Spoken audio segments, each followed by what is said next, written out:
The Red Lily, Complete. By Anatole France. Book 1. Chapter 1.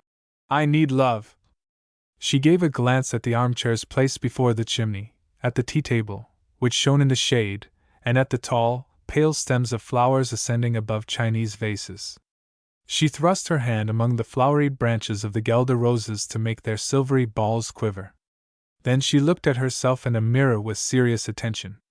She held herself sidewise, her neck turned over her shoulder, to follow with her eyes the spring of her fine form in its sheath-like black satin gown, around which floated a light tunic studded with pearls wherein somber lights scintillated.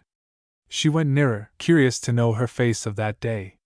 The mirror returned her look with tranquillity, as if this amiable woman whom she examined, and who was not unpleasing to her, lived without either acute joy or profound sadness. On the walls of the large drawing-room, empty and silent, the figures of the tapestries, vague as shadows, showed pallid among their antique games and dying graces. Like them, the terracotta statuettes on slender columns, the groups of old Saxony, and the paintings of Sèvres, spoke of past glories. On a pedestal ornamented with precious bronzes, the marble bust of some princess royal disguised as Diana appeared about to fly out of her turbulent drapery, while on the ceiling a figure of night, powdered like a marquise and surrounded by cupids, sowed flowers. Everything was asleep, and only the crackling of the logs and the light rattle of Therese's pearls could be heard. Turning from the mirror, she lifted the corner of a curtain and saw through the window, beyond the dark trees of the quay, the Seine spreading its yellow reflections. Weariness of the sky and of the water was reflected in her fine gray eyes.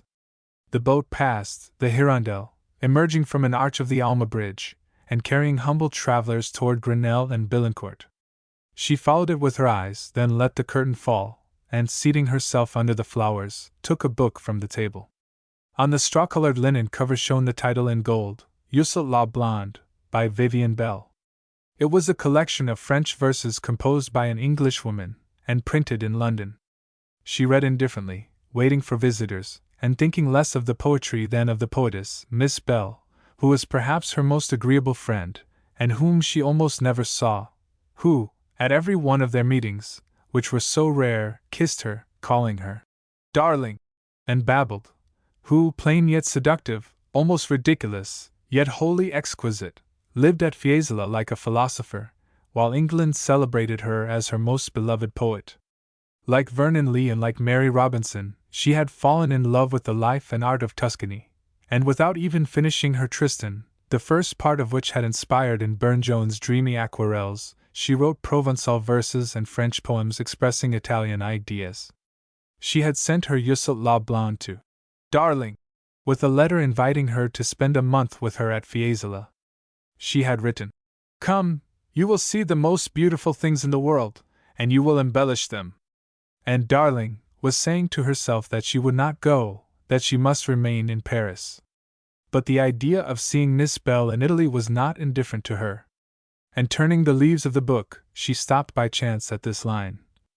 And she asked herself, with gentle irony, whether Miss Bell had ever been in love, and what manner of man could be the ideal of Miss Bell. The poetess had at Fiesole an escort, Prince Albertinelli. He was very handsome, but rather coarse and vulgar, too much so to please an aesthete who blended with the desire for love the mysticism of an Annunciation. "Good evening, Thérèse. I am positively worn out." The Princess Seniavine had entered, supple in her furs, which almost seemed to form a part of her dark beauty. She seated herself brusquely, and in a voice at once harsh yet caressing said, "This morning I walked through the park with General Larivière. I met him in an alley and made him go with me to the bridge, where he wished to buy from the guardian a learned magpie which performs the manual of arms with a gun. Oh, I am so tired! But why did you drag the general to the bridge?" "Because he had gout in his toe." Thérèse shrugged her shoulders, smiling. "You squander your wickedness. You spoil things. And you wish me, dear, to save my kindness and my wickedness for a serious investment?" Thérèse made her drink some Tokay. Preceded by the sound of his powerful breathing, General Larivière approached with heavy state and sat between the two women, looking stubborn and self-satisfied, laughing in every wrinkle of his face. How is Monsieur Martin Belleam? Always busy? Therese thought he was at the chamber, and even that he was making a speech there. Princess Seniavine, who was eating caviar sandwiches, asked Madame Martin why she had not gone to Madame Milan's the day before. They had played a comedy there. A Scandinavian play? Was it a success? Yes, I don't know. I was in the little green room, under the portrait of the Duc d'Orléans. Monsieur Le Menel came to me and did me one of those good turns that one never forgets. He saved me from Monsieur Garin. The general, who knew the annual register, and stored away all useful information, pricked up his ears. Garin? He asked. The minister who was in the cabinet when the princes were exiled? Himself. I was excessively agreeable to him. He talked to me of the yearnings of his heart, and he looked at me with alarming tenderness.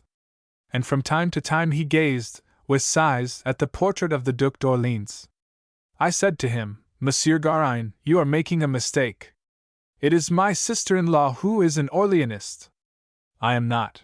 At this moment Monsieur Le Menel came to escort me to the buffet.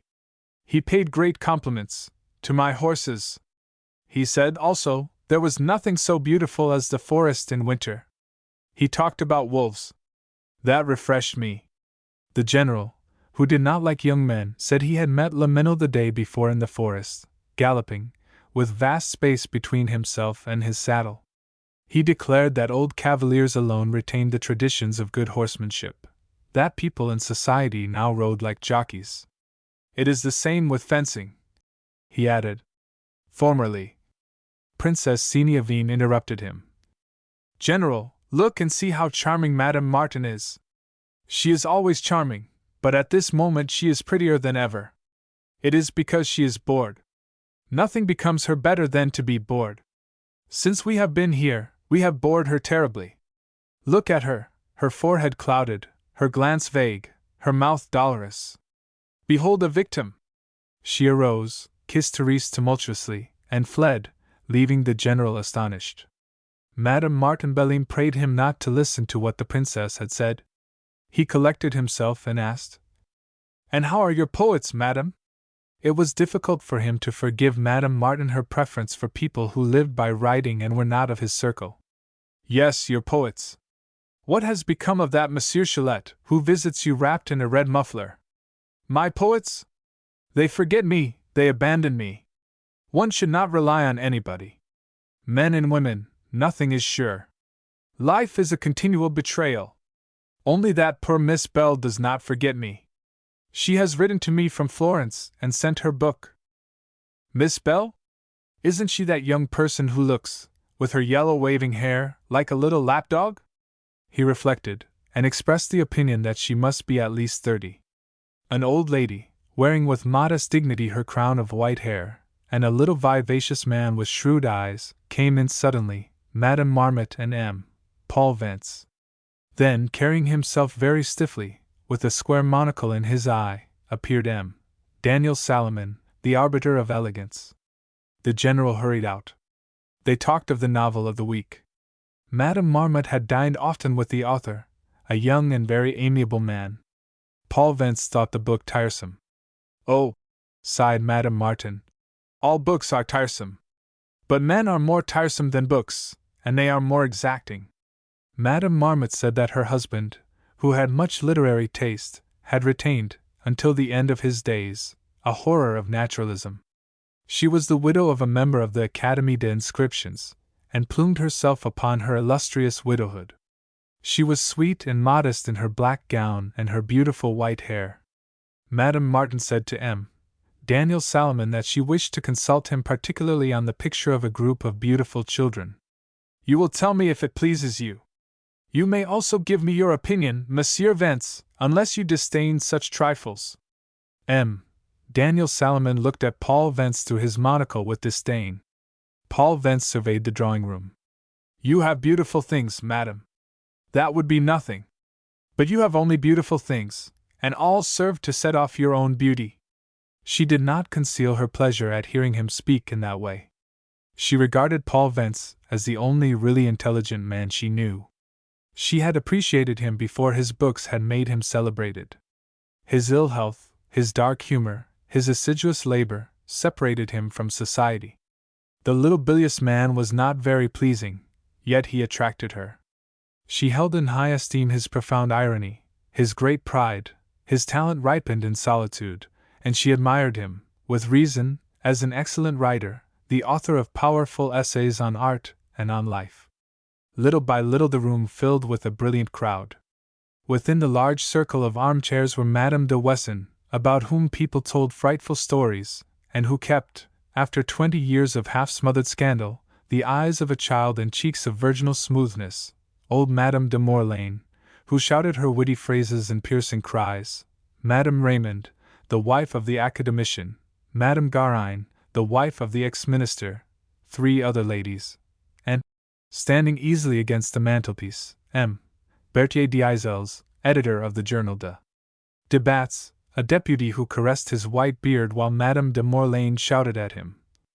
"Your article on bimetallism is a pearl, a jewel! Especially the end of it." Standing in the rear of the room, young clubmen, very grave, lisped among themselves. "What did he do to get the button from the prince?" "He, nothing. His wife, everything." They had their own cynical philosophy. One of them had no faith in promises of men. "They are types that do not suit me. They wear their hearts on their hands and on their mouths. You present yourself for admission to a club. They say, 'I promise to give you a white ball. It will be an alabaster ball, a snowball.' They vote. It's a black ball. Life seems a vile affair when I think of it." "Then don't think of it." Daniel Salomon, who had joined them, whispered in their ears spicy stories in a lowered voice. And at every strange revelation concerning Madame Raymond, or Madame Berthier, or Princess Seniavine, he added, negligently, "Everybody knows it." Then, little by little, the crowd of visitors dispersed. Only Madame Marmot and Paul Vence remained. The latter went toward Madame Martin and asked, "When do you wish me to introduce the charter to you?" It was the second time he had asked this of her. She did not like to see new faces. She replied unconcernedly, "Your sculptor? When you wish. I saw at the Champ de Mars medallions made by him which are very good. But he does not work much. He is an amateur, is he not?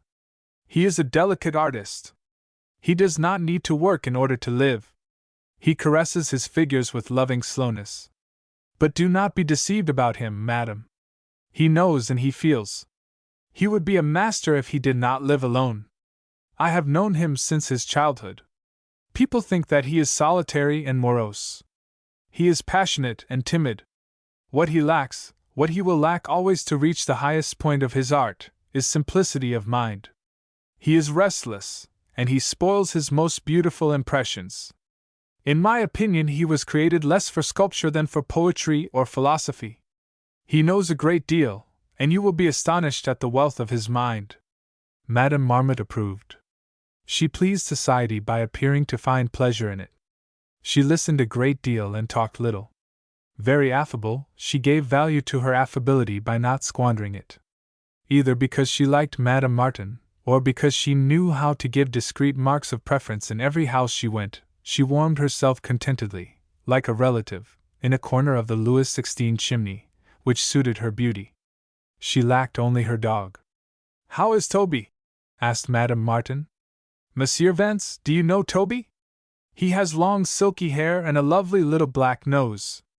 Madame Marmot was relishing the praise of Toby, when an old man, pink and blond, with curly hair, short-sighted, almost blind under his golden spectacles, rather short, striking against the furniture, bowing to empty armchairs, blundering into the mirrors, pushed his crooked nose before Madame Marmot, who looked at him indignantly. It was M. Schmal, member of the Académie des Inscriptions. He smiled and turned a madrigal for the Countess Martin with that hereditary harsh, coarse voice with which the Jews, his fathers, pressed their creditors, the peasants of Alsace, of Poland, and of the Crimea. He dragged his phrases heavily. This great philologist knew all languages except French. And Madame Martin enjoyed his affable phrases, heavy and rusty like the ironwork of bric-a-brac shops, among which fell dried leaves of anthology. M. Schmal liked poets and women, and had wit. Madame Marmot feigned not to know him, and went out without returning his bow.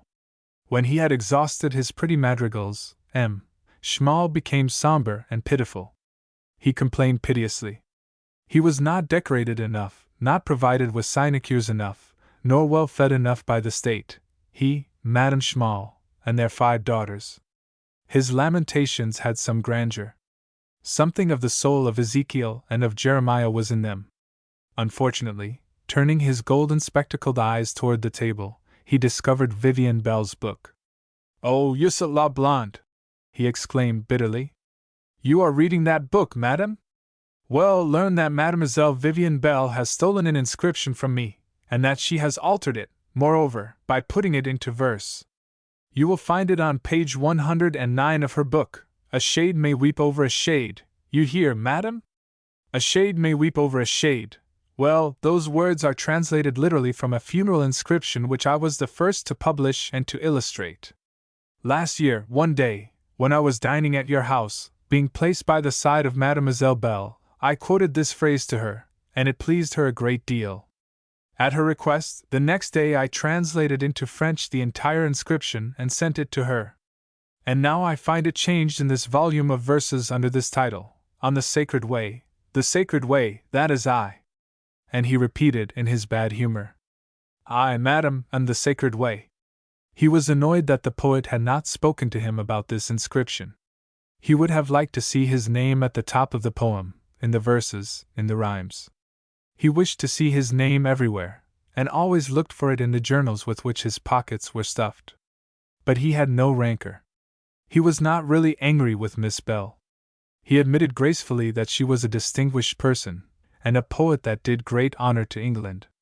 When he had gone, the Countess Martin asked ingenuously of Paul Vence if he knew why that good Madame Marmot had looked at Schmal with such marked though silent anger. He was surprised that she did not know. "I never know anything," she said. "But the quarrel between Schmal and Marmot is famous. It ceased only at the death of Marmot. The day that poor Marmot was buried, snow was falling. We were wet and frozen to the bones. At the grave, in the wind, in the mud, Schmal read under his umbrella a speech full of jovial cruelty and triumphant pity, which he took afterward to the newspapers in a mourning carriage. An indiscreet friend let Madame Marmot hear of it, and she fainted. Is it possible, madam, that you have not heard of this learned and ferocious quarrel? The Etruscan language was the cause of it. Marmot made it his unique study. He was surnamed Marmot the Etruscan. Neither he nor anyone else knew a word of that language, the last vestige of which is lost. Schmal said continually to Marmot, "You do not know Etruscan, my dear colleague. That is the reason why you are an honorable savant and a fair-minded man." Piqued by his ironic praise, Marmot thought of learning a little Etruscan. He read to his colleague a memoir on the part played by flexions in the idiom of the ancient Tuscans. Madame Martin asked what a flexion was. "Oh, madam, if I explain anything to you, it will mix up everything. Be content with knowing that in that memoir poor Marmot quoted Latin texts, and quoted them wrong. Schmal is a Latinist of great learning, and, after Mommsen, the chief epigraphist of the world." He reproached his young colleague, Marmot was not 50 years old, with reading Etruscan too well and Latin not well enough. From that time Marmot had no rest. At every meeting he was mocked unmercifully, and finally, in spite of his softness, he got angry. Schmal is without rancor. It is a virtue of his race. He does not bear ill will to those whom he persecutes. One day, as he went up the stairway of the Institute with Renat and Oppert, he met Marmot, and extended his hand to him. Marmot refused to take it, and said, "I do not know you." "Do you take me for a Latin inscription?" Schmal replied. Marmot died and was buried because of that satire. Now you know the reason why his widow sees his enemy with horror. And I have made them dine together, side by side. Madam, it was not immoral, but it was cruel. My dear sir, I shall shock you, perhaps, but if I had to choose, I should like better to do an immoral thing than a cruel one. A young man, tall, thin, dark, with a long mustache, entered, and bowed with brusque suppleness. Monsieur Vance, I think that you know Monsieur Lamennais. They had met before at Madame Martin's, and saw each other often at the fencing club. The day before they had met at Madame Milan's. "Madame Milan's, there's a house where one is bored," said Paul Vance. "Yet academicians go there," said M. Robert Lamennel. "I do not exaggerate their value, but they are the elite." Madame Martin smiled. "We know, Monsieur Lamennel, that at Madame Milan's you are preoccupied by the women more than by the academicians.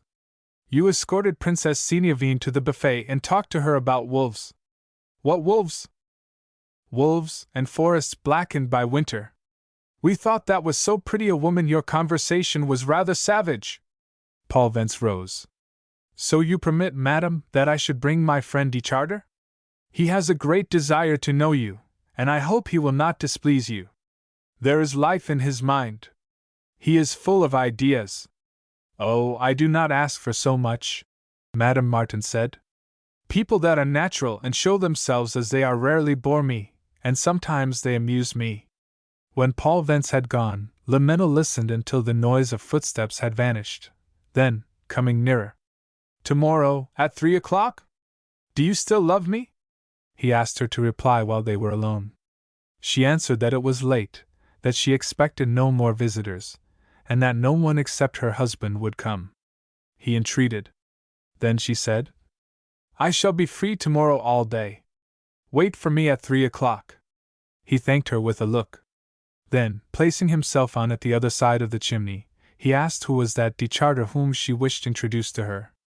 "I do not wish him to be introduced to me. He is to be introduced to me. He is a sculptor." He deplored the fact that she needed to see new faces, adding, "A sculptor? They are usually brutal. Oh, but this one does so little sculpture. But if it annoys you that I should meet him, I will not do so. I should be sorry if society took any part of the time you might give to me. My friend, you cannot complain of that. I did not even go to Madame Milan's yesterday. You are right to show yourself there as little as possible. It is not a house for you," he explained. All the women that went there had had some spicy adventure which was known and talked about. Besides, Madame Milan favored intrigue. He gave examples. Madame Martin, however, her hands extended on the arms of the chair in charming restfulness, her head inclined, looked at the dying embers in the grate. Her thoughtful mood had flown. Nothing of it remained on her face, a little saddened, nor in her languid body, more desirable than ever in the quiescence of her mind. She kept for a while a profound immobility, which added to her personal attraction the charm of things that art had created. He asked her of what she was thinking. Escaping the magic of the blaze in the ashes, she said, "We will go tomorrow, if you wish, to far distant places, to the odd districts where the poor people live. I like the old streets where misery dwells." He promised to satisfy her taste, although he let her know that he thought it absurd. The walks that she led him sometimes bored him, and he thought them dangerous. People might see them. "And since we have been successful until now in not causing gossip," she shook her head, "do you think that people have not talked about us? Whether they know or do not know, they talk. Not everything is known, but everything is said." She relapsed into her dream. He thought her discontented, cross, for some reason which she would not tell. He bent upon her beautiful, grave eyes which reflected the light of the grate. But she reassured him. "I do not know whether anyone talks about me. And what do I care? Nothing matters." He left her. He was going to dine at the club, where a friend was waiting for him. She followed him with her eyes, with peaceful sympathy. Then she began again to read in the ashes. She saw in them the days of her childhood, the castle wherein she had passed the sweet, sad summers, the dark and humid park, the pond where slept the green water, the marble nymphs under the chestnut trees, and the bench on which she had wept and desired death. Today she still ignored the cause of her youthful despair, when the ardent awakening of her imagination threw her into a troubled maze of desires and of fears. When she was a child, life frightened her. And now she knew that life is not worth so much anxiety nor so much hope, that it is a very ordinary thing. She should have known this. She thought, "I saw Mamma, she was good, very simple, and not very happy. I dreamed of a destiny different from hers. Why? I felt around me the insipid taste of life, and seemed to inhale the future like a salt and pungent aroma. Why? What did I want, and what did I expect? Was I not warned enough of the sadness of everything? She had been born rich, in the brilliancy of a fortune too new. She was the daughter of that Montessori, who, at first a clerk in a Parisian bank, founded and governed two great establishments, brought to sustain them the resources of a brilliant mind, invincible force of character, a rare alliance of cleverness and honesty, and treated with the government as if he were a foreign power. She had grown up in the historical castle of Gennevilliers, bought, restored, and magnificently furnished by her father. Montessori made life give all it could yield. An instinctive and powerful atheist, he wanted all the goods of this world and all the desirable things that earth produces. He accumulated pictures by old masters, and precious sculptures. At 50 he had known all the most beautiful women of the stage, and many in society. He enjoyed everything worldly with the brutality of his temperament, and the shrewdness of his mind. Poor Madame Montessori, economical and careful, languished at Gennevilliers, delicate and poor, under the frowns of 12 gigantic caryatids which held a ceiling on which Lebrun had painted the Titans struck by Jupiter. There, in the iron cot, placed at the foot of the large bed, she died one night of sadness and exhaustion, never having loved anything on earth except her husband and her little drawing-room in the Rue Maubeuge.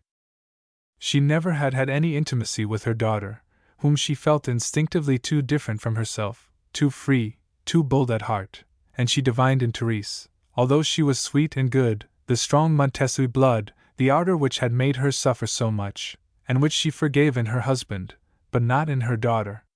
But Montessori recognized his daughter and loved her. Like most hearty, full-blooded men, he had hours of charming gaiety. Although he lived out of his house a great deal, he breakfasted with her almost every day, and sometimes took her out walking. He understood gowns and furbelows. He instructed and formed Therese. He amused her. Near her, his instinct for conquest inspired him still. He desired to win always, and he won his daughter. He separated her from her mother.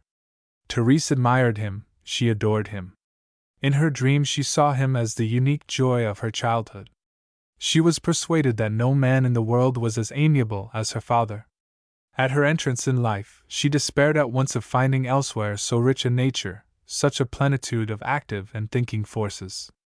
This discouragement had followed her in the choice of a husband, and perhaps later in a secret and freer choice. She had not really selected her husband. She did not know, she had permitted herself to be married by her father, who, then a widower, embarrassed by the care of a girl, had wished to do things quickly and well. He considered the exterior advantages, estimated the 80 years of imperial nobility which Count Martin brought. The idea never came to him that she might wish to find love in marriage.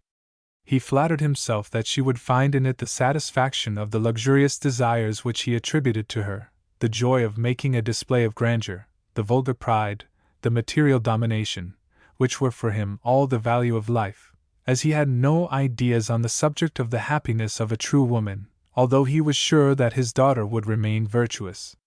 While thinking of his absurd yet natural faith in her, which accorded so badly with his own experiences and ideas regarding women, she smiled with melancholy irony. And she admired her father the more. After all, she was not so badly married. Her husband was as good as any other man. He had become quite bearable. Of all that she read in the ashes, in the veiled softness of the lamps, of all her reminiscences, that of their married life was the most vague. She found a few isolated traits of it, some absurd images, a fleeting and fastidious impression. The time had not seemed long, and had left nothing behind. 6 years had passed, and she did not even remember how she had regained her liberty, so prompt and easy had been her conquest of that husband cold, sickly, selfish, and polite, of that man dried up and yellowed by business and politics, laborious, ambitious, and commonplace. He liked women only through vanity, and he never had loved his wife. The separation had been frank and complete. And since then, strangers to each other, They felt a tacit, mutual gratitude for their freedom. She would have had some affection for him if she had not found him hypocritical and too subtle in the art of obtaining her signature when he needed money for enterprises that were more for ostentation than real benefit. The man with whom she dined and talked every day had no significance for her.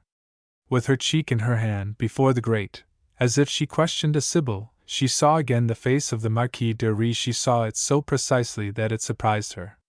The Marquis de Ries had been presented to her by her father, who admired him, and he appeared to her grand and dazzling for his 30 years of intimate triumphs and mundane glories. His adventures followed him like a procession. He had captivated 3 generations of women, and had left in the heart of all those whom he had loved an imperishable memory. His virile grace, his quiet elegance, and his habit of pleasing had prolonged his youth far beyond the ordinary term of years. He noticed particularly the young Countess Martin. The homage of this expert flattered her. She thought of him now with pleasure. He had a marvelous art of conversation. He amused her. She let him see it, and at once he promised to himself, in his heroic frivolity, to finish worthily his happy life by the subjugation of this young woman whom he appreciated above every one else, and who evidently admired him. He displayed, to capture her, the most learned stratagems. But she escaped him very easily. She yielded, 2 years later, to Robert Le Mesnil, who had desired her ardently, with all the warmth of his youth, with all the simplicity of his mind. She said to herself, "I gave myself to him because he loved me." It was the truth. The truth was, also, that a dumb yet powerful instinct had impelled her, and that she had obeyed the hidden impulse of her being. But even this was not her real self. What awakened her nature at last was the fact that she believed in the sincerity of his sentiment. She had yielded as soon as she had felt that she was loved. She had given herself, quickly, simply.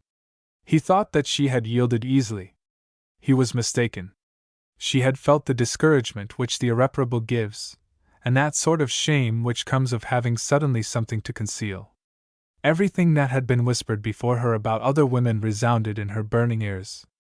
But, proud and delicate, she took care to hide the value of the gift she was making. He never suspected her moral uneasiness, which lasted only a few days, and was replaced by perfect tranquility. After 3 years she defended her conduct as innocent and natural. Having done harm to no one, she had no regrets. She was content. She was in love, she was loved.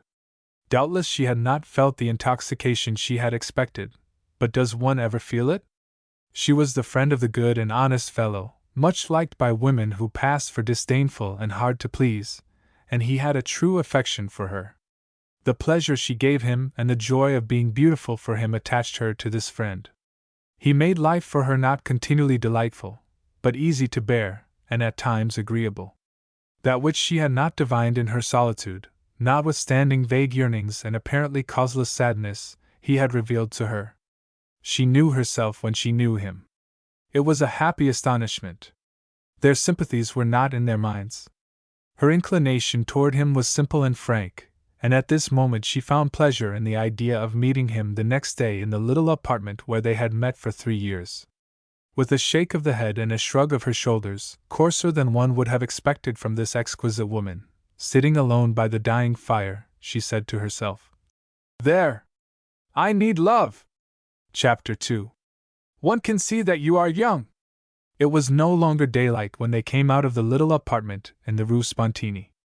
Robert Le Mesnil made a sign to a coachman, and entered the carriage with Therese. Close together, they rolled among the vague shadows, cut by sudden lights, through the ghostly city, having in their minds only sweet and vanishing impressions while everything around them seemed confused and fleeting. The carriage approached the Pont Neuf. They stepped out. A dry cold made vivid the somber January weather. Under her veil Therese joyfully inhaled the wind which swept on the hardened soil a dust white as salt. She was glad to wander freely among unknown things. She liked to see the stony landscape which the clearness of the air made distinct, to walk quickly and firmly on the quay where the trees displayed the black tracery of their branches on the horizon reddened by the smoke of the city, to look at the Seine. In the sky the first stars appeared. One would think that the wind would put them out, she said. He observed, too, that they scintillated a great deal. He did not think it was a sign of rain, as the peasants believe. He had observed, on the contrary, that 9 times in 10 the scintillation of stars was an augury of fine weather. Near the little bridge they found old iron shops lighted by smoky lamps. She ran into them. She turned a corner and went into a shop in which queer stuffs were hanging. Behind the dirty panes a lighted candle showed pots, porcelain vases, a clarinet, and a bride's wreath. He did not understand what pleasure she found in her search. These shops are full of vermin. What can you find interesting in them? Everything. I think of the poor bride whose wreath is under that globe. The dinner occurred at Mayo. There was a policeman in the procession. There is one in almost all the bridal processions one sees in the park on Saturdays. Don't they move you, my friend, all these poor, ridiculous, miserable beings who contribute to the grandeur of the past? Among cups decorated with flowers she discovered a little knife, the ivory handle of which represented a tall, thin woman with her hair arranged à la Maintenon. She bought it for a few sous. It pleased her, because she already had a fork like it. Le Menel confessed that he had no taste for such things, but said that his aunt knew a great deal about them. At Cannes all the merchants knew her. She had restored and furnished her house in proper style. This house was noted as early as 1690. In one of its halls were white cases full of books. His aunt had wished to put them in order.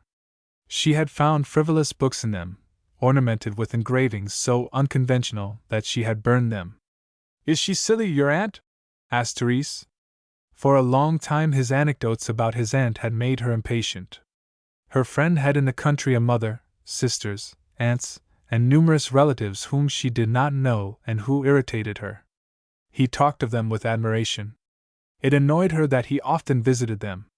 When he came back, she imagined that he carried with him the odor of things that had been packed up for years. He was astonished, naively, and he suffered from her antipathy to them. He said nothing. The sight of a public house, the panes of which were flaming, recalled to him the poet Chillet, who passed for a drunkard. He asked her if she still saw that Chillet, who called on her wearing a mackintosh and a red muffler. It annoyed her that he spoke like General Lariviere. She did not say that she had not seen Chillet since autumn, and that he neglected her with the capriciousness of a man not in society. "He has wit," she said, "fantasy, and an original temperament. He pleases me." And as he reproached her for having an odd taste, she replied, "I haven't a taste, I have tastes." "You do not disapprove of them all, I suppose?" He replied that he did not criticize her. He was only afraid that she might do herself harm by receiving a bohemian who was not welcome in respectable houses. She exclaimed, "Not welcome in respectable houses, Chillet?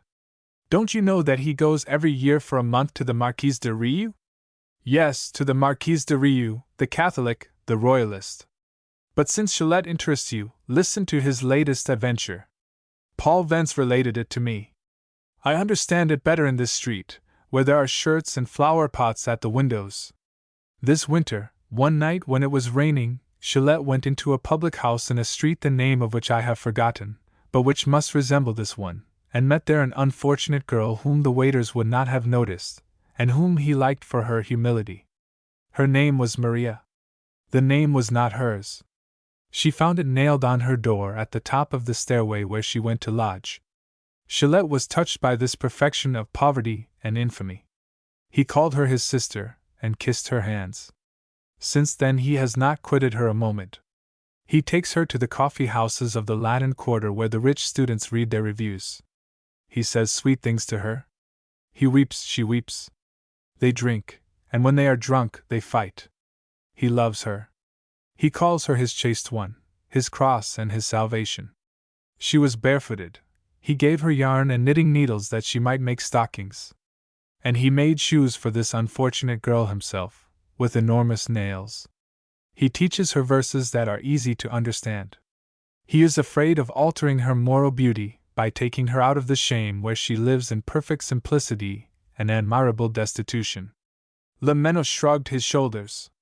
But that Chillet is crazy, and Paul Vence has no right to tell you such stories. I am not austere, assuredly, but there are immoralities that disgust me. They were walking at random. She fell into a dream. Yes, morality, I know, duty. But duty, it takes the devil to discover it. I can assure you that I do not know where duty is. It's like a young lady's turtle at Gennevilliers. We spent all the evening looking for it under the furniture, and when we had found it, we went to bed. He thought there was some truth in what she said. He would think about it when alone. I regret sometimes that I did not remain in the army. I know what you are going to say, one becomes a brute in that profession. Doubtless, but one knows exactly what one has to do, and that is a great deal in life. I think that my uncle's life is very beautiful and very agreeable. But now that everybody is in the army, there are neither officers nor soldiers. It all looks like a railway station on Sunday. My uncle knew personally all the officers and all the soldiers of his brigade. Nowadays, how can you expect an officer to know his men? She had ceased to listen. She was looking at a woman selling fried potatoes. She realized that she was hungry and wished to eat fried potatoes. He remonstrated. Nobody knows how they are cooked. But he had to buy 2 sous worth of fried potatoes, and to see that the woman put salt on them. While Therese was eating them, he led her into deserted streets far from the gaslights. Soon they found themselves in front of the cathedral. The moon silvered the roofs.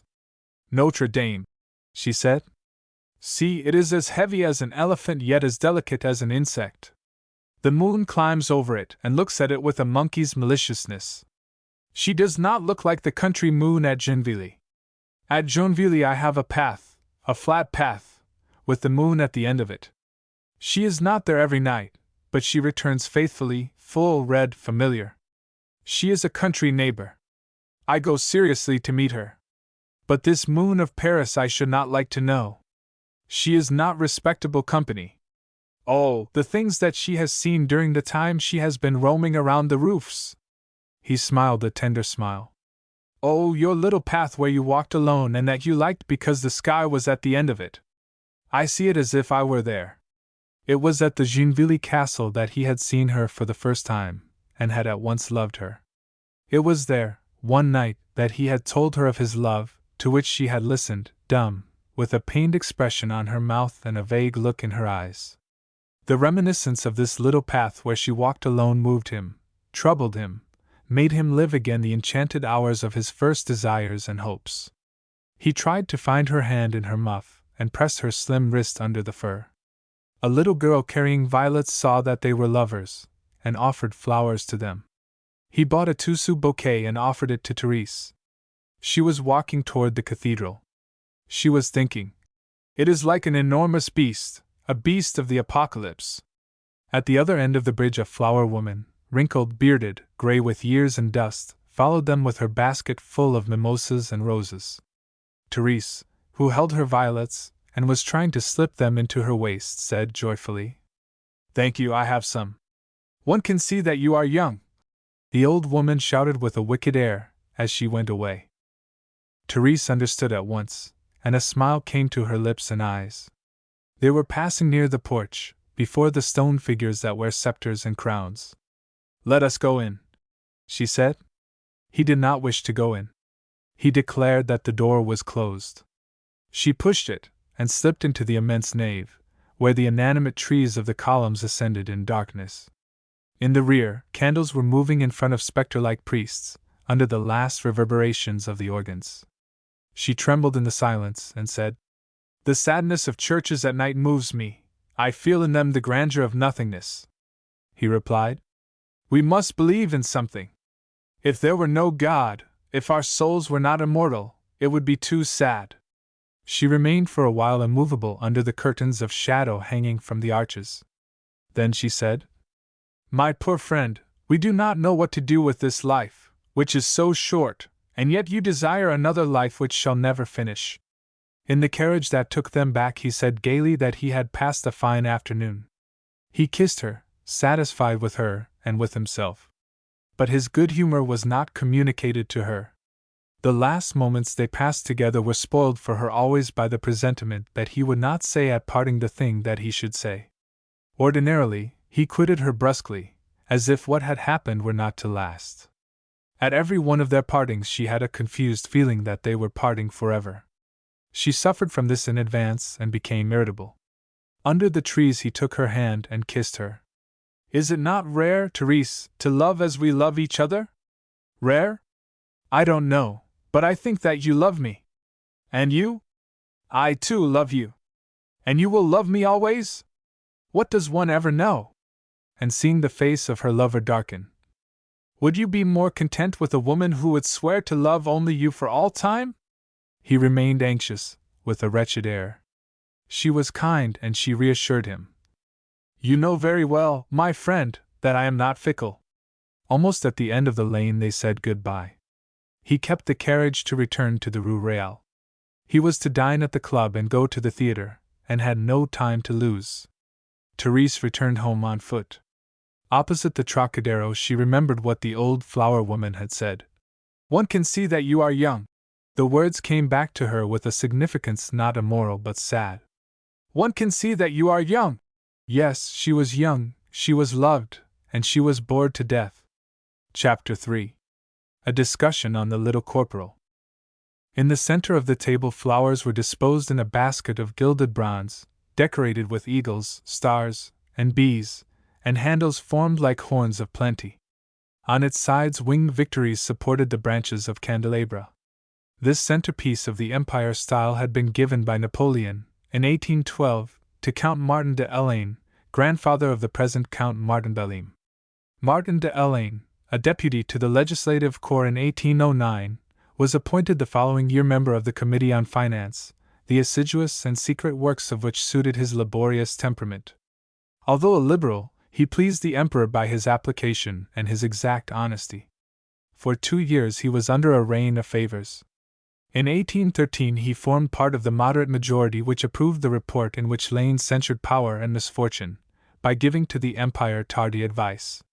January 1, 1814, he went with his colleagues to the Tuileries. The Emperor received them in a terrifying manner. He charged on their ranks. Violent and somber, in the horror of his present strength and of his coming fall, he stunned them with his anger and his contempt. He came and went through their lines, and suddenly took Count Martin by the shoulders, shook him and dragged him, exclaiming, "A throne is 4 pieces of wood covered with velvet? No! A throne is a man, and that man is I. You have tried to throw mud at me. Is this the time to remonstrate with me when there are 200,000 Cossacks at the frontiers? Your Lane is a wicked man. One should wash one's dirty linen at home." And while in his anger he twisted in his hand the embroidered collar of the deputy, he said, "The people know me. They do not know you. I am the elect of the nation. You are the obscure delegates of a department." He predicted to them the fate of the Girondins. The noise of his spurs accompanied the sound of his voice. Count Martin remained trembling the rest of his life, and tremblingly recalled the Bourbons after the defeat of the Emperor. The 2 restorations were in vain. The July government and the Second Empire covered his oppressed breast with crosses and cordons. Raised to the highest functions, loaded with honors by 3 kings and 1 emperor, he felt forever on his shoulder the hand of the Corsican. He died a senator of Napoleon III, and left a son agitated by the same fear. This son had married Mademoiselle Belleisle, daughter of the first president of the court of Bourges, and with her the political glories of a family which gave 3 ministers to the moderate monarch. The Belleisles, advocates in the time of Louis XV, elevated the Jacobin origins of the Martins. The second Count Martin was a member of all the assemblies until his death in 1881. His son took without trouble his seat in the Chamber of Deputies. Having married Mademoiselle Therese Montessy, whose dowry supported his political fortune, he appeared discreetly among the 4 or 5 bourgeois, titled and wealthy, who rallied to democracy, and were received without much bad grace by the Republicans, whom aristocracy flattered. In the dining room, Count Martin Belleisle was doing the honors of his table with the good grace, the sad politeness, recently prescribed at the Élysée to represent isolated France at a great northern court. From time to time he addressed vapid phrases to Madame Garine at his right, to the Princess Signavine at his left, who, loaded with diamonds, felt bored. Opposite him, On the other side of the table, Countess Martin, having by her side General Lariviere and M. Schmal, member of the Académie d'Inscriptions, caressed with her fan her smooth white shoulders. At the two semicircles, whereby the dinner table was prolonged, were M. Montessori, robust, with blue eyes and ruddy complexion, a young cousin, Madame Belline de Saint-Nam, embarrassed by her long, thin arms, the painter Deviquet, M. Daniel Salomon, then Paul Vence and Garin the deputy, Belline de Saint-Nam, an unknown senator, and de Charter, who was dining at the house for the first time. The conversation, at first trivial and insignificant, was prolonged into a confused murmur, above which rose Guérin's voice. Every false idea is dangerous. People think that dreamers do no harm. They are mistaken, dreamers do a great deal of harm. Even apparently inoffensive utopian ideas really exercise a noxious influence. They tend to inspire disgust at reality. It is, perhaps, because reality is not beautiful, said Paul Vence. M. Garin said that he had always been in favor of all possible improvements. He had asked for the suppression of permanent armies in the time of the Empire, for the separation of church and state, and had remained always faithful to democracy. His device, he said, was order and progress. He thought he had discovered that device. Montessori said, "Well, Monsieur Garin, be sincere. Confess that there are no reforms to be made, and that it is as much as one can do to change the color of postage stamps. Good or bad, things are as they should be." Yes, things are as they should be, but they change incessantly. Since 1870, the industrial and financial situation of the country has gone through 4 or 5 revolutions which political economists had not foreseen and which they do not yet understand. In society, as in nature, transformations are accomplished from within. As to matters of government, his ideas were terse and decided. He was strongly attached to the present, heedless of the future, and the socialists troubled him little. Without caring whether the sun and capital should be extinguished some day, he enjoyed them. According to him, one should let himself be carried. None but fools resisted the current, or tried to go in front of it. But Count Martin, naturally sad, had dark presentiments. In veiled words he announced catastrophes. His timorous phrases came through the flowers, and irritated M. Schmal, who began to grumble and to prophesy. He explained that Christian nations were incapable, alone and by themselves, of throwing off barbarism, and that without the Jews and the Arabs Europe would be today, as in the time of the Crusades, sunk in ignorance, misery, and cruelty. The Middle Ages, he said, are closed only in the historical manuals that are given to pupils to spoil their minds. In reality, barbarians are always barbarians. Israel's mission is to instruct nations. It was Israel which, in the Middle Ages, brought to Europe the wisdom of ages. Socialism frightens you. It is a Christian evil, like priesthood. And anarchy? Do you not recognize in it the plague of the Albigeois and of the Vaudois? The Jews, who instructed and polished Europe, are the only ones who can save it today from the evangelical evil by which it is devoured. But they have not fulfilled their duty. They have made Christians of themselves among the Christians. And God punishes them. He permits them to be exiled and to be despoiled. Antisemitism is making fearful progress everywhere. From Russia, my co-religionists are expelled like savage beasts. In France, civil and military employments are closing against Jews. They have no longer access to aristocratic circles. My nephew, young Isaac Koblenz, has had to renounce a diplomatic career, after passing brilliantly his admission examination. The wives of several of my colleagues, when Madame Schmal calls on them, display with intention, under her eyes, anti-Semitic newspapers. And would you believe that the Minister of Public Instruction has refused to give me the Cross of the Legion of Honor for which I have applied? There's ingratitude. Anti-Semitism is death. It is death, do you hear? To European civilization. The little man had a natural manner which surpassed all the art in the world. Grotesque and terrible, he threw the table into consternation by his sincerity. Madame Martin, whom he amused, complimented him on this. At least, she said, you defend your co-religionists. You are not, Monsieur Schmal, like a beautiful Jewish lady of my acquaintance who, having read in a journal that she received the elite of Jewish society, went everywhere shouting that she had been insulted. "I am sure, madam, that you do not know how beautiful and superior to all other moralities is Jewish morality. Do you know the parable of the 3 rings?" This question was lost in the murmur of the dialogues wherein were mingled foreign politics, exhibitions of paintings, fashionable scandals, and academy speeches. They talked of the new novel and of the coming play. This was a comedy. Napoleon was an incidental character in it. The conversation settled upon Napoleon I, often placed on the stage and newly studied in books, an object of curiosity, a personage in the fashion, no longer a popular hero, a demigod, wearing boots for his country, as in the days when Norvins and Berenger, Charlotte and Raffet were composing his legend, but a curious personage, an amusing type in his living infinity, a figure whose style is pleasant to artists, whose movements attract thoughtless idlers.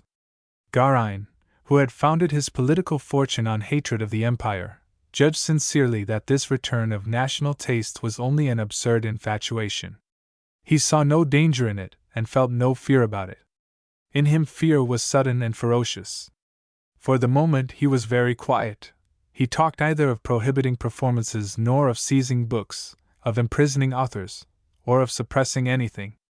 Calm and severe, he saw in Napoleon only Taine's condottiere who kicked Volney in the stomach. Everybody wished to define the true Napoleon. Count Martin, in the face of the imperial centerpiece and of the wing victories, talked suitably of Napoleon as an organizer and administrator, and placed him in a high position as president of the State Council, where his words threw light upon obscure questions. Garin affirmed that in his sessions, only too famous, Napoleon, under pretext of taking snuff, asked the councillors to pass to him their gold boxes ornamented with miniatures and decked with diamonds, which they never saw again. The anecdote was told to him by the son of Mounier himself. Montesquieu esteemed in Napoleon the genius of order.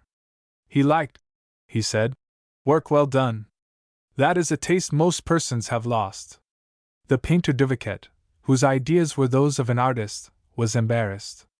He did not find on the funeral mask brought from St. Helena the characteristics of that face, beautiful and powerful, which medals and busts have consecrated. One must be convinced of this now that the bronze of that mask was hanging in all the old shops, among eagles and sphinxes made of gilded wood. And according to him, since the true face of Napoleon was not that of the ideal Napoleon, his real soul may not have been as idealists fancied it. Perhaps it was the soul of a good bourgeois. Somebody had said this, and he was inclined to think that it was true. Anyway, Duviquet, who flattered himself with having made the best portraits of the century, knew that celebrated men seldom resemble the ideas one forms of them. Daniel Salomon observed that the fine mask about which Duviquet talked, the plaster cast taken from the inanimate face of the emperor, and brought to Europe by Dr. Antomarchi, had been molded in bronze and sold by subscription for the first time in 1833, under Louis Philippe, and had then inspired surprise and mistrust. People suspected the Italian chemist, who was a sort of buffoon, always talkative and famished, of having tried to make fun of people. Disciples of Dr. Gall, whose system was then in favor, regarded the mask as suspicious. They did not find in it the bumps of genius, and the forehead, examined in accordance with the master's theories, presented nothing remarkable in its formation. Precisely, said Princess Seniavine. Napoleon was remarkable only for having kicked Volney in the stomach and stealing a snuff-box ornamented with diamonds. Monsieur Garin has just taught us. And yet, said Madame Martin, nobody is sure that he kicked Volney. Everything becomes known in the end, replied the princess gaily. Napoleon did nothing at all. He did not even kick Volney, and his head was that of an idiot. General Lariviere felt that he should say something. He hurled this phrase. Napoleon, his campaign of 1813 is much discussed. The general wished to please Garin, and he had no other idea. However, he succeeded, after an effort, in formulating a judgment. Napoleon committed faults. In his situation he should not have committed any. And he stopped abruptly, very red.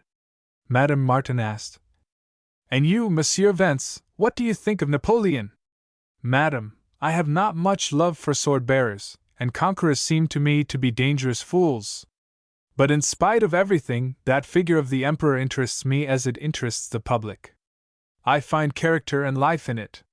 There is no poem or novel that is worth the memoirs of St. Helena, although it is written in ridiculous fashion. What I think of Napoleon, if you wish to know, is that, made for glory, he had the brilliant simplicity of the hero of an epic poem. A hero must be human. Napoleon was human. Oh, oh! Everyone exclaimed. But Paul Vence continued. He was violent and frivolous, therefore profoundly human. I mean, similar to everybody. He desired, with singular force, all that most men esteem and desire. He had illusions, which he gave to the people. This was his power and his weakness. It was his beauty. He believed in glory. He had of life and of the world the same opinion as any one of his grenadiers. He retained always the infantile gravity which finds pleasure in playing with swords and drums, and the sort of innocence which makes good military men. He esteemed force sincerely. He was a man among men, the flesh of human flesh. He had not a thought that was not an action, and all his actions were grand yet common. It is this vulgar grandeur which makes heroes. And Napoleon is the perfect hero. His brain never surpassed his hand, that hand, small and beautiful, which grasped the world. He never had, for a moment, the least care for what he could not reach. Then, said Garin, according to you, he was not an intellectual genius. I am of your opinion. Surely, continued Paul Vence, he had enough genius to be brilliant in the civil and military arena of the world. But he had not speculative genius. That genius is another pair of sleeves, as Buffon says. We have a collection of his writings and speeches. His style has movement and imagination.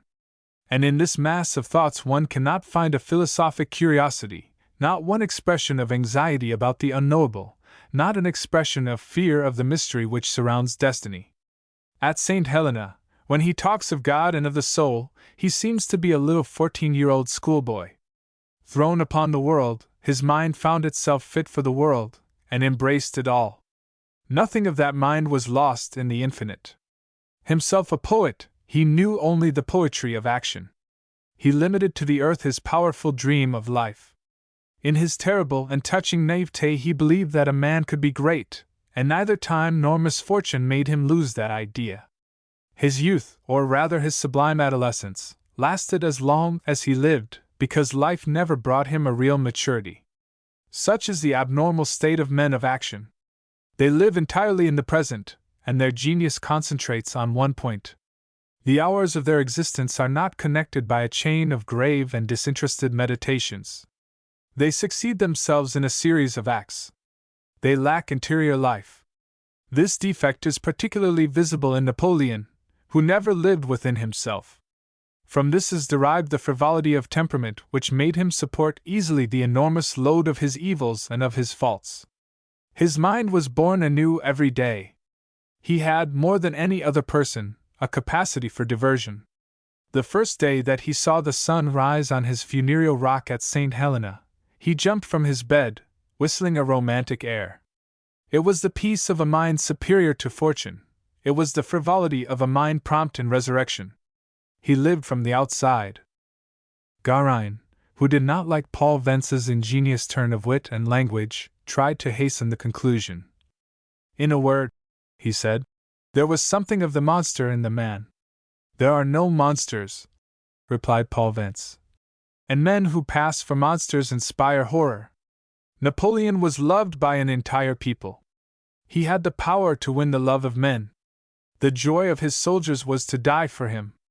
Countess Martin would have wished de Chartres to give his opinion. But he excused himself with a sort of fright. Do you know, said Schmall again, the parable of the 3 rings, sublime inspiration of a Portuguese Jew? Garin, while complimenting Paul Vence on his brilliant paradox, regretted that wit should be exercised at the expense of morality and justice. One great principle, he said, is that men should be judged by their acts. And women? Asked Princess Seniavine brusquely. Do you judge them by their acts? And how do you know what they do? The sound of voices was mingled with the clear tintinnabulation of silverware. A warm air bathed the room. The roses shed their leaves on the cloth. More ardent thoughts mounted to the brain. General Lariviere fell into dreams. "When public clamor has split my ears," he said to his neighbor, "I shall go to live at Tours. I shall cultivate flowers." He flattered himself on being a good gardener. His name had been given to a rose. This pleased him highly. Schmal asked again if they knew the parable of the 3 rings. The princess rallied the deputy. "Then you do not know, Monsieur Garin, that one does the same things for very different reasons?" Montesi said she was right. "It is very true, as you say, madam, that actions prove nothing. This thought is striking in an episode in the life of Don Juan, which was known neither to Molière nor to Mozart, but which is revealed in an English legend, a knowledge of which I owe to my friend James Russell Lowell of London. One learns from it that the great seducer lost his time with 3 women. One was a bourgeoise, she was in love with her husband. The other was a nun, she would not consent to violate her vows. The third, who had for a long time led a life of debauchery, had become ugly, and was a servant in a den. After what she had done, after what she had seen, love signified nothing to her. These 3 women behaved alike for very different reasons. An action proves nothing. It is the mass of actions, their weight, their sum total, which makes the value of the human being. Some of our actions," said Madame Martin, "have our look, our face, they are our daughters. Others do not resemble us at all." She rose and took the general's arm. On the way to the drawing-room the princess said, "Therese is right. Some actions do not express our real selves at all. They are like the things we do in nightmares." The nymphs of the tapestries smiled vainly in their faded beauty at the guests, who did not see them. Madame Martin served the coffee with her young cousin, Madame Belime de Saint-Nom. She complimented Paul Vence on what he had said at the table. "You talked of Napoleon with a freedom of mind that is rare in the conversations I hear. I have noticed that children, when they are handsome, look, when they pout, like Napoleon at Waterloo. You have made me feel the profound reasons for this similarity." Then, turning toward de Charter, "Do you like Napoleon?" "Madam, I do not like the Revolution. And Napoleon is the Revolution in boots. Monsieur de Charter, why did you not say this at dinner? But I see you prefer to be witty only in tête-à-têtes." Count Martin Belime escorted the men to the smoking room. Paul Vence alone remained with the women. Princess Seniavine asked him if he had finished his novel, and what was the subject of it. It was a study in which he tried to reach the truth through a series of plausible conditions. "Thus," he said, "the novel acquires a moral force which history, in its heavy frivolity, never had." She inquired whether the book was written for women. He said it was not. "You are wrong, Monsieur Vence, not to write for women. A superior man can do nothing else for them." He wished to know what gave her that idea. "Because I see that all the intelligent women love fools." "Who bore them?" "Certainly. But superior men would weary them more. They would have more resources to employ in boring them. But tell me the subject of your novel. Do you insist?" "Oh, I insist upon nothing." "Well, I will tell you. It is a study of popular manners, the history of a young workman, sober and chaste, as handsome as a girl, with the mind of a virgin, a sensitive soul. He is a carver and works well. At night, near his mother, whom he loves, he studies, he reads books. In his mind, simple and receptive, ideas lodge themselves like bullets in a wall. He has no desires. He has neither the passions nor the vices that attach us to life. He is solitary and pure. Endowed with strong virtues, he becomes conceited. He lives among miserable people. He sees suffering. He has devotion without humanity. He has that sort of cold charity which is called altruism. He is not human because he is not sensual." "Oh! One must be sensual to be human?" "Certainly, madam. True pity, like tenderness, comes from the heart. He is not intelligent enough to doubt. He believes what he has read. And he has read that to establish universal happiness society must be destroyed. Thirst for martyrdom devours him. One morning, having kissed his mother, he goes out, He watches for the socialist deputy of his district, sees him, throws himself on him, and buries a poniard in his breast. Long live anarchy! He is arrested, measured, photographed, questioned, judged, condemned to death, and guillotined. That is my novel. It is not very amusing, said the princess. But that is not your fault. Your anarchists are as timid and moderate as other Frenchmen. The Russians have more audacity and more imagination. Countess Martin asked Paul Vence whether he knew a silent, timid-looking man among the guests. Her husband had invited him. She knew nothing of him, not even his name. Paul Vence could only say that he was a senator. He had seen him one day by chance in the Luxembourg, in the gallery that served as a library. I went there to look at the cupola, where Delacroix has painted, in a wood of bluish myrtles, heroes and sages of antiquity. That gentleman was there, with the same wretched and pitiful air. His coat was damp and he was warming himself. He was talking with old colleagues and saying, while rubbing his hands, the proof that the Republic is the best of governments is that in 1871 it could kill in a week 60,000 insurgents without becoming unpopular. After such a repression, any other regime would have been impossible. He is a very wicked man, said Madame Martin. And to think that I was pitying him! Madame Guérin, her chin softly dropped on her chest, slept in the peace of her housewifely mind, and dreamed of her vegetable garden on the banks of the Loire, where singing societies came to serenade her. Joseph Schmal and General Larivière came out of the smoking room. The general took a seat between Princess Seniavine and Madame Martin. I met this morning in the park Baron Warburg, mounted on a magnificent horse. She said, General, how do you manage to have such fine horses? I replied, Madam, to have fine horses, you must be either very wealthy or very clever. He was so well satisfied with his reply that he repeated it twice. Paul Vence came near Countess Martin. I know that senator's name, it is Lear. He is the vice-president of a political society, and author of a book entitled The Crime of December 2nd. The general continued. The weather was horrible. I went into a hut and found Lamennais there. I was in a bad humor. He was making fun of me, I saw, because I sought shelter. He imagines that because I am a general I must like wind and snow. He said that he liked bad weather, and that he was to go fox hunting with friends next week. There was a pause. The general continued. I wish him much joy, but I don't envy him. Fox hunting is not agreeable. But it is useful, said Montessy. The general shrugged his shoulders. Foxes are dangerous for chicken coops in the spring when the fowls have to feed their families. Foxes are sly poachers, who do less harm to farmers than to hunters. I know something of this. Therese was not listening to the princess, who was talking to her. She was thinking. He did not tell me that he was going away. Of what are you thinking, dear? Inquired the princess. Of nothing interesting, Therese replied. Chapter 4. The End of a Dream.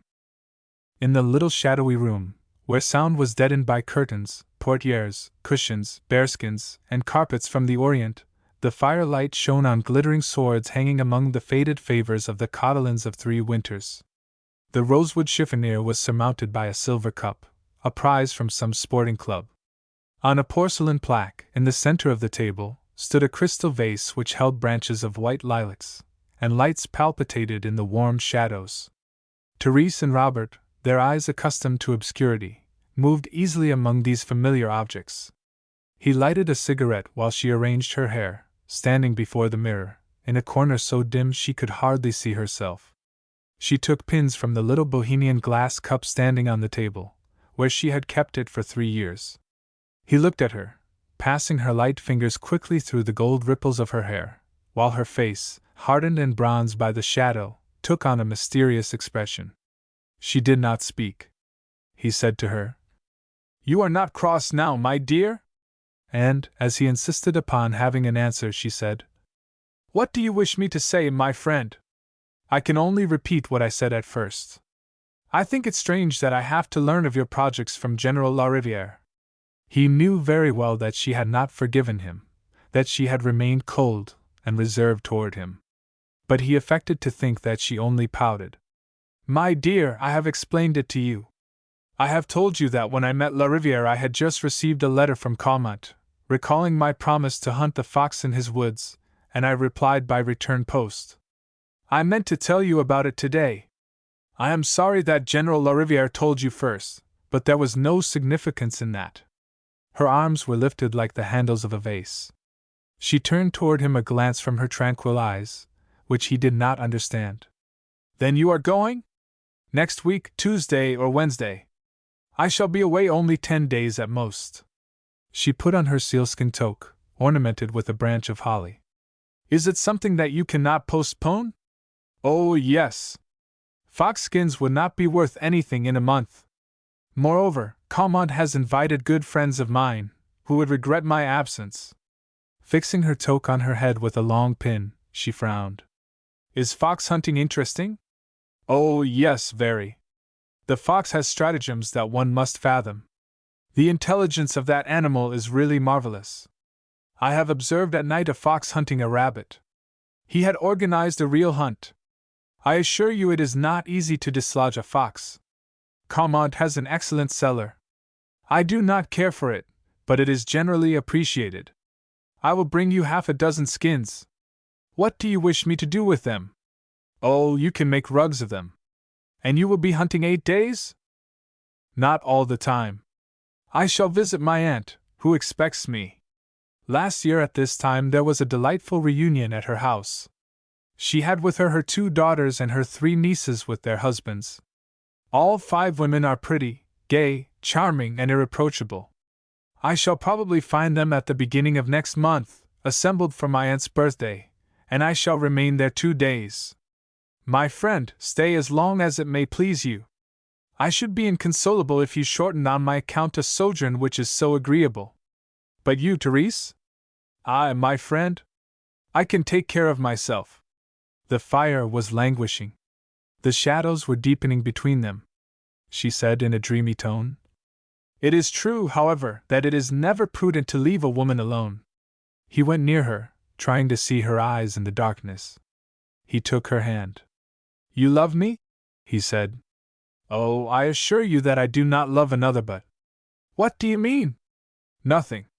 I am thinking that we are separated all through the summer, that in winter you live with your parents and your friends half the time, and that, if we are to see so little of each other, it is better not to see each other at all. He lighted the candelabra. His frank, hard face was illuminated. He looked at her with a confidence that came less from the conceit common to all lovers than from his natural lack of dignity. He believed in her through force of education and simplicity of intelligence. Therese, I love you, and you love me, I know. Why do you torment me? Sometimes you are painfully harsh.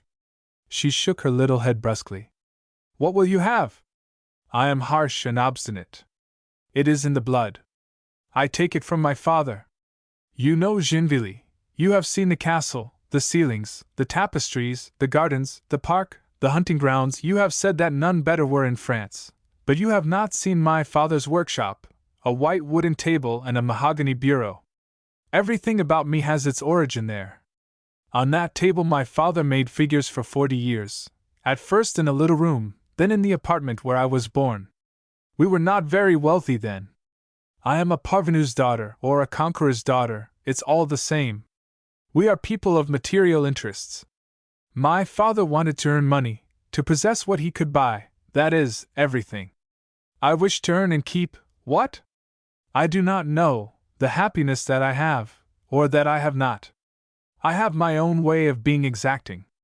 I long for dreams and illusions. Oh, I know very well that all this is not worth the trouble that a woman takes in giving herself to a man, but it is a trouble that is worth something, because my trouble is myself, my life. I like to enjoy what I like, or think what I like. I do not wish to lose. I am like Papa, I demand what is due to me. And then, she lowered her voice. And then I have impulses. Now, my dear, I bore you. What will you have? You shouldn't have loved me. This language, to which she had accustomed him, often spoiled his pleasure. But it did not alarm him. He was sensitive to all that she did, but not at all to what she said, and he attached no importance to a woman's words. Talking little himself, he could not imagine that often words are the same as actions. Although he loved her, or rather, because he loved her with strength and confidence, he thought it his duty to resist her whims, which he judged absurd. Whenever he played the master, he succeeded with her, and naively, he always ended by playing it. "You know very well, Therese, that I wish to do nothing except to be agreeable to you. Don't be capricious with me." "And why should I not be capricious? If I gave myself to you, it was not because I was logical, nor because I thought I must. It was because I was capricious." He looked at her, astonished and saddened. "The word is not pleasant to you, my friend. Well, let us say that it was love. Truly it was, with all my heart, and because I felt that you loved me. But love must be a pleasure, and if I do not find in it the satisfaction of what you call my capriciousness, but which is really my desire, my life, my love, I do not want it. I prefer to live alone." "You are astonishing! My caprices! Is there anything else in life? Your fox hunt, isn't that capricious?" He replied very sincerely. "If I had not promised, I swear to you, Therese, that I would sacrifice that small pleasure with great joy." She felt that he spoke the truth. She knew how exact he was in filling the most trifling engagements, yet realized that if she insisted he would not go. But it was too late, she did not wish to win. She would seek hereafter only the violent pleasure of losing. She pretended to take his reason seriously and said, "Ah, you have promised!" And she affected to yield. Surprised at first, he congratulated himself at last on having made her listen to reason. He was grateful to her for not having been stubborn. He put his arm around her waist and kissed her on the neck and eyelids as a reward. He said, "We may meet 3 or 4 times before I go, and more if you wish. I will wait for you as often as you wish to come. Will you meet me here tomorrow?" She gave herself the satisfaction of saying that she could not come the next day nor any other day. Softly she mentioned the things that prevented her. The obstacles seemed light: calls, a gown to be tried on, a charity fair, exhibitions. As she dilated upon the difficulties, they seemed to increase. The calls could not be postponed, there were 3 fairs, the exhibitions would soon close. In fine, it was impossible for her to see him again before his departure.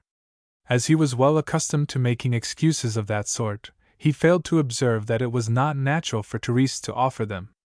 Embarrassed by this tissue of social obligations, he did not persist, but remained silent and unhappy. With her left arm she raised the portière, placed her right hand on the key of the door, and standing against the rich background of the sapphire and ruby-colored folds of the oriental draperies, she turned her head toward the friend she was leaving, and said, a little mockingly, yet with a touch of tragic emotion, "Goodbye, Robert. Enjoy yourself. My calls, my errands, your little visits are nothing. Life is made up of just such trifles. Goodbye." She went out.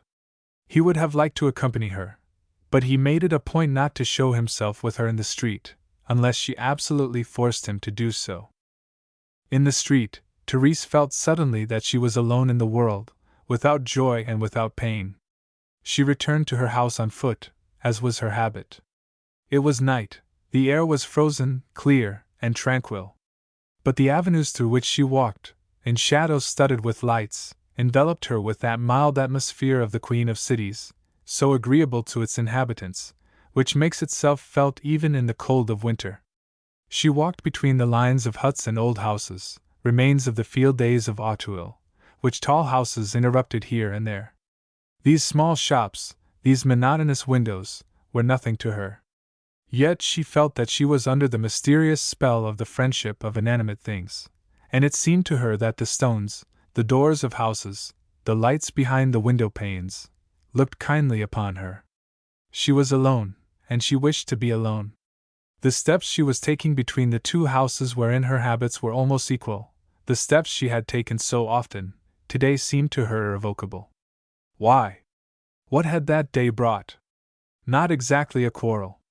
And yet the words spoken that day had left a subtle, strange, persistent sting, which would never leave her. What had happened? Nothing. And that nothing had effaced everything. She had a sort of obscure certainty that she would never return to that room which had so recently enclosed the most secret and dearest phases of her life. She had loved Robert with the seriousness of a necessary joy. Made to be loved, and very reasonable, she had not lost in the abandonment of herself that instinct of reflection, that necessity for security, which was so strong in her.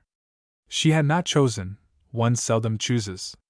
She had not allowed herself to be taken at random and by surprise. She had done what she had wished to do, as much as one ever does what one wishes to do in such cases. She had nothing to regret. He had been to her what it was his duty to be. She felt, in spite of everything, that all was at an end. She thought, with dry sadness, that 3 years of her life had been given to an honest man who had loved her and whom she had loved. For I loved him. I must have loved him in order to give myself to him. But she could not feel again the sentiments of early days, the movements of her mind when she had yielded. She recalled small and insignificant circumstances, the flowers on the wallpaper and the pictures in the room. She recalled the words, a little ridiculous and almost touching, that he had said to her. But it seemed to her that the adventure had occurred to another woman, to a stranger whom she did not like and whom she hardly understood. And what had happened only a moment ago seemed far distant now. The room, the lilacs in the crystal vase, the little cup of Bohemian glass where she found her pins, she saw all these things as if through a window that one passes in the street. She was without bitterness, and even without sadness. She had nothing to forgive, alas! This absence for a week was not a betrayal, it was not a fault against her, it was nothing, yet it was everything. It was the end. She knew it. She wished to cease. It was the consent of all the forces of her being. She said to herself, I have no reason to love him less. Do I love him no more? Did I ever love him? She did not know, and she did not care to know. 3 years, during which there had been months when they had seen each other every day, was all this nothing? Life is not a great thing. And what one puts in it, how little that is! In fine, she had nothing of which to complain. But it was better to end it all. All these reflections brought her back to that point. It was not a resolution. Resolutions may be changed. It was graver. It was a state of the body and of the mind. When she arrived at the square, in the center of which is a fountain, and on one side of which stands a church of rustic style, showing its bell in an open belfry, she recalled the little bouquet of violets that he had given to her one night on the bridge near Notre Dame. They had loved each other that day, perhaps more than usual. Her heart softened at that reminiscence. But the little bouquet remained alone, a poor little flower skeleton, in her memory. While she was thinking, passers-by, deceived by the simplicity of her dress, followed her. One of them made propositions to her, a dinner and the theater. It amused her. She was not at all disturbed, this was not a crisis. She thought, how do other women manage such things? And I, who promised myself not to spoil my life. What is life worth? Opposite the Greek lantern of the Musée de Religions she found the soil disturbed by workmen. There were paving stones crossed by a bridge made of a narrow flexible plank. She had stepped on it, when she saw at the other end, in front of her, a man who was waiting for her. He recognized her and bowed. It was de Charter. She saw that he was happy to meet her. She thanked him with a smile. He asked her permission to walk a few steps with her, and they entered into the large and airy space. In this place the tall houses, set somewhat back, efface themselves, and reveal a glimpse of the sky. He told her that he had recognized her from a distance by the rhythm of her figure and her movements, which were hers exclusively. Graceful movements, he added, are like music for the eyes. She replied that she liked to walk. It was her pleasure, and the cause of her good health. He, too, liked to walk in populous towns and beautiful fields. The mystery of highways tempted him. He liked to travel. Although voyages had become common and easy, they retained for him their powerful charm. He had seen golden days and crystalline nights, Greece, Egypt, and the Bosporus. but it was to Italy that he returned always, as to the mother country of his mind. "I shall go there next week," he said. "I long to see again Ravenna asleep among the black pines of its sterile shore. Have you seen Ravenna, madam? It is an enchanted tomb where sparkling phantoms appear. The magic of death lies there. The mosaic works of Saint Vitali, with their barbarous angels and their aureolated empresses, make one feel the monstrous delights of the Orient. Despoiled today of its silver lamels, the grave of Galla Placidia is frightful under its crypt, luminous yet gloomy. When one looks through an opening in the sarcophagus, it seems as if one saw the daughter of Theodosius, seated on her golden chair, erect in her gown studded with stones and embroidered with scenes from the Old Testament, her beautiful, cruel face preserved hard and black with aromatic plants, and her ebony hands immovable on her knees. For 13 centuries she retained this funereal majesty, until one day a child passed a candle through the opening of the grave and burned the body. Madame Martin Bellium asked what that dead woman, so obstinate in her conceit, had done during her life. "Twice a slave," said de Charter. "She became twice an empress." "She must have been beautiful," said Madame Martin. "You have made me see her too vividly in her tomb. She frightens me. Shall you go to Venice, Monsieur de Charter? Or are you tired of gondolas, of canals bordered by palaces, and of the pigeons of St. Mark? I confess that I still like Venice, after being there 3 times. He said she was right. He, too, liked Venice. Whenever he went there, from a sculptor he became a painter, and made studies. He would like to paint its atmosphere. "Elsewhere," he said, "even in Florence, the sky is too high. At Venice it is everywhere. It caresses the earth and the water. It envelopes lovingly the leaden domes and the marble facades, and throws into the iridescent atmosphere its pearls and its crystals. The beauty of Venice is in its sky and its women. What pretty creatures the Venetian women are! Their forms are so slender and supple under their black shawls. If nothing remained of these women except a bone, one would find in that bone the charm of their exquisite structure.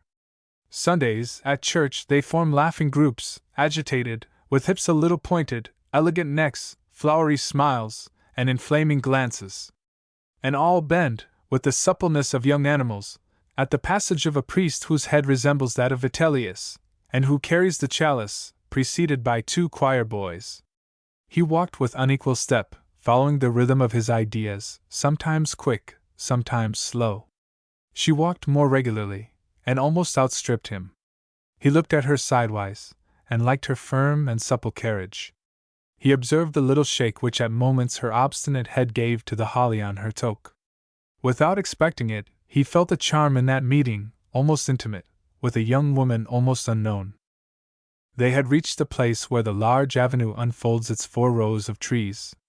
They were following the stone parapet surmounted by a hedge of boxwood, which entirely hides the ugliness of the buildings on the quay. One felt the presence of the river by the milky atmosphere which in misty days seems to rest on the water. The sky was clear. The lights of the city were mingled with the stars. At the south shone the 3 golden nails of the Orion belt. De Charter continued. "Last year, at Venice, every morning as I went out of my house, I saw at her door, raised by 3 steps above the canal, a charming girl, with small head, neck round and strong, and graceful hips. She was there, in the sun and surrounded by vermin, as pure as an amphora, fragrant as a flower. She smiled. What a mouth! The richest jewel in the most beautiful light. I realized in time that this smile was addressed to a butcher standing behind me with his basket on his head. At the corner of the short street which goes to the quay, between 2 lines of small gardens, Madame Martin walked more slowly. It is true that at Venice, she said, all women are pretty. They are almost all pretty, madam. I speak of the common girls, the cigar girls, the girls among the glass workers. The others are commonplace enough. By others you mean society women, and you don't like these? Society women? Oh, some of them are charming. As for loving them, that's a different affair. Do you think so? She extended her hand to him, and suddenly turned the corner. Chapter 5. A dinner in famille. She dined that night alone with her husband. The narrow table had not the basket with golden eagles and winged victories. The candelabra did not light Udry's paintings. While he talked of the events of the day, she fell into a sad reverie. It seemed to her that she floated in a mist. It was a peaceful and almost sweet suffering. She saw vaguely through the clouds the little room of the Rue Spontini transported by angels to one of the summits of the Himalaya mountains, and Robert Lemenil, in the quaking of a sort of world's end, had disappeared while putting on his gloves. She felt her pulse to see whether she were feverish. A rattle of silverware on the table awoke her. She heard her husband saying, "My dear friend Gavotte delivered today, in the chamber, an excellent speech on the question of the reserve funds. It's extraordinary how his ideas have become healthy and just. Oh, he has improved a great deal." She could not refrain from smiling. "But Gavotte, my friend, is a poor devil who never thought of anything except escaping from the crowd of those who are dying of hunger. Gavotte never had any ideas except at his elbows. Does anybody take him seriously in the political world? You may be sure that he never gave an illusion to any woman, not even his wife. And yet to produce that sort of illusion a man does not need much," she added brusquely. "You know Miss Bell has invited me to spend a month with her at Fiesole. I have accepted. I am going." Less astonished than discontented, he asked her with whom she was going. At once she answered, "With Madame Marmot." There was no objection to make. Madame Marmot was a proper companion, and it was appropriate for her to visit Italy, where her husband had made some excavations. He asked only, "Have you invited her? When are you going?" "Next week." He had the wisdom not to make any objection, judging that opposition would only make her capriciousness firmer, and fearing to give impetus to that foolish idea. He said, "Surely to travel is an agreeable pastime. I thought that we might in the spring visit the Caucasus and Turkestan. There is an interesting country.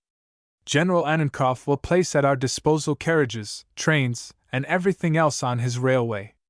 He is a friend of mine. He is quite charmed with you. He will provide us with an escort of Cossacks." He persisted in trying to flatter her vanity, unable to realize that her mind was not worldly. She replied negligently that it might be a pleasant trip. Then he praised the mountains, the ancient cities, the bazaars, the costumes, the armor. He added, "We shall take some friends with us, Princess Seniavine, General Lariviere, perhaps Vence or Lemenil." She replied, with a little dry laugh, that they had time to select their guests. He became attentive to her wants. "You are not eating. You will injure your health." Without yet believing in this prompt departure, he felt some anxiety about it. Each had regained freedom, but he did not like to be alone. He felt that he was himself only when his wife was there. And then, he had decided to give 2 or 3 political dinners during the session. He saw his party growing. This was the moment to assert himself, to make a dazzling show. He said mysteriously, "Something might happen requiring the aid of all our friends. You have not followed the march of events, Therese?" "No, my dear. I am sorry. You have judgment, liberality of mind. If you had followed the march of events, you would have been struck by the current that is leading the country back to moderate opinions. The country is tired of exaggerations. It rejects the men compromised by radical politics and religious persecution.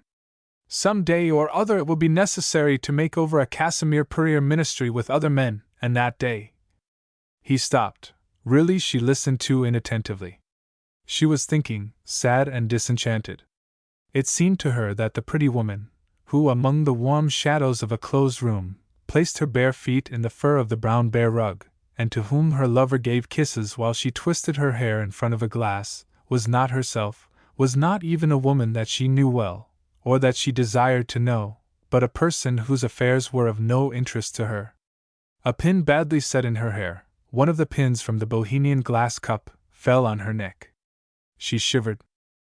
"Yet we really must give 3 or 4 dinners to our good political friends," said M. Martin Belleam.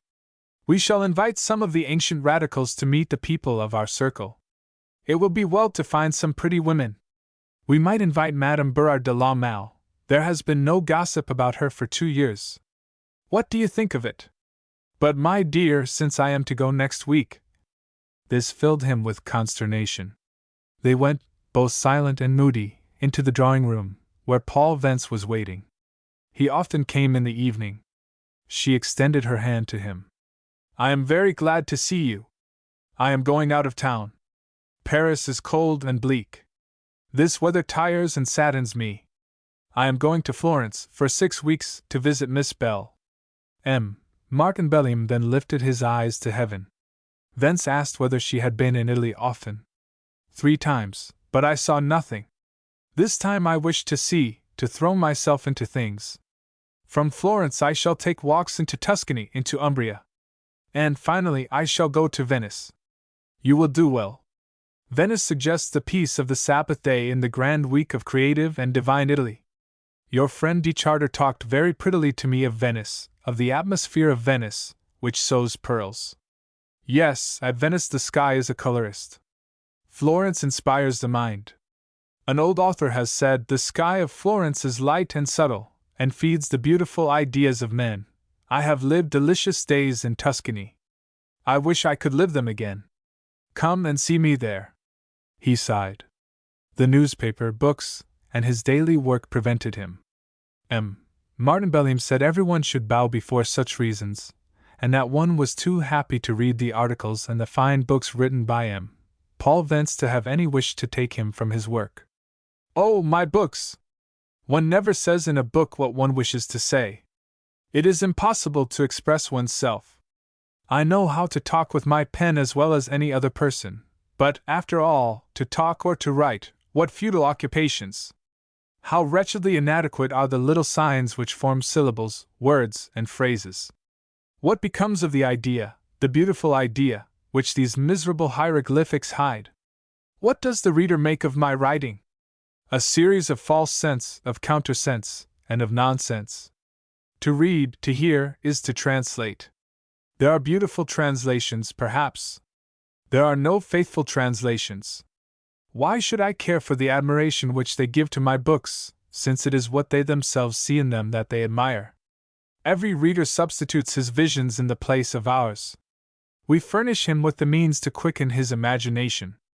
It is a horrible thing to be a cause of such exercises. It is an infamous profession. You are jesting, said Martin Bellingham.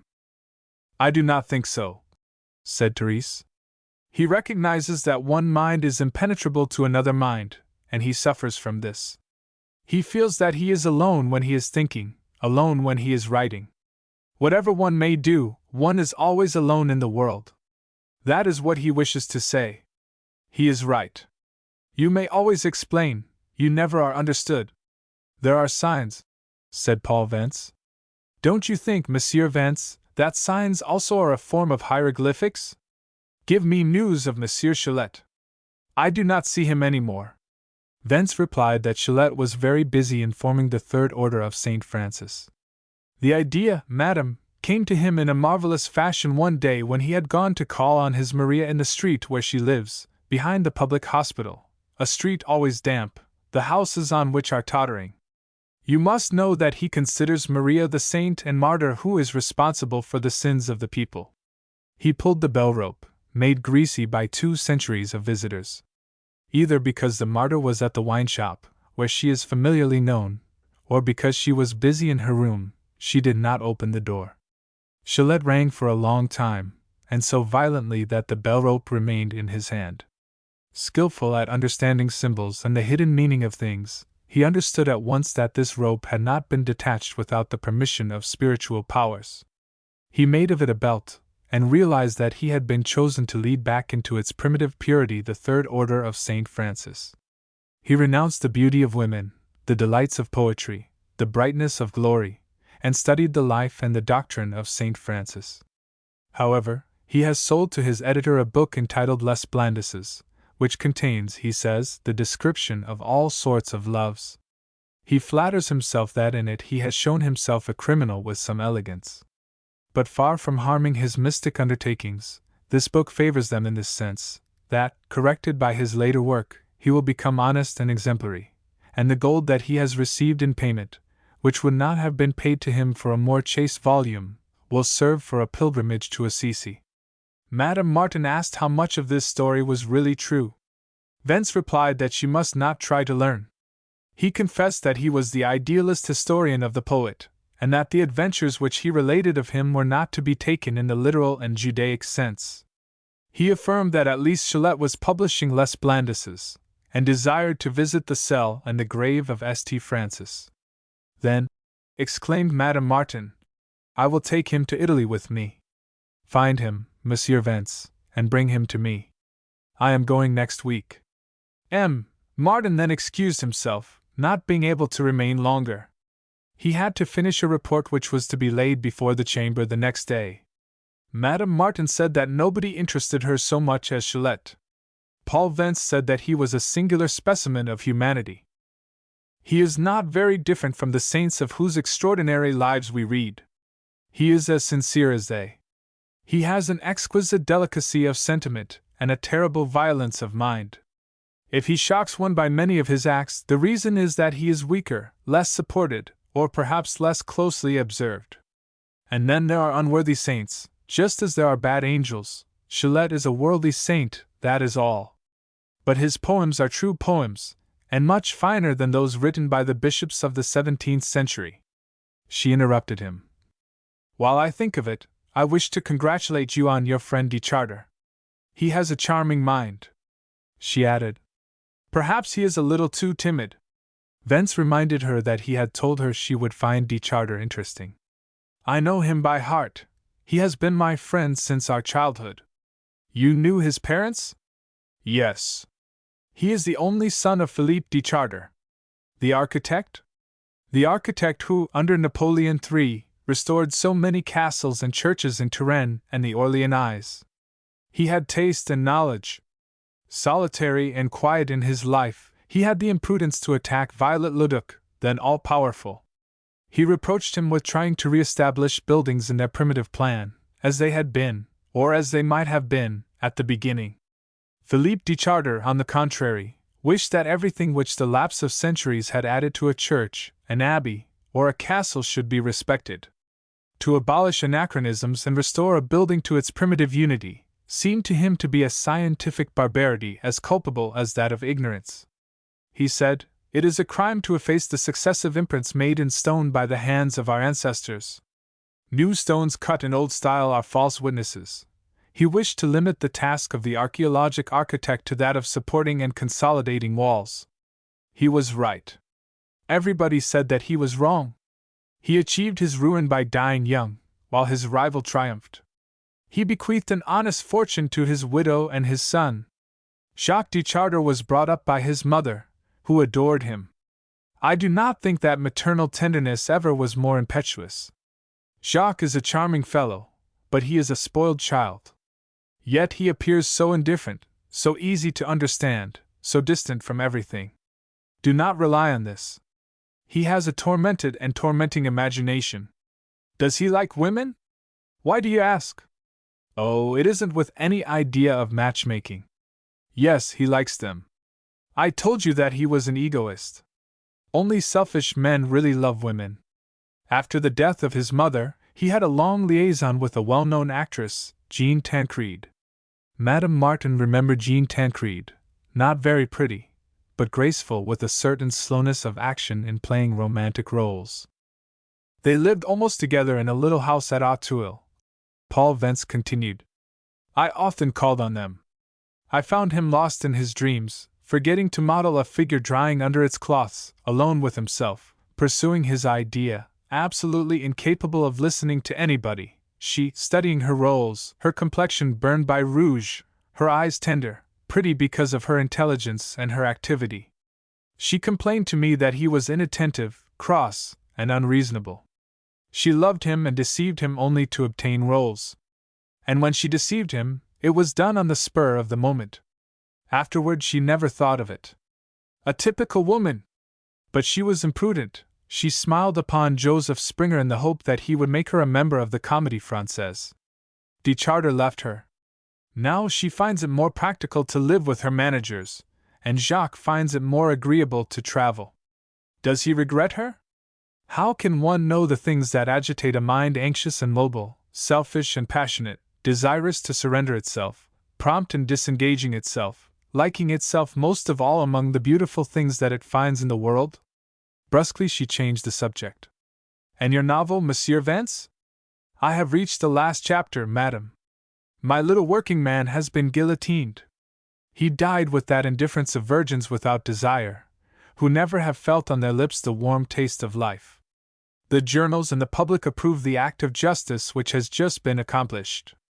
But in another garret, another working man, sober, sad, and a chemist, swears to himself that he will commit an expiatory murder. He rose and said good night. She called him back. Monsieur Vance, you know that I was serious. Bring Chalette to me. When she went up to her room, her husband was waiting for her, in his red-brown plush robe, with a sort of doge's cap framing his pale and hollow face. He had an air of gravity. Behind him, by the open door of his workroom, appeared under the lamp a mass of documents bound in blue, a collection of the annual budgets. Before she could reach her room, he motioned that he wished to speak to her. My dear, I cannot understand you. You are very inconsequential. It does you a great deal of harm. You intend to leave your home without any reason, without even a pretext. And you wish to run through Europe with whom? With a bohemian, a drunkard, that man Chalette.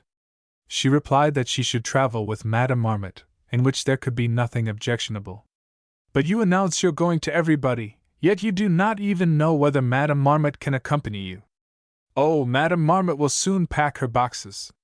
Nothing keeps her in Paris except her dog. She will leave it to you, you may take care of it. Does your father know of your project? It was his last resource to invoke the authority of Montessori. He knew that his wife feared to displease her father. He insisted. Your father is full of sense and tact.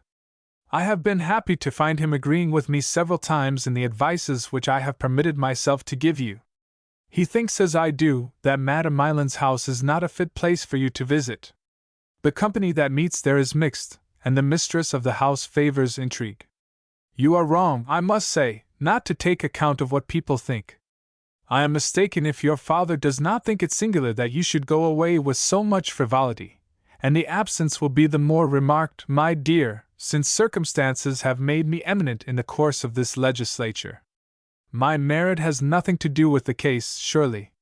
But if you had consented to listen to me at dinner, I should have demonstrated to you that the group of politicians to which I belong has almost reached power.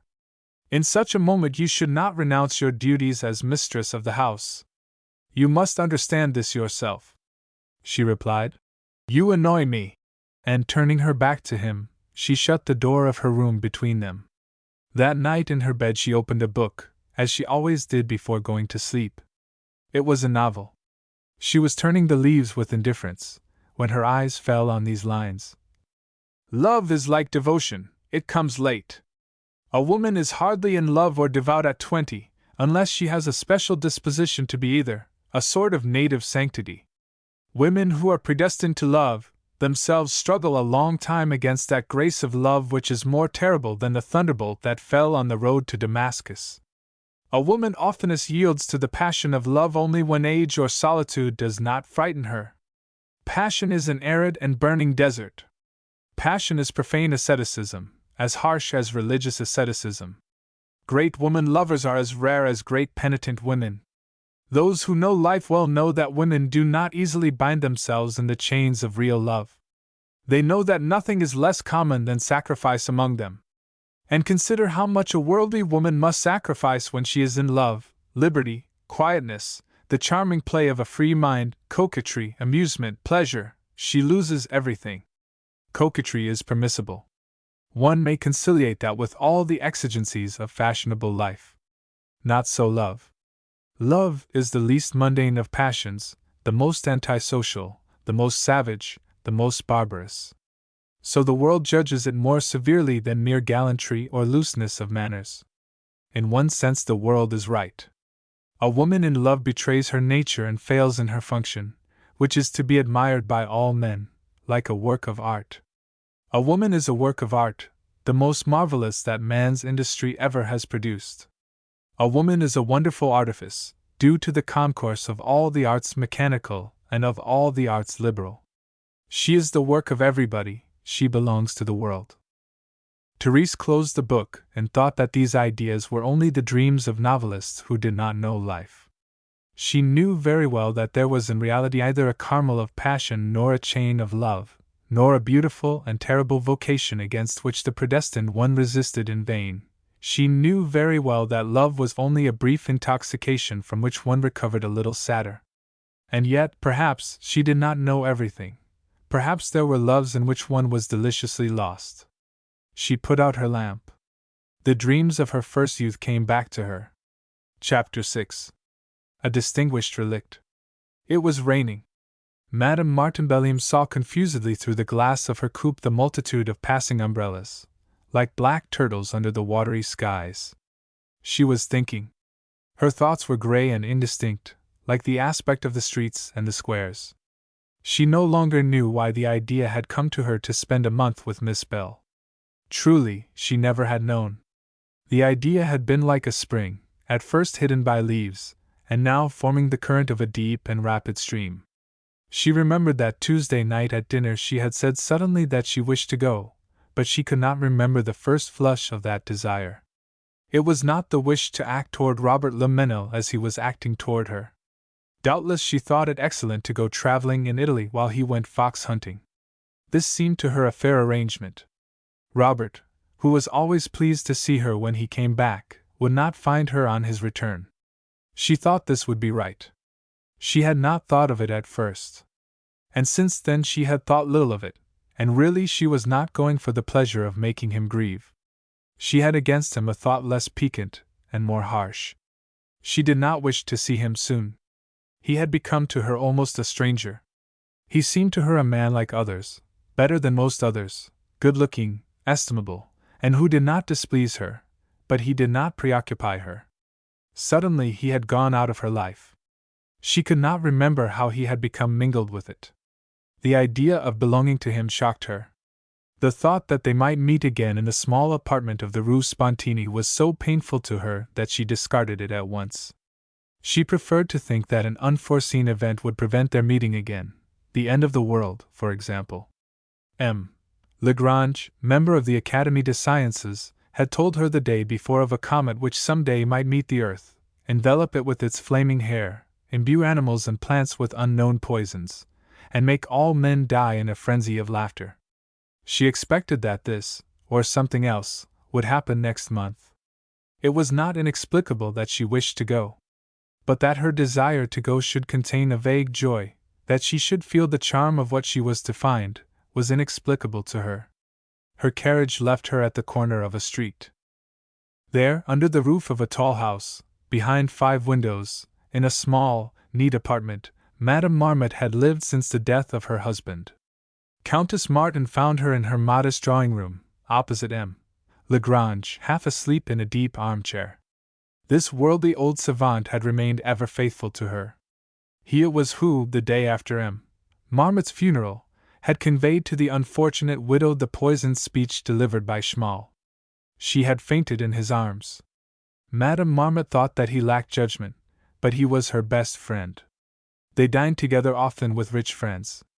Madame Martin, slender and erect in her Zibeline corsage opening on a flood of lace, awakened with the charming brightness of her grey eyes the good man, who was susceptible to the graces of women. He had told her the day before how the world would come to an end. He asked her whether she had not been frightened at night by pictures of the earth devoured by flames or frozen to a mass of ice. While he talked to her with affected gallantry, she looked at the mahogany bookcase. There were not many books in it, but on one of the shelves was a skeleton in armor. It amazed one to see in this good lady's house that Etruscan warrior wearing a green bronze helmet and a cuirass. He slept among boxes of bonbons, vases of gilded porcelain, and carved images of the Virgin, picked up at Lucerne and on the Rigi. Madame Marmot, in her widowhood, had sold the books which her husband had left. Of all the ancient objects collected by the archaeologists, she had retained nothing except the Etruscan. Many persons had tried to sell it for her. Paul Vence had obtained from the administration a promise to buy it for the Louvre, but the good widow would not part with it.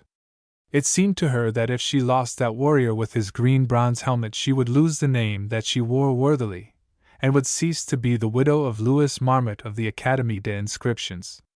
Do not be afraid, madam, a comet will not soon strike the earth. Such a phenomenon is very improbable. Madame Martin replied that she knew no serious reason why the earth and humanity should not be annihilated at once.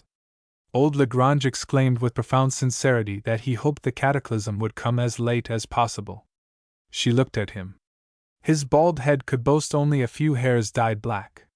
His eyelids fell like rags over eyes still smiling, his cheeks hung in loose folds, and one divined that his body was equally withered.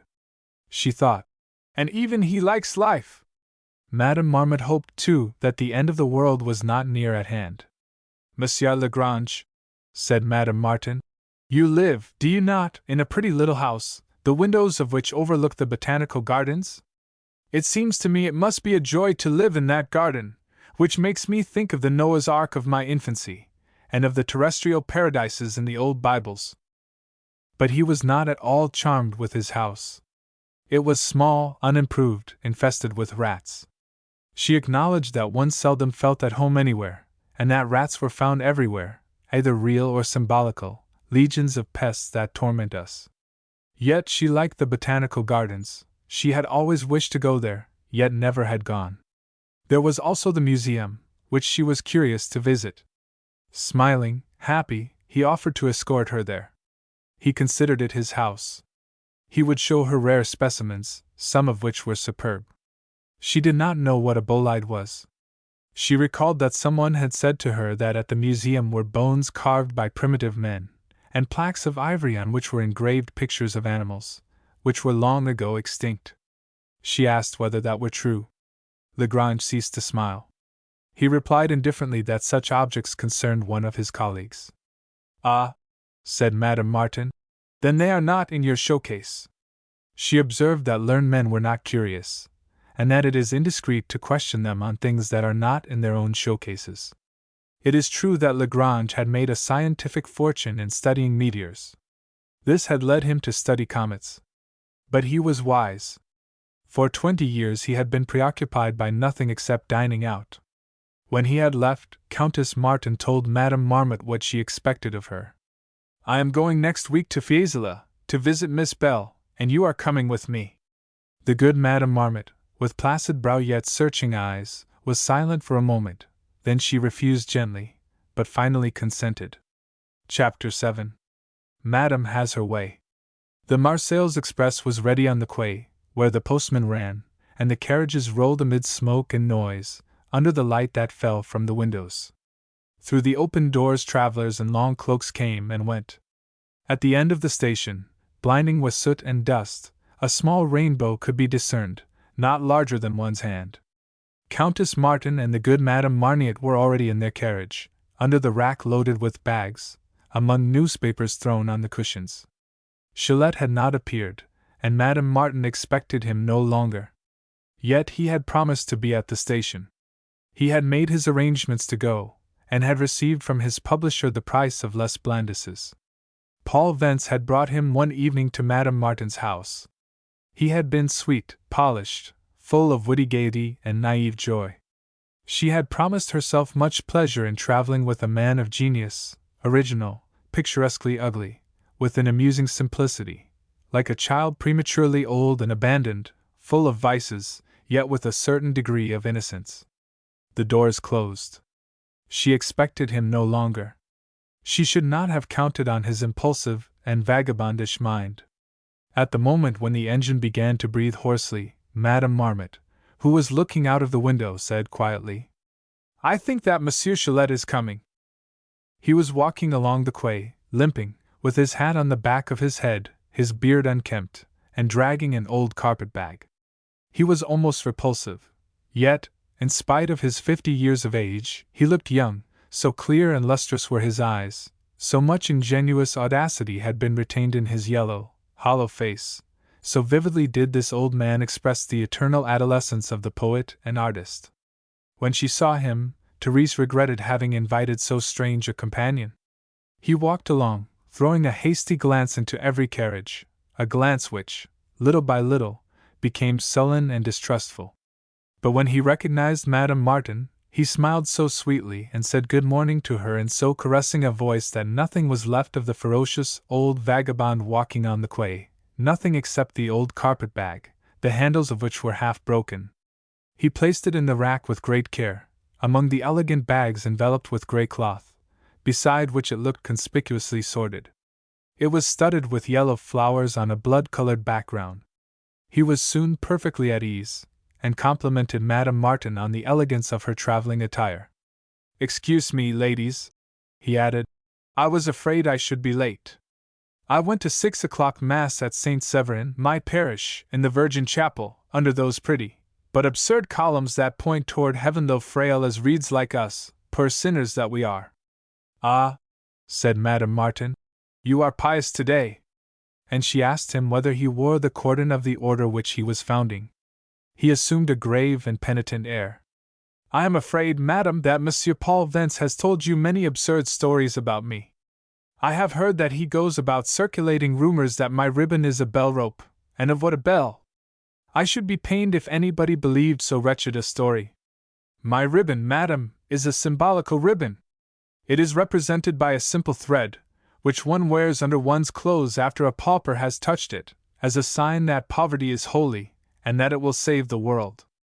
There is nothing good except in poverty, and since I have received the price of Les Blandises, I feel that I am unjust and harsh. It is a good thing that I have placed in my bag several of these mystic ribbons." And pointing to the horrible carpet-bag, "I have also placed in it a host which a bad priest gave to me, the works of Monsieur de Maistre, shirts, and several other things." Madame Martin lifted her eyebrows, a little ill at ease. But the good Madame Marmot retained her habitual placidity. As the train rolled through the homely scenes of the outskirts, that black fringe which makes an unlovely border to the city, Gillette took from his pocket an old book which he began to fumble. The writer, hidden under the vagabond, revealed himself. Gillette, without wishing to appear to be careful of his papers, was very orderly about them. He assured himself that he had not lost the pieces of paper on which he noted at the coffee-house his ideas for poems, nor the dozen of flattering letters which, soiled and spotted, he carried with him continually, to read them to his newly made companions at night. After assuring himself that nothing was missing, he took from the book a letter folded in an open envelope. He waved it for a while, with an air of mysterious impudence, then handed it to the Countess Martin. It was a letter of introduction from the Marquise de Rieux to a princess of the House of France, a near relative of the Comte de Chambord, who, old and a widow, lived in retirement near the gates of Florence. Having enjoyed the effect which he expected to produce, he said that he should perhaps visit the princess, that she was a good person, and pious. "A truly great lady," he added, "who does not show her magnificence in gowns and hats. She wears her chemises for 6 weeks, and sometimes longer. The gentlemen of her train have seen her wear very dirty white stockings, which fell around her heels. The virtues of the great queens of Spain are revived in her. Oh, those soiled stockings, what real glory there is in them!" He took the letter and put it back in his book. Then, arming himself with a horn-handled knife, he began, with its point, to finish a figure sketched in the handle of his stick. He complimented himself on it. "I am skillful in all the arts of beggars and vagabonds. I know how to open locks with a nail, and how to carve wood with a bad knife." The head began to appear. It was the head of a thin woman, weeping. Gillette wished to express in it human misery, not simple and touching, such as men of other times may have felt it in a world of mingled harshness and kindness, but hideous, and reflecting the state of ugliness created by the free-thinking bourgeois and the military patriots of the French Revolution. According to him, the present regime embodied only hypocrisy and brutality. Their barracks are a hideous invention of modern times. They date from the 17th century. Before that time there were only guardhouses where the soldiers played cards and told tales. Louis XIV was a precursor of Bonaparte. But the evil has attained its plenitude since the monstrous institution of the obligatory enlistment. The shame of emperors and of republics is to have made it an obligation for men to kill. In the ages called barbarous, cities and princes entrusted their defense to mercenaries, who fought prudently. In a great battle only 5 or 6 men were killed. And when knights went to the wars, at least they were not forced to do it, they died for their pleasure. They were good for nothing else. Nobody in the time of St. Louis would have thought of sending to battle a man of learning. And the laborer was not torn from the soil to be killed. Nowadays it is a duty for a poor peasant to be a soldier. He is exiled from his house, the roof of which smokes in the silence of night, from the fat prairies where the oxen graze, from the fields and the paternal woods. He is taught how to kill men, he is threatened, insulted, put in prison and told that it is an honor, and if he does not care for that sort of honor, he is fusilladed. He obeys because he is terrorized, and is of all domestic animals the gentlest and most docile. We are warlike in France, and we are citizens. Another reason to be proud, this being a citizen. For the poor it consists in sustaining and preserving the wealthy in their power and their laziness. The poor must work for this, in presence of the majestic quality of the law which prohibits the wealthy as well as the poor from sleeping under the bridges, from begging in the streets, and from stealing bread. That is one of the good effects of the revolution. As this revolution was made by fools and idiots for the benefit of those who acquired national lands, and resulted in nothing but making the fortune of crafty peasants and financiering bourgeois, the revolution only made stronger, under the pretense of making all men equal, the empire of wealth. It has betrayed France into the hands of the men of wealth. They are masters and lords. The apparent government, composed of poor devils, is in the pay of the financiers. For 100 years, in this poisoned country, whoever has loved the poor has been considered a traitor to society. A man is called dangerous when he says that there are wretched people. There are laws against indignation and pity, and what I say here could not go into print. Gillette became excited and waved his knife, while under the wintry sunlight passed fields of brown earth, trees despoiled by winter, and curtains of poplars beside silvery rivers. He looked with tenderness at the figure carved on his stick. "Here you are," he said. "Poor humanity, thin and weeping, stupid with shame and misery, as you were made by your masters, soldiers and men of wealth." The good Madame Marmot, whose nephew was a captain in the artillery, was shocked at the violence with which Gillette attacked the army. Madame Martin saw in this only an amusing fantasy. Gillette's ideas did not frighten her. She was afraid of nothing. But she thought they were a little absurd. She did not think that the past had ever been better than the present. "I believe, Monsieur Gillette, that men were always as they are today, selfish, avaricious, and pitiless. I believe that laws and manners were always harsh and cruel to the unfortunate." Between La Roche and Dijon they took breakfast in the dining car, and left Gillette in it, alone with his pipe, his glass of Benedictine, and his irritation. In the carriage, Madame Marmot talked with peaceful tenderness of the husband she had lost. He had married her for love. He had written admirable verses to her, which she had kept, and never shown to anyone. He was lively and very gay. One would not have thought it who had seen him later, tired by work and weakened by illness. He studied until the last moment. 2 hours before he died he was trying to read again. He was affectionate and kind. Even in suffering he retained all his sweetness. Madame Martin said to her, "You have had long years of happiness, you have kept the reminiscence of them, that is a share of happiness in this world." But good Madame Marmot sighed, a cloud passed over her quiet brow. "Yes," she said, "Louis was the best of men and the best of husbands. Yet he made me very miserable. He had only one fault, but I suffered from it cruelly. He was jealous. Good, kind, tender, and generous as he was, this horrible passion made him unjust, ironical, and violent. I can assure you that my behavior gave not the least cause for suspicion. I was not a coquette. But I was young, fresh, I passed for beautiful. That was enough. He would not let me go out alone, and would not let me receive calls in his absence. Whenever we went to a reception, I trembled in advance with the fear of the scene which he would make later in the carriage." And the good Madame Marmot added, with a sigh, "It is true that I liked to dance. But I had to renounce going to balls, it made him suffer too much. Countess Martin expressed astonishment. She had always imagined Marmot as an old man, timid and absorbed by his thoughts, a little ridiculous, between his wife, plump, white, and amiable, and the skeleton wearing a helmet of bronze and gold. But the excellent widow confided to her that, at 55 years of age, when she was 53, Louis was just as jealous as on the first day of their marriage. And Therese thought that Robert had never tormented her with jealousy. Was it on his part a proof of tact and good taste, a mark of confidence, or was it that he did not love her enough to make her suffer? She did not know, and she did not have the heart to try to know. She would have to look through recesses of her mind which she preferred not to open.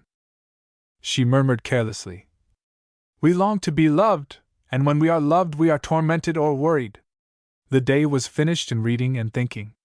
Gillette did not reappear. Night covered little by little with its grey clouds the mulberry trees of the Dauphin. Madame Marmot went to sleep peacefully, resting on herself as on a mass of pillows. Therese looked at her and thought, "She is happy, since she likes to remember." The sadness of night penetrated her heart. And when the moon rose on the fields of olive trees, seeing the soft lines of plains and of hills pass, Therese, in this landscape wherein everything spoke of peace and oblivion, and nothing spoke of her, regretted the Seine, the Arc de Triomphe with its radiating avenues, and the alleys of the park where, at least, the trees and the stones knew her. Suddenly Gillette threw himself into the carriage. Armed with his knotty stick, his face and head enveloped in red wool and a fur cap, he almost frightened her. It was what he wished to do. His violent attitudes and his savage dress were studied. Always seeking to produce effects, it pleased him to seem frightful. He was a coward himself, and was glad to inspire the fears he often felt. A moment before, as he was smoking his pipe, he had felt, while seeing the moon swallowed up by the clouds, one of those childish frights that tormented his light mind. He had come near the Countess to be reassured. "Alls," he said. "Do you know Alls? It is a place of pure beauty. I have seen, in the cloister, doves resting on the shoulders of statues, and I have seen the little grey lizards warming themselves in the sun on the tombs. The tombs are now in 2 rows on the road that leads to the church. They are formed like cisterns, and serve as beds for the poor at night. One night, when I was walking among them, I met a good old woman who was placing dried herbs in the tomb of an old maid who had died on her wedding day. We said good night to her. She replied, 'May God hear you! But fate wills that this tomb should open on the side of the northwest wind. If only it were open on the other side, I should be lying as comfortably as Queen Jean.'" Therese made no answer. She was dozing. And Gillette shivered in the cold of the night, in the fear of death. Chapter 8. The Lady of the Bells. In her English cart, which she drove herself, Miss Bell had brought over the hills, from the railway station at Florence, the Countess Martin Belleam and Madame Marmot to her pink-tinted house at Fiesole, which, crowned with a long balustrade, overlooked the incomparable city. The maid followed with the luggage. Gillette lodged, by Miss Bell's attention, in the house of a sacristan's widow, in the shadow of the Cathedral of Fiesole, was not expected until dinner. Plain and gentle, wearing short hair, a waistcoat, a man's shirt on a chest like a boy's, almost graceful, with small hips, the poetess was doing for her French friends the honors of the house, which reflected the ardent delicacy of her taste. On the walls of the drawing-room were pale virgins, with long hands, reigning peacefully among angels, patriarchs, and saints in beautiful gilded frames. On a pedestal stood a Magdalena, clothed only with her hair, frightful with thinness and old age, some beggar of the road to Pistoia, burned by the suns and the snows, whom some unknown precursor of Donatello had molded. And everywhere were Miss Bell's chosen arms bells and cymbals. The largest lifted their bronze clappers at the angles of the room, others formed a chain at the foot of the walls. Smaller ones ran along the cornices. There were bells over the hearth, on the cabinets, and on the chairs. The shelves were full of silver and golden bells. There were big bronze bells marked with the Florentine lily, bells of the Renaissance, representing a lady wearing a white gown, bells of the dead, decorated with tears and bones, bells covered with symbolical animals and leaves, which had rung in the churches in the time of St. Louis, Table bells of the 17th century, having a statuette for a handle, the flat, clear cowbells of the Ruth Valley, Hindu bells. Chinese bells formed like cylinders, they had come from all countries and all times at the magic call of little Miss Bell. "You look at my speaking arms," she said to Madame Martin. "I think that all these Mrs. Bell are pleased to be here, and I should not be astonished if some day they all began to sing together. But you must not admire them all equally. Reserve your purest and most fervent praise for this one." And striking with her finger a dark, bare bell which gave a faint sound. "This one," she said, "is a holy village bell of the 5th century. She is a spiritual daughter of Saint Paulin de Nole, who was the first to make the sky sing over our heads. The metal is rare. Soon I will show to you a gentle Florentine, the queen of bells. She is coming. But I bore you, darling, with my babble. And I bore, too, the good Madame Marmot. It is wrong." She escorted them to their rooms. An hour later, Madame Martin, rested, fresh, in a gown of foulard and lace, went on the terrace where Miss Bell was waiting for her. The humid air, warmed by the sun, exhaled the restless sweetness of spring. Therese, resting on the balustrade, bathed her eyes in the light. At her feet, the cypress trees raised their black distaffs, and the olive trees looked like sheep on the hills. In the valley, Florence extended its domes, its towers, and the multitudes of its red roofs, through which the Arno showed its undulating line. Beyond were the soft blue hills. She tried to recognize the Boboli Gardens, where she had walked at her first visit, the Cascine, which she did not like, the Pitti Palace. Then the charming infinity of the sky attracted her. She looked at the forms in the clouds. After a long silence, Vivienne Bell extended her hand toward the horizon. "Darling, I do not know how to say what I wish. But look, darling, look again. What you see there is unique in the world. Nature is nowhere else so subtle, elegant, and fine. The god who made the hills of Florence was an artist. Oh, he was a jeweler, an engraver, a sculptor, a bronze founder, and a painter. He was a Florentine. He did nothing else in the world, darling. The rest was made by a hand less delicate, whose work was less perfect. How can you think that that violet hill of San Miniato, so firm and so pure in relief, was made by the author of Mont Blanc? It is not possible. This landscape has the beauty of an antique metal and of a precious painting. It is a perfect and measured work of art. And here is another thing that I do not know how to say, that I cannot even understand, but which is a real thing. In this country I feel, and you will feel as I do, darling, half alive and half dead, in a condition which is sad, noble, and very sweet. Look again. You will realize the melancholy of those hills that surround Florence, and see a delicious sadness ascend from the land of the dead." The sun was low over the horizon. The bright points of the mountain peaks faded one by one, while the clouds inflamed the sky. Madame Marmot sneezed. Miss Bell sent for some shawls, and warned the French women that the evenings were fresh and that the night air was dangerous. Then suddenly she said, "Darling, you know Monsieur Jacques de Charter? Well, he wrote to me that he would be at Florence next week. I am glad Monsieur Jacques de Charter is to meet you in our city. He will accompany us to the churches and to the museums, and he will be a good guide. He understands beautiful things, because he loves them. And he has an exquisite talent as a sculptor. His figures and medallions are admired more in England than in France. Oh, I am so glad Monsieur Jacques de Charter and you are to meet at Florence, darling." Chapter 9. Chalette finds a new friend. She next day, as they were traversing the square where are planted, in imitation of antique amphitheaters, 2 marble pillars, Madame Marmot said to the Countess Martin, "I think I see Monsieur Chalette." Seated in a shoemaker's shop, his pipe in his hand, Chalette was making rhythmic gestures, and appeared to be reciting verses. The Florentine cobbler listened with a kind smile. He was a little, bald man, and represented one of the types familiar to Flemish painters. On a table, among wooden lasts, nails, leather, and wax, a basilic plant displayed its round green head. A sparrow, lacking a leg, which had been replaced by a match, hopped on the old man's shoulder and head. Madame Martin, amused by this spectacle, called Shallet from the threshold. He was softly humming a tune, and she asked him why he had not gone with her to visit the Spanish chapel. He arose and replied, "Madam, you are preoccupied by vain images, but I live in life and in truth." He shook the cobbler's hand and followed the two ladies.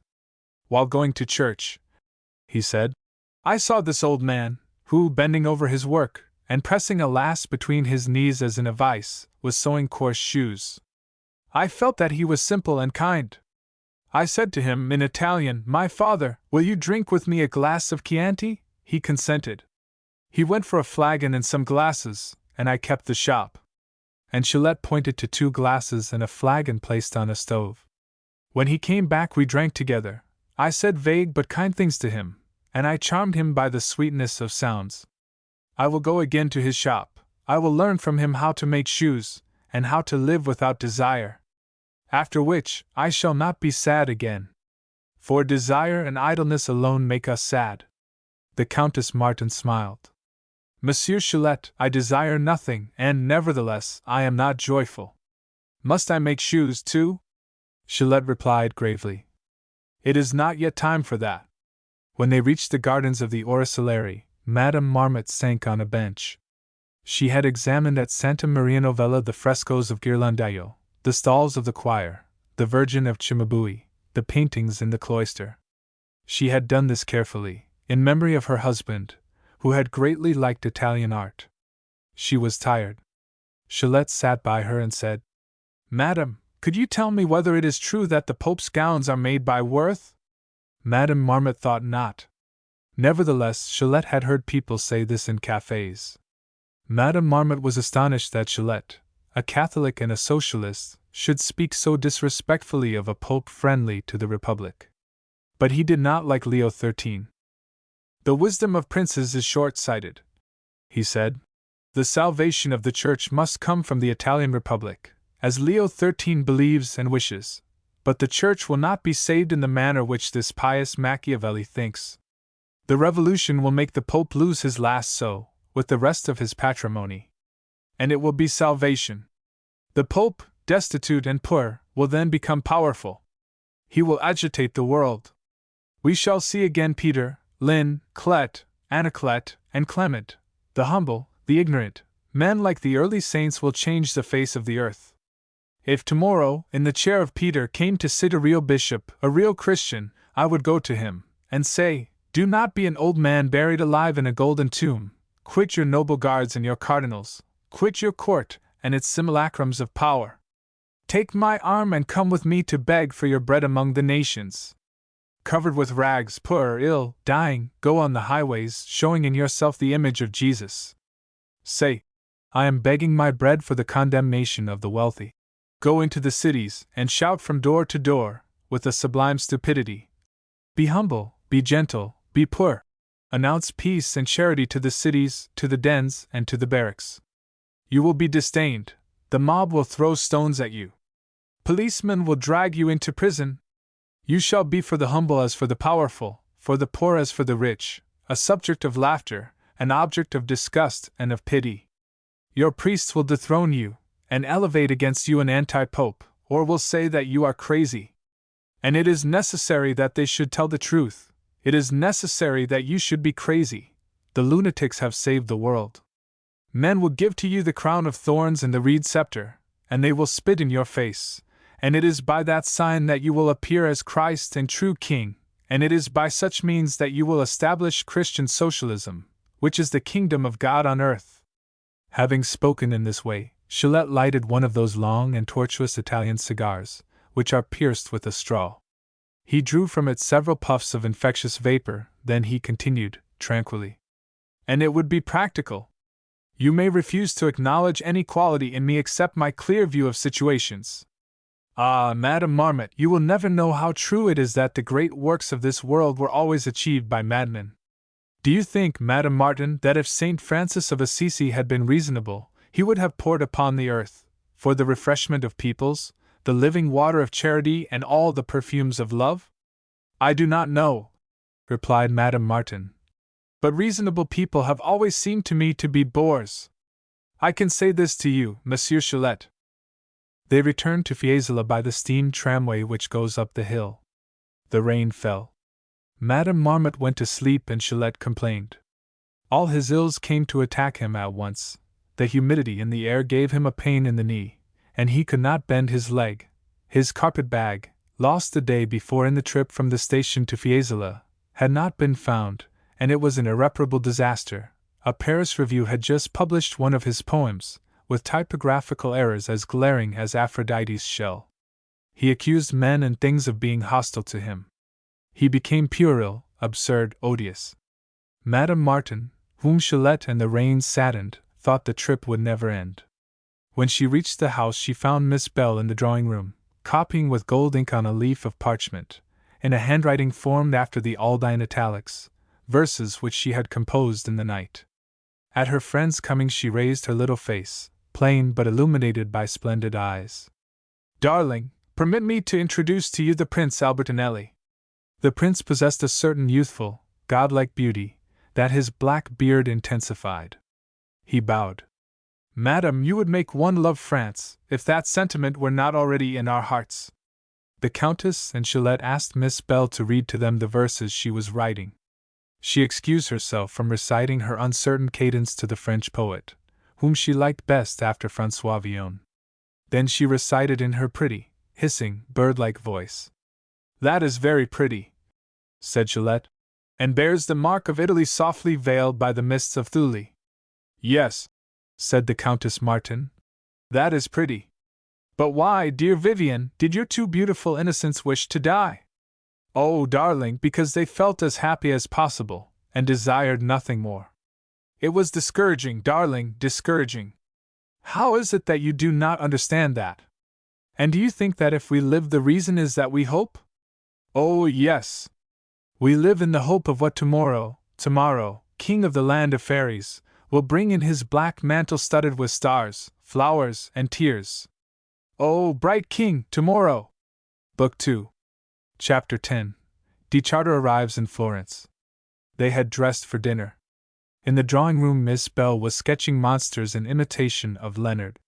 She created them, to know what they would say afterward, sure that they would speak and express rare ideas in odd rhythms, and that she would listen to them. It was in this way that she often found her inspiration. Prince Albertinelli strummed on the piano the Sicilian O Lola. His soft fingers hardly touched the keys. Chalette, even harsher than was his habit, asked for thread and needles that he might mend his clothes. He grumbled because he had lost the needle case which he had carried for 30 years in his pocket, and which was dear to him for the sweetness of the reminiscences and the strength of the good advice that he had received from it. He thought he had lost it in the hall devoted to historic subjects in the Pitti Palace, and he blamed for this loss the Medicis and all the Italian painters. Looking at Miss Bell with an evil eye, he said, "I compose verses while mending my clothes. I like to work with my hands. I sing songs to myself while sweeping my room. That is the reason why my songs have gone to the hearts of men, like the old songs of the farmers and artisans, which are even more beautiful than mine, but not more natural. I have pride enough not to want any other servant than myself. The sacristan's widow offered to repair my clothes. I would not permit her to do it. It is wrong to make others do servilely for us work which we can do ourselves with noble pride." The prince was nonchalantly playing his nonchalant music. Therese, who for 8 days had been running to churches and museums in the company of Madame Marmot, was thinking of the annoyance which her companion caused her by discovering in the faces of the old painters resemblances to persons she knew. In the morning, at the Riccardi Palace, on the frescoes of Gazzoli, she had recognized M. Gammon M. Lagrange, M. Schmal, the Princess Seniavine as a page, and M. Renat on horseback. She was terrified at finding M. Renat everywhere. She led all her ideas back to her little circle of academicians and fashionable people, by an easy turn, which irritated her friend. She recalled in her soft voice the public meetings at the Institute, the lectures at the Sorbonne, the evening receptions where shone the worldly and the spiritualist philosophers. As for the women, they were all charming and irreproachable. She dined with all of them. And Therese thought, "She is too prudent. She bores me." and she thought of leaving her at Fiesole and visiting the churches alone. Employing a word that Le Menel had taught her, she said to herself, "I will plant Madame Marmot." A lithe old man came into the parlor. His waxed mustache and his white imperial made him look like an old soldier, but his glance betrayed, under his glasses, the fine softness of eyes worn by science and voluptuousness. He was a Florentine, a friend of Miss Bell and of the Prince, Professor Rigi, formerly adored by women, and now celebrated in Tuscany for his studies of agriculture. He pleased the Countess Martin at once. She questioned him on his methods, and on the results he obtained from them. He said that he worked with prudent energy. "The earth," he said, "is like women. The earth does not wish one to treat it with either timidity or brutality." The Ave Maria rang in all the campaniles, seeming to make of the sky an immense instrument of religious music. "Darling," said Miss Bell, "do you observe that the air of Florence is made sonorous and silvery at night by the sound of the bells?" "It is singular," said Gillette. "We have the air of people who are waiting for something." Vivian Bell replied that they were waiting for him, de Charter. He was a little late; she feared he had missed the train. Gillette approached Madame Marmot, and said gravely, "Madame Marmot, is it possible for you to look at a door, a simple, painted, wooden door like yours, I suppose, or like mine, or like this one, or like any other, without being terror-stricken at the thought of the visitor who might, at any moment, come in? The door of one's room, Madame Marmot, opens on the infinite. Have you ever thought of that? Does one ever know the true name of the man or woman, who, under a human guise, with a known face, in ordinary clothes, comes into one's house?" He added that when he was closeted in his room he could not look at the door without feeling his hair stand on end. But Madame Marmot saw the doors of her rooms open without fear. She knew the name of every one who came to see her, charming persons. Gillette looked at her sadly, and said, shaking his head, "Madame Marmot, those whom you call by their terrestrial names have other names which you do not know, and which are their real names." Madame Martin asked Gillette if he thought that misfortune needed to cross the threshold in order to enter one's life. "Misfortune is ingenious and subtle. It comes by the window, it goes through walls. It does not always show itself, but it is always there. The poor doors are innocent of the coming of that unwelcome visitor." Gillette warned Madame Martin severely that she should not call misfortune an unwelcome visitor. "Misfortune is our greatest master and our best friend. Misfortune teaches us the meaning of life. Madam, when you suffer, you know what you must know, you believe what you must believe, you do what you must do, you are what you must be. And you shall have joy, which pleasure expels. True joy is timid, and does not find pleasure among a multitude." Prince Albertinelli said that Miss Bell and her French friends did not need to be unfortunate in order to be perfect, and that the doctrine of perfection reached by suffering was a barbarous cruelty, held in horror under the beautiful sky of Italy. When the conversation languished, he prudently sought again at the piano the phrases of the graceful and banal Sicilian air, fearing to slip into an air of Trovatore, which was written in the same manner. Vivian Bell questioned the monsters she had created, and complained of their absurd replies. "At this moment," she said, "I should like to hear speak only figures on tapestries which should say tender things, ancient and precious as themselves." And the handsome prince, carried away by the flood of melody, sang. His voice displayed itself like a peacock's plumage, and died in spasms of O's and ahs. The good Madame Marmot, her eyes fixed on the door, said, "I think that Monsieur de Charter is coming." He came in, animated, with joy on his usually grave face. Miss Bell welcomed him with bird-like cries. "Monsieur de Charter, we were impatient to see you." Monsieur Gillette was talking evil of doors, yes, of doors of houses, and he was saying also that misfortune is a very obliging old gentleman. "You have lost all these beautiful things. You have made us wait very long, Monsieur de Charter." "Why?" He apologized. He had taken only the time to go to his hotel and change his dress. He had not even gone to bow to his old friend the bronze San Marco, so imposing in his niche on the San Michel wall. He praised the poetess and saluted the Countess Martin with joy hardly concealed. Before quitting Paris, I went to your house, where I was told you had gone to wait for spring at Fiesole, with Miss Bell. I then had the hope of finding you in this country, which I love now more than ever. She asked him whether he had gone to Venice, and whether he had seen again at Ravenna the empresses wearing aureoles, and the phantoms that had formerly dazzled him. No, he had not stopped anywhere. She said nothing. Her eyes remained fixed on the corner of the wall, on the St. Paul and Bell. He said to her, "You are looking at the Nolette." Vivian Bell laid aside her papers and her pencils. "You shall soon see a marvel, Monsieur de Charter. I have found the Queen of Small Bells. I found it at Rimini, in an old building in ruins, which is used as a warehouse. I bought it and packed it myself. I am waiting for it. You shall see. It bears a Christ on a cross, between the Virgin and St. John, the date of 1400, and the arms of Malatesta. Monsieur de Charter, you are not listening enough. Listen to me attentively. In 1400 Lorenzo Ghiberti, fleeing from war and the plague, took refuge at Rimini, at Paola Malatesta's house. It was he that modeled the figures of my bell. And you shall see here, next week, Ghiberti's work." The servant announced that dinner was served. Miss Bell apologized for serving to them Italian dishes.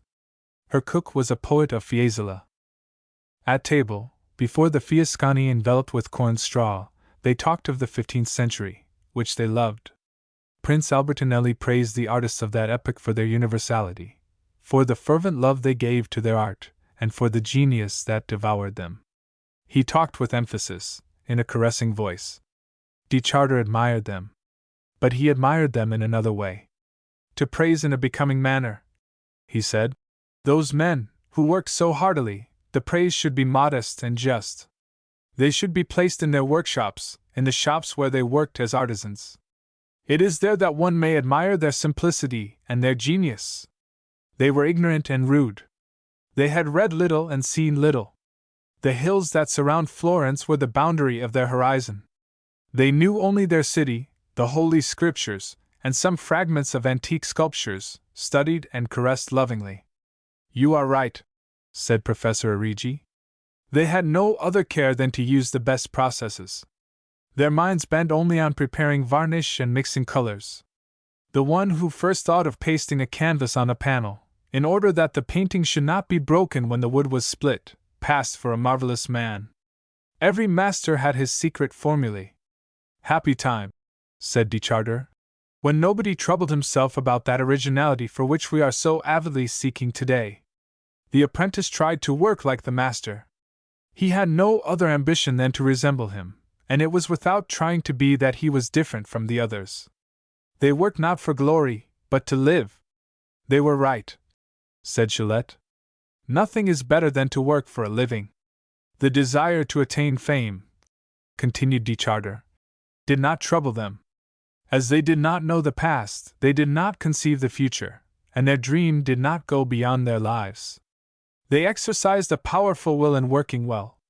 Being simple, they made few mistakes, and saw the truth which our intelligence conceals from us."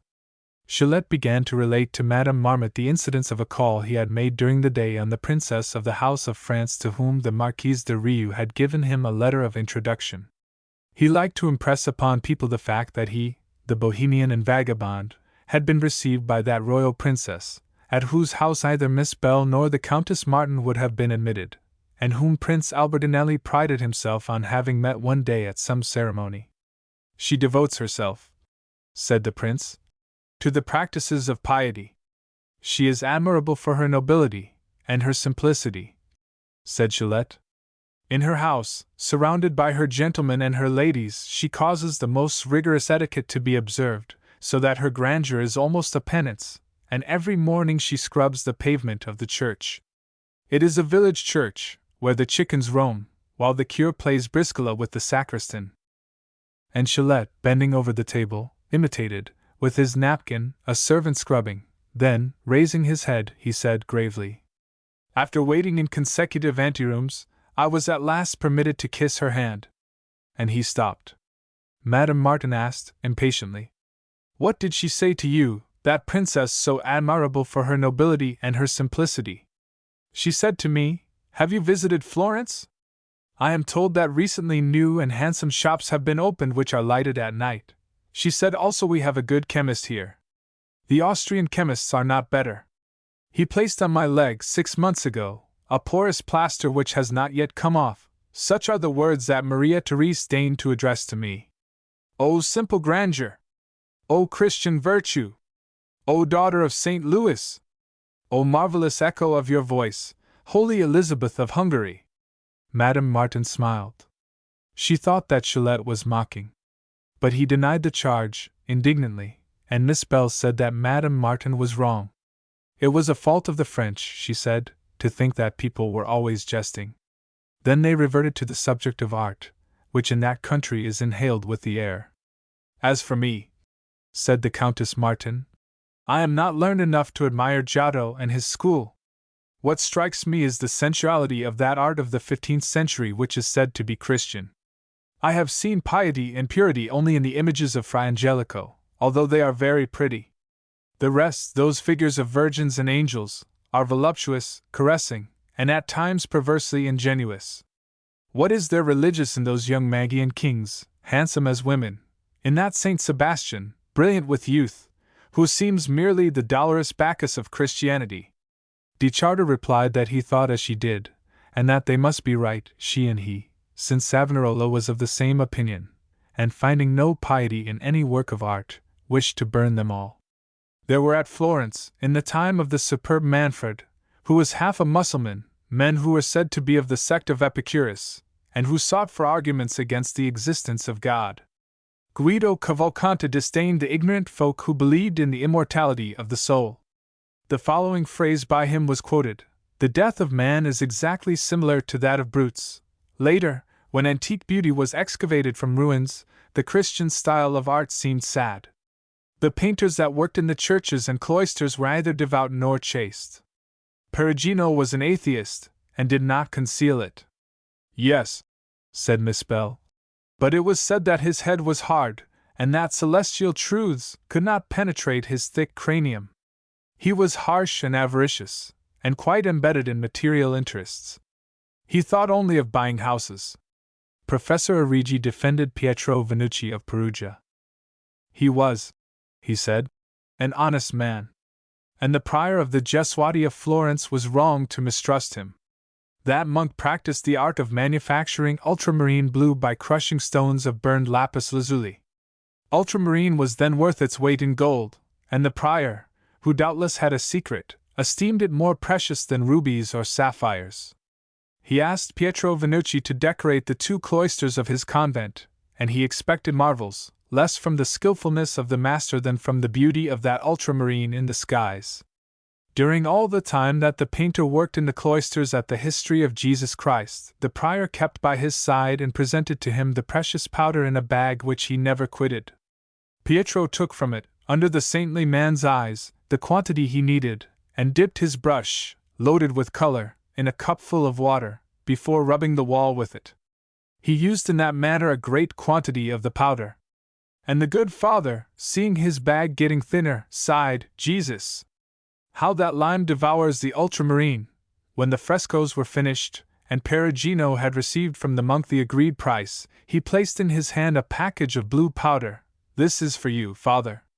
Your ultramarine which I took with my brush fell to the bottom of my cup, whence I gathered it every day. I return it to you. Learn to trust honest people." "Oh," said Therese, "there is nothing extraordinary in the fact that Perugino was avaricious yet honest. Interested people are not always the least scrupulous. There are many misers who are honest." "Naturally, darling," said Miss Bell. "Misers do not wish to owe anything, and prodigal people can bear to have debts. They do not think of the money they have, and they think less of the money they owe. I did not say that Pietro Vannucci of Perugia was a man without property. I said that he had a hard business head and that he bought houses. I am very glad to hear that he returned the ultramarine to the prior of the Gesuati. Since your Pietro was rich," said Gillette, "it was his duty to return the ultramarine. The rich are morally bound to be honest, the poor are not." At this moment, Gillette, to whom the waiter was presenting a silver bowl, extended his hands for the perfumed water. It came from a vase which Miss Bell passed to her guests, in accordance with antique usage, after meals. "I wash my hands," he said, "of the evil that Madame Martin does or may do by her speech, or otherwise." And he rose, awkwardly, after Miss Bell, who took the arm of Professor Origi. In the drawing-room she said, while serving the coffee, "Monsieur Cholet, why do you condemn us to the savage sadness of equality? Why, Daphnis's flute would not be melodious if it were made of 7 equal reeds. You wish to destroy the beautiful harmonies between masters and servants, aristocrats and artisans. Oh, I fear you are a sad barbarian, Monsieur Cholet. You are full of pity for those who are in need, and you have no pity for divine beauty, which you exile from this world. You expel beauty, Monsieur Cholet, you repudiate her, nude and in tears. Be certain of this, she will not remain on earth when the poor little men shall all be weak, delicate, and ignorant. Believe me, to abolish the ingenious grouping which men of diverse conditions form in society, the humble with the magnificent, is to be the enemy of the poor and of the rich, is to be the enemy of the human race." "Enemies of the human race," replied Cholet, while stirring his coffee. "That is the phrase the harsh Roman applied to the Christians who talked of divine love to him." De Charter, seated near Madame Martin, questioned her on her tastes about art and beauty, sustained, led, animated her admirations, at times prompted her with caressing brusquerie, wished her to see all that he had seen, to love all that he loved. He wished that she should go in the gardens at the first flush of spring. He contemplated her in advance on the noble terraces. He saw already the light playing on her neck and in her hair, the shadow of laurel trees falling on her eyes. For him the land and the sky of Florence had nothing more to do than to serve as an adornment to this young woman. He praised the simplicity with which she dressed, the characteristics of her form and of her grace, the charming frankness of the lines which every one of her movements created. He liked, he said, the animated and living, subtle, and free gowns which one sees so rarely, which one never forgets. Although she had been much lauded, she had never heard praise which had pleased her more. She knew she dressed well, with bold and sure taste. But no man except her father had made to her on the subject the compliments of an expert. She thought that men were capable of feeling only the effect of a gown, without understanding the ingenious details of it. Some men who knew gowns disgusted her by their effeminate air. She was resigned to the appreciation of women only, and these had in their appreciation narrowness of mind, malignity, and envy. The artistic admiration of De Charter astonished and pleased her. She received agreeably the praise he gave her, without thinking that perhaps it was too intimate and almost indiscreet. "So you look at gowns, Monsieur De Charter?" No, he seldom looked at them. There were so few women well dressed, even now, when women dress as well as, and even better than ever. He found no pleasure in seeing packages of dry goods walk, but if a woman having rhythm and line passed before him, he blessed her. He continued, in a tone a little more elevated, "I cannot think of a woman who takes care to deck herself every day, without meditating on the great lesson which she gives to artists. She dresses for a few hours, and the care she has taken is not lost. We must, like her, ornament life without thinking of the future. To paint, carve, or write for posterity is only the silliness of conceit." "Monsieur De Charter," asked Prince Albertinelli, "how do you think a mauve waist studded with silver flowers would become Miss Bell?" "I think," said Cholet, "so little of a terrestrial future, that I have written my finest poems on cigarette paper. They vanished easily, leaving to my verses only a sort of metaphysical existence." He had an air of negligence for which he posed. In fact, he had never lost a line of his writing. De Charter was more sincere. He was not desirous of immortality. Miss Bell reproached him for this. "Monsieur De Charter, that life may be great and complete, one must put into it the past and the future. Our works of poetry and of art must be accomplished in honor of the dead, and with the thought of those who are to come after us. Thus we shall participate in what has been, in what is, and in what shall be. You do not wish to be immortal, Monsieur De Charter? Beware, for God may hear you." De Charter replied, "It would be enough for me to live one moment more." and he said good night, promising to return the next day to escort Madame Martin to the Brancacci chapel. An hour later, in the aesthetic room hung with tapestry, whereon citron trees loaded with golden fruit formed a fairy forest, Therese, her head on the pillow, and her handsome bare arms folded under her head, was thinking, seeing float confusedly before her the images of her new life, Vivian Belle and her belles, her pre-Raphaelite figures, light as shadows, ladies, isolated knights, indifferent among pious scenes, a little sad. And looking to see who was coming, she thought also of the prince. Albertinelli, Professor Origi, Chillet, with his odd play of ideas, and De Charter, with youthful eyes and a careworn face. She thought he had a charming imagination, a mind richer than all those that had been revealed to her, and an attraction which she no longer tried to resist. She had always recognized his gift to please. She discovered now that he had the will to please. This idea was delightful to her. She closed her eyes to retain it. Then, suddenly, she shuddered. She had felt a deep blow struck within her in the depth of her being. She had a sudden vision of Robert, his gun under his arm, in the woods. He walked with firm and regular step in the shadowy thicket. She could not see his face, and that troubled her. She bore him no ill will. She was not discontented with him, but with herself. Robert went straight on, without turning his head, far and still farther, until he was only a black point in the desolate wood. She thought that perhaps she had been capricious and harsh in leaving him without a word of farewell, without even a letter. He was her lover and her only friend. She never had had another. I do not wish him to be unfortunate because of me, she thought. Little by little she was reassured. He loved her, doubtless, but he was not susceptible, not ingenious, happily, in tormenting himself. She said to herself. He is hunting and enjoying the sport. He is with his aunt, whom he admires. She calmed her fears and returned to the charming gaiety of Florence. She had seen casually, at the offices, a picture that De Charter liked. It was a decapitated head of the Medusa, a work wherein Leonardo, the sculptor said, had expressed the minute profundity and tragic refinement of his genius. She wished to see it again, regretting that she had not seen it better at first. She extinguished her lamp and went to sleep. She dreamed that she met in a deserted church Robert Le Mesnil enveloped in furs which she had never seen him wear. He was waiting for her, but a crowd of priests had separated them. She did not know what had become of him. She had not seen his face, and that frightened her. She awoke and heard at the open window a sad, monotonous cry, and saw a humming bird darting about in the light of early dawn. Then, without cause, she began to weep in a passion of self-pity, and with the abandon of a child. Chapter 11. The Dawn of Faith and Love. She took pleasure in dressing early, with delicate and subtle taste. Her dressing-room, an aesthetic fantasy of Vivian Belle, with its coarsely varnished pottery, its tall copper pitchers, and its faience pavement, like a chessboard, resembled a fairy's kitchen.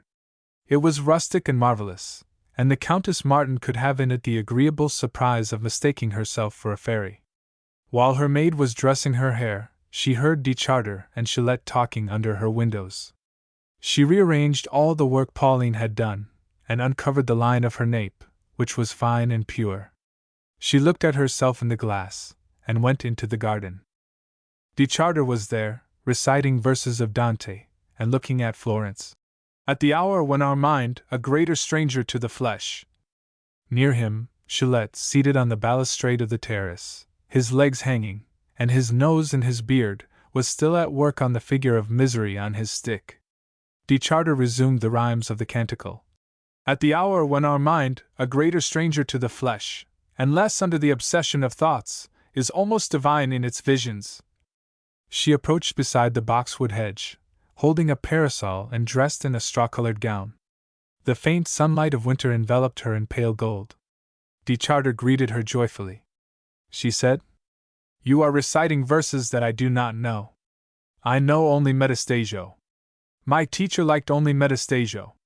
What is the hour when the mind has divine visions? Madam, that hour is the dawn of the day. It may be also the dawn of faith and of love." Chillet doubted that the poet meant dreams of the morning, which leave at awakening vivid and painful impressions, and which are not altogether strangers to the flesh. But de Charter had quoted these verses in the pleasure of the glorious dawn which he had seen that morning on the golden hills. He had been, for a long time, troubled about the images that one sees in sleep, and he believed that these images were not related to the object that preoccupies one the most, but, on the contrary, to ideas abandoned during the day. Therese recalled her morning dream, the hunter lost in the thicket. "Yes," said de Charter, "the things we see at night are unfortunate remains of what we have neglected the day before. Dreams avenge things one has disdained. They are reproaches of abandoned friends. Hence their sadness." She was lost in dreams for a moment, then she said, "That is perhaps true." Then, quickly, she asked Chalette if he had finished the portrait of Misery on his stick. Misery had now become a figure of piety, and Chalette recognized the Virgin in it. He had even composed a quatrain which he was to write on it in spiral form, a didactic and moral quatrain. He would cease to write, except in the style of the commandments of God rendered into French verses. The 4 lines expressed simplicity and goodness. He consented to recite them.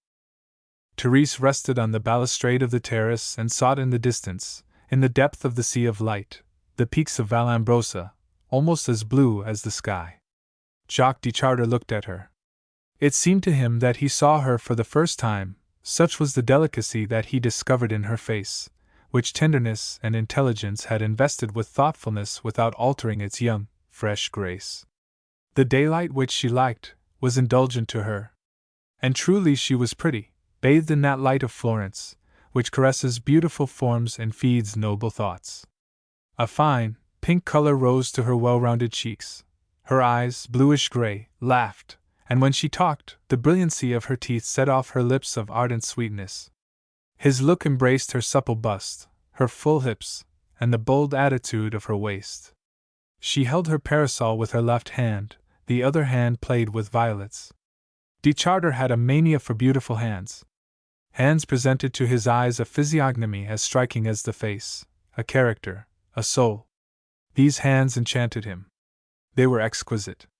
He adored their slender fingers, their pink nails, their palms soft and tender, traversed by lines as elegant as arabesques, and rising at the base of the fingers in harmonious mounts.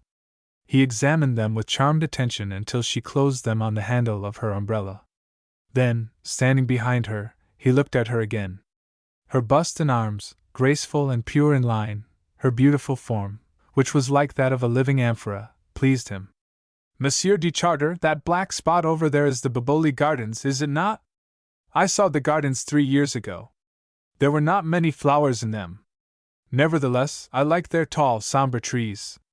It astonished him that she talked, that she thought.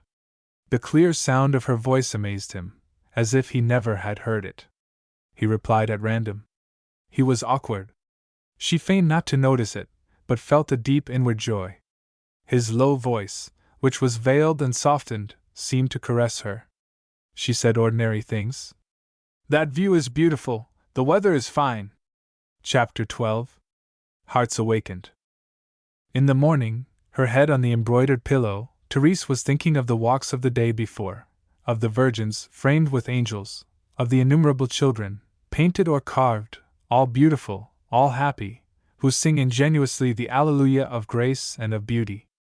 In the illustrious chapel of the Brancacci, before those frescoes, pale and resplendent as a divine dawn, he had talked to her of Masaccio, in language so vivid that it had seemed to her as if she had seen him, the adolescent master of the masters, his mouth half open, his eyes dark and blue, dying, enchanted.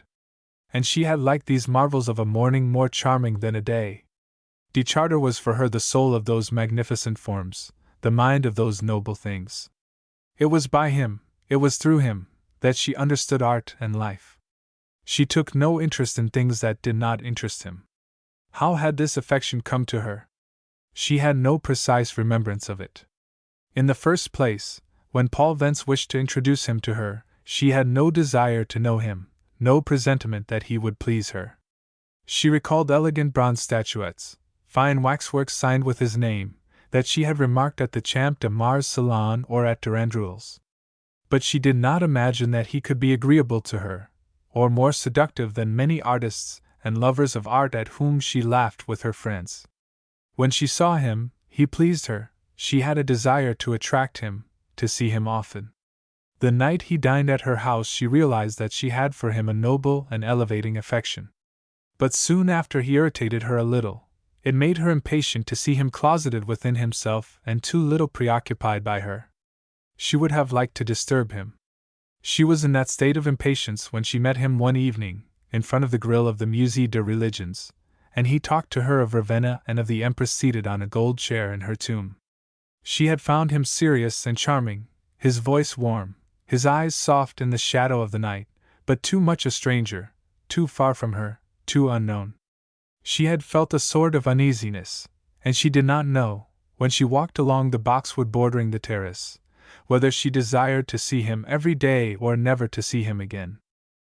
Since then, at Florence, her only pleasure was to feel that he was near her, to hear him. He made life for her charming, diverse, animated, new. He revealed to her delicate joys and a delightful sadness. He awakened in her a voluptuousness which had been always dormant. Now she was determined never to give him up. But how? She foresaw difficulties. Her lucid mind and her temperament presented them all to her. For a moment she tried to deceive herself. She reflected that perhaps he, a dreamer, exalted, lost in his studies of art, might remain assiduous without being exacting. But she did not wish to reassure herself with that idea. If de Charter were not a lover, he lost all his charm. She did not dare to think of the future. She lived in the present, happy, anxious, and closing her eyes. She was dreaming thus, in the shade traversed by arrows of light, when Pauline brought to her some letters with the morning tea. On an envelope marked with the monogram of the Rue Royale Club she recognized the handwriting of Le Menel. She had expected that letter. She was only astonished that what was sure to come had come, as in her childhood, when the infallible clock struck the hour of her piano lesson. In his letter Robert made reasonable reproaches. Why did she go without saying anything, without leaving a word of farewell? Since his return to Paris he had expected every morning a letter which had not come. He was happier the year before, when he had received in the morning, 2 or 3 times a week, letters so gentle and so well written that he regretted not being able to print them. Anxious, he had gone to her house. "I was astounded to hear of your departure. Your husband received me. He said that, yielding to his advice, you had gone to finish the winter at Florence with Miss Bell. He said that for some time you had looked pale and thin. He thought a change of air would do you good. You had not wished to go, but, as you suffered more and more, he succeeded in persuading you. I had not noticed that you were thin. It seemed to me, on the contrary, that your health was good. And then Florence is not a good winter resort. I cannot understand your departure. I am much tormented by it. Reassure me at once, I pray you. Do you think it is agreeable for me to get news of you from your husband and to receive his confidences? He is sorry you are not here. It annoys him that the obligations of public life compel him to remain in Paris. I heard at the club that he had chances to become a minister. This astonishes me, because ministers are not usually chosen among fashionable people." Then he related hunting tales to her. He had brought for her 3 fox skins, one of which was very beautiful, the skin of a brave animal which he had pulled by the tail, and which had bitten his hand. In Paris he was worried. His cousin had been presented at the club. He feared he might be blackballed. His candidacy had been posted. Under these conditions he did not dare advise him to withdraw. It would be taking too great a responsibility. If he were blackballed it would be very disagreeable. He finished by praying her to write and to return soon. Having read this letter, she tore it up gently, threw it in the fire, and calmly watched it burn. Doubtless, he was right. He had said what he had to say, he had complained, as it was his duty to complain. What could she answer? Should she continue her quarrel? The subject of it had become so indifferent to her that it needed reflection to recall it. Oh no, she had no desire to be tormented. She felt, on the contrary, very gentle toward him. Seeing that he loved her with confidence, in stubborn tranquility, she became sad and frightened. He had not changed. He was the same man he had been before. She was not the same woman. They were separated now by imperceptible yet strong influences, like essences in the air that make one live or die. When her maid came to dress her, she had not begun to write an answer. Anxious, she thought. He trusts me. He suspects nothing. This made her more impatient than anything. It irritated her to think that there were simple people who doubt neither themselves nor others. She went into the parlor, where she found Vivian Bell writing. The latter said, "Do you wish to know, darling, what I was doing while waiting for you?" "Nothing and everything." "Verses." "Oh, darling, poetry must be our souls naturally expressed." Therese kissed Miss Bell, rested her head on her friend's shoulder, and said, "May I look?" "Look if you wish, dear. They are verses made on the model of the popular songs of your country." "Is it a symbol, Vivian? Explain it to me." "Oh, darling, why explain, why? A poetic image must have several meanings. The one that you find is the real one. But there is a very clear meaning in them, my love, that is, that one should not lightly disengage oneself from what one has taken into the heart." The horses were harnessed. They went, as had been agreed, to visit the Albertinelli Gallery. The prince was waiting for them, and Di Charter was to meet them in the palace. On the way, while the carriage rolled along the wide highway, Vivian Bell talked with her usual transcendentalism. As they were descending among houses pink and white, gardens and terraces ornamented with statues and fountains, she showed to her friend the villa, hidden under bluish pines, where the ladies and the cavaliers of the Decameron took refuge from the plague that ravaged Florence, and diverted one another with tales frivolous, facetious, or tragic. Then she confessed the thought which had come to her the day before. "You had gone, darling, to Carmine with Monsieur Di Charter, and you had left at Fiesole Madame Marmot, who is an agreeable person, a moderate and polished woman. She knows many anecdotes about persons of distinction who live in Paris. And when she tells them, she does as my cook Pompoloni does when he serves eggs, he does not put salt in them, but he puts the salt cellar next to them. Madame Marmot's tongue is very sweet, but the salt is near it, in her eyes. Her conversation is like Pompoloni's dish, my love, each one seasons to his taste. Oh, I like Madame Marmot a great deal. Yesterday, after you had gone, I found her alone and sad in a corner of the drawing-room. She was thinking mournfully of her husband. I said to her, 'Do you wish me to think of your husband too?' 'I will think of him with you. I have been told that he was a learned man, a member of the Royal Society of Paris.' Madame Marmot talked to me of him. She replied that he had devoted himself to the Etruscans, and that he had given to them his entire life. Oh, darling, I cherished at once the memory of that Monsieur Marmot, who lived for the Etruscans. And then a good idea came to me. I said to Madame Marmot, 'We have at Fiesole, in the Pretorio Palace, a modest little Etruscan museum. Come and visit it with me.' 'Will you?' she replied. It was what she most desired to see in Italy. We went to the Pretorio Palace. We saw lianas and a great many little bronze figures, grotesque, very fat or very thin.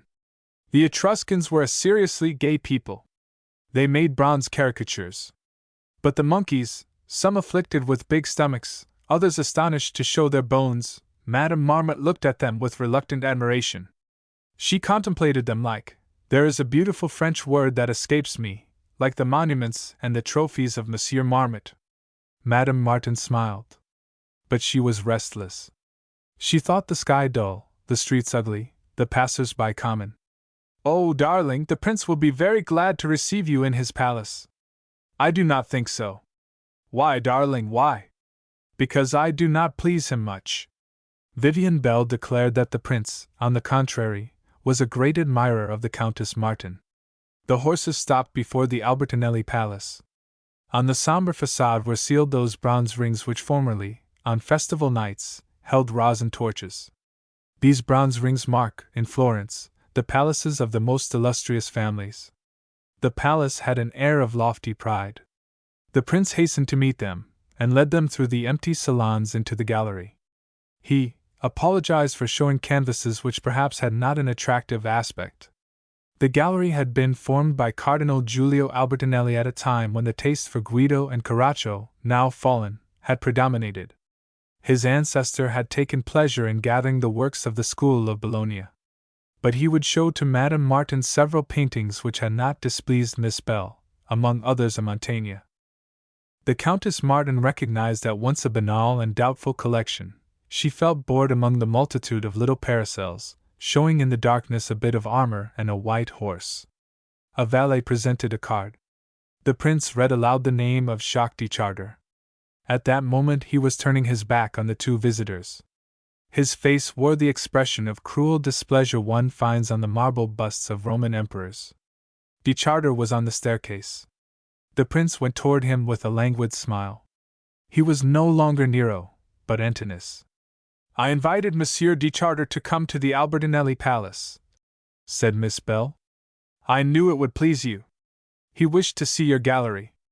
And it is true that de Chartres had wished to be there with Madame Martin. Now all four walked among the Guidos and the Albanos. Miss Bell babbled to the prince, her usual prattle about those old men and those virgins whose blue mantles were agitated by an immovable tempest. De Chartres, pale, enervated, approached Therese, and said to her, in a low tone, "This gallery is a warehouse where picture dealers of the entire world hang the things they cannot sell. And the prince sells here things that Jews could not sell." He led her to a Holy Family exhibited on an easel draped with green velvet, and bearing on the border the name of Michelangelo. "I have seen that Holy Family in the shops of picture dealers of London, of Bâle, and of Paris. As they could not get the 25 louis that it is worth, they have commissioned the last of the Albertinellis to sell it for 50,000 francs. The prince, divining what they were saying, approached them gracefully. "There is a copy of this picture almost everywhere. I do not affirm that this is the original. But it has always been in the family, and old inventories attribute it to Michelangelo. That is all I can say about it." And the prince turned toward Miss Bell, who was trying to find pictures by the Pre-Raphaelites. De Chartres felt uneasy. Since the day before he had thought of Therese. He had all night dreamed and yearned over her image. He saw her again, delightful, but in another manner, and even more desirable than he had imagined in his insomnia, less visionary, of a more vivid piquancy, and also of a mind more mysteriously impenetrable. She was sad, she seemed cold and indifferent. He said to himself that he was nothing to her, that he was becoming importunate and ridiculous. This irritated him. He murmured bitterly in her ear, "I have reflected. I did not wish to come. Why did I come?" She understood at once what he meant, that he feared her now, and that he was impatient, timid, and awkward. It pleased her that he was thus, and she was grateful to him for the trouble and the desires he inspired in her. Her heart throbbed faster. But affecting to understand that he regretted having disturbed himself to come and look at bad paintings, she replied that in truth this gallery was not interesting. Already, under the terror of displeasing her, he felt reassured, and believed that, really indifferent, she had not perceived the accent nor the significance of what he had said. He said, "No, nothing interesting." The prince, who had invited the two visitors to breakfast, asked their friend to remain with them. De Chartres excused himself. He was about to depart when, in the large empty salon, he found himself alone with Madame Martin. He had had the idea of running away from her. He had no other wish now than to see her again. He recalled to her that she was the next morning to visit the Bargello. "You have permitted me to accompany you?" She asked him if he had not found her moody and tiresome. Oh no, he had not thought her tiresome, but he feared she was sad. "Alas," he added, "your sadness, your joys, I have not the right to know them." She turned toward him a glance almost harsh. "You do not think that I shall take you for a confidant, do you?" And she walked away brusquely. Chapter 13. "You must take me with my own soul." After dinner, in the salon of the Bells, under the lamps from which the great shades permitted only an obscure light to filter, good Madame Marmot was warming herself by the hearth, with a white cat on her knees. The evening was cool. Madame Martin, her eyes reminiscent of the golden light, the violet peaks, and the ancient trees of Florence, smiled with happy fatigue. She had gone with Miss Belle, de Chartres, and Madame Marmot to the Chartrist convent of Emma. And now, in the intoxication of her visions, she forgot the care of the day before, the importunate letters, the distant reproaches, and thought of nothing in the world but cloisters chiseled and painted, villages with red roofs, and roads where she saw the first blush of spring. De Chartres had modeled for Miss Belle a waxen figure of Beatrice. Vivian was painting angels. Softly bent over her, Prince Albertinelli caressed his beard and threw around him glances that appeared to seek admiration. Replying to a reflection of Vivian Belle on marriage and love. "A woman must choose," he said. "With a man whom women love, her heart is not quiet. With a man whom the women do not love, she is not happy." "Darling," asked Miss Belle, "what would you wish for a friend dear to you?" "I should wish, Vivian, that my friend were happy. I should wish also that she were quiet. She should be quiet in hatred of treason, humiliating suspicions, and mistrust. But, darling, since the prince has said that a woman cannot have at the same time happiness and security, tell me what your friend should choose." "One never chooses, Vivian, one never chooses. Do not make me say what I think of marriage." At this moment Shalette appeared, wearing the magnificent air of those beggars of whom small towns are proud. He had played briscola with peasants in a coffee-house of Fiesole. "Here is Monsieur Shalette," said Miss Belle. "He will teach what we are to think of marriage. I am inclined to listen to him as to an oracle. He does not see the things that we see, and he sees things that we do not see. Monsieur Shalette, what do you think of marriage?" He took a seat and lifted in the air a Socratic finger. "Are you speaking, mademoiselle, of the solemn union between man and woman? In this sense, marriage is a sacrament. But sometimes, alas, it is almost a sacrilege. As for civil marriage, it is a formality. The importance given to it in our society is an idiotic thing which would have made the women of other times laugh. We owe this prejudice, like many others, to the bourgeois, to the mad performances of a lot of financiers which have been called the Revolution, and which seem admirable to those that have profited by it. Civil marriage is, in reality, only registry, like many others which the state exacts in order to be sure of the condition of persons. In every well-organized state everybody must be indexed. Morally, this registry in a big ledger has not even the virtue of inducing a wife to take a lover. Who ever thinks of betraying an oath taken before a mayor? In order to find joy in adultery, one must be pious. But, monsieur, said Therese, we were married at the church. Then, with an accent of sincerity, I cannot understand how a man ever makes up his mind to marry, nor how a woman, after she has reached an age when she knows what she is doing, can commit that folly. The prince looked at her with distrust. He was clever, but he was incapable of conceiving that one might talk without an object, disinterestedly, and to express general ideas. He imagined that Countess Martinbelline was suggesting to him projects that she wished him to consider. And as he was thinking of defending himself and also avenging himself, he made velvet eyes at her and talked with tender gallantry. You display, madam, the pride of the beautiful and intelligent French women whom subjection irritates. French women love liberty, and none of them is as worthy of liberty as you. I have lived in France a little. I have known and admired the elegant society of Paris, the salons, the festivals, the conversations, the plays. But in our mountains, under our olive trees, we become rustic again. We assume Golden Age manners, and marriage is for us an idyll full of freshness. Vivian Belle examined the statuette which de Chartres had left on the table. Oh! It was thus that Beatrice looked, I am sure. And do you know, Monsieur de Chartres, there are wicked men who say that Beatrice never existed? Shalette declared he wished to be counted among those wicked men. He did not believe that Beatrice had any more reality than other ladies through whom ancient poets who sang of love represented some scholastic idea, ridiculously subtle.